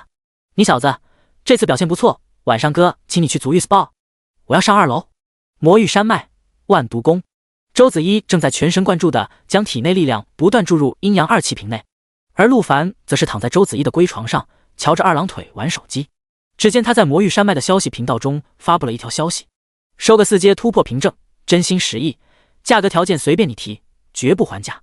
要知道，陆凡在刷了2次地狱级狮驼岭副本后，由于经验溢出太多，在3阶突破后等级继续飙到了39级。现在只要现在拿到一张4阶突破凭证，那么直接就可以再次突破40级，实力将会再次突飞猛进。不过意外的是，在魔域山脉频道发消息的人实在太多，陆凡的消息才刚发出，就被其他消息刷没了，甚至连0.5秒都停留不到。喂，子怡，能不能让你万毒宫的人帮忙我找下4阶突破凭证，省得我自己去刷了。周子怡现在虽然是在全力炼制绝命丹，但主要需要是持续注入能量，别的事情倒也是能做。只见他一只手摄入能量，另一只手从背包中掏出了一枚毒丹补充能量，随后看了眼陆凡，开口道：“4阶突破凭证不急，等我炼药结束，我带你去魔域山脉的黑市逛一圈，想必能够买到。”黑市？还有这种地方？陆凡上一世混迹魔域山脉也有数月，竟是完全没听过黑市的存在。他只知道魔域山脉是没有拍卖会的，因为在这种危险区域，拍卖会根本没有保障。曾经就有不少胆子大的拍卖公司在此成立拍卖会，但一件珍贵的物品摆上台面，搞得沸沸扬扬，人尽皆知。最终无一例外，当竞拍者拿到物品离开拍卖会的时候，就会被藏在暗处的刺客杀人越货了。不仅是东西没了，连命也顺带丢了。长此以往，也就没有职业者敢在拍卖会上买东西了，拍卖会也便陆续倒闭消失了。但魔域山脉的队伍刷完副本以后，得到的物品仍旧需要交易市场的支撑，于是魔域山脉的地下黑市应声而出。黑市之中鱼龙混杂，暗道无数，凭借着其复杂的地形结构与交易的私密性，选择前往黑市交易的职业者是越来越多，这也就导致了魔域山脉的黑市近些年是愈发繁荣。只见周子怡轻笑开口，魔域山脉的黑市里面都是些见不得光的交易，因此为了躲避政府监管，位置十分隐蔽，而且只有熟人介绍或者大帮派担保才能入内，一般的外人根本不会知道其存在。原来如此，陆凡听后不禁感叹，这个世界还真是没自己想象的那么简单。可就在这时，陆凡的手机却是收到了一条华夏官方发出的短信通知：3日后，华夏将与东营在临海市中心广场开展联合高考，请有实力的高考职业者尽量参加，最终成绩前10名的职业者可获得丰厚奖励。另外，考虑绝大部分的高考职业者由于时间紧迫，没来得及准备，下个月的全国高考会依旧照常举办，请各位职业者不必担心。第69章，等级突破40级，领悟新技能幽冥霸铠。看着突如其来的短信消息，陆凡就是一愣，原本以为还有20多天的联考，居然是被提前到了3天后。不过问题不大，凭借陆凡如今的实力，别说3天后，就是现在立刻开始，他的实力也是随意碾压东瀛国的蝼蚁。但为了装逼得更为彻底，陆凡还是希望能够在联考之前将等级突破至40级。毕竟先前李墨白说了，东瀛国那边也有2名隐藏职业，而且前不久陆凡也是看了国际新闻，东瀛的大祭司以寿命为代价为东瀛提升国运，使得东瀛国人转职时间提前了整整1个月，给隐藏职业修炼1个月的时间，还是倾尽全国资源培养的那种，实力定然不会太弱。虽说陆凡也依然有自信能够获胜，但他觉得仅仅是获胜还是不挑过瘾，毕竟对手是小日子过得还不错的东瀛，他要的是绝对的碾压，让东瀛彻底意识到华夏的实力不是他们这种小国能染指的。陆凡将短信中的消息告知给了周子怡，周子怡点头表示明白，立刻是叫来了万毒宫的大长老，让所有帮众放下手头一切事务，去黑市搜寻4阶突破凭证，不惜一切代价。万毒宫的大长老得令，不敢懈怠，叫来百兽之王与其他一众精英与所有帮众立刻出发，前往魔域山脉黑市。甚至本不是万毒宫成员的精灵射手与5级刀王在听到消息后，也是自愿前往黑市帮助一起寻找。3日过后，众人不负众望，终是带回了4阶突破凭证。与此同时，萧子怡也是成功炼出绝命丹。陆凡使用突破凭证，萧子怡则服下绝命丹，两人同时突破4阶突破成功。由于经验一出，等级升为42级，全属性加300，自由属性点增加加1500。3阶以后，每升1级，全属性加100，自由属性点加500。幽冥鬼火升级，幽冥鬼火5级满级，造成每秒精神 X3000%的伤害，持续60秒，魔法值消耗5000，冷却时间 0.5秒。幽冥岩柱升级，幽冥岩柱4级，在自身50米范围内召唤出一道冲天岩柱，对范围内所有目标造成精神 X5000%的伤害，魔法值消耗2万，冷却时间7秒。召唤冥狗升级，召唤冥狗4级，召唤4只冥狗助战，魔法值消耗3万，冷却时间40秒。幽冥缠绕升级，幽冥缠绕3级，在地面生长出实质化的幽冥火焰缠绕目标，使其无法动弹，并造成每秒精神 X6000%的伤害，持续5秒，魔法值消耗10万，冷却时间16秒。召唤冥狼升级，领悟召唤技能，召唤冥狼3级，召唤3只冥狼助战，魔法值消耗20万，冷却时间100秒。多重召唤升级，多重召唤3级，所有召唤技能的召唤兽数量 x12。幽冥火雨升级，幽冥火雨2级，召唤大量的幽冥火雨从天而降，对指定区域造成每秒精神 x8000%的大范围伤害，持续6秒，魔法值消耗80万，冷却时间50秒。领悟召唤技能召唤鸣鸟2级，召唤2只鸣鸟助战，魔法值消耗4万，冷却时间220秒。领悟主动技能幽冥霸铠1级，召唤实质化的火焰缠绕体表周身，大幅度提升耐力，持续10秒。领悟召唤技能召唤冥蟒1级，召唤1只幽冥巨蟒助战，控制系召唤兽。另一边，周子一也是突破至60级。陆凡抬眼望去，发现升级后的周子一眉心处竟是多出了一道诡异的姿色纹路。子一，你这眉心的纹路是？陆凡好奇问道。周子一俏皮一笑，这是我60级的天赋技能，至于作用吗？保密。哟嘿！就在这时，陆凡的手机收到短信消息，华夏与东瀛2国联考在1小时后即将开始，请所有参加的职业者提前半小时抵达临海市中心广场。陆凡看了眼消息，嘴角泛起一抹冷笑。行了，该启程了。陆凡，我也跟你一起去，我想看你狠狠羞辱那群东瀛鬼子。当然没问题，出发。临海市中心广场，一座高耸入云的测试塔正矗立在广场中央，而在塔的周围则是被分为了3层包围圈，最外圈是由上千名华夏护卫围成的保护圈，目的是防止无关人员进入，扰乱联考秩序。中间圈则是参加联考的职业者与陪同家属所处的备考圈，最内圈则是一众负责监考的老师，目的是为了近距离查看塔内的职业者有无借用外力、使用道具等违规行为。这群监考老师分别都是来自于华夏的4大学府：凌霄学府、天罡学府、玄霜学府、青云学府，全都是拥有多年丰富监考经验的名师。而之所以其中没有华隐学府的老师，是因为华隐学府是华夏最核心的学府，也是华夏最关键的底牌之一。在正常的境况下，华夏不会轻易泄露其存在。也正因如此，即便是苍南一中的校长一开始也是不知道有华隐学府的存在。此时，随着联考即将开始，大批天赋优秀的职业者也是从全国各个地方陆续抵达。江雪、萧玲珑、韩嫣兰、燕京第一天才少年秦昊全都接连到场。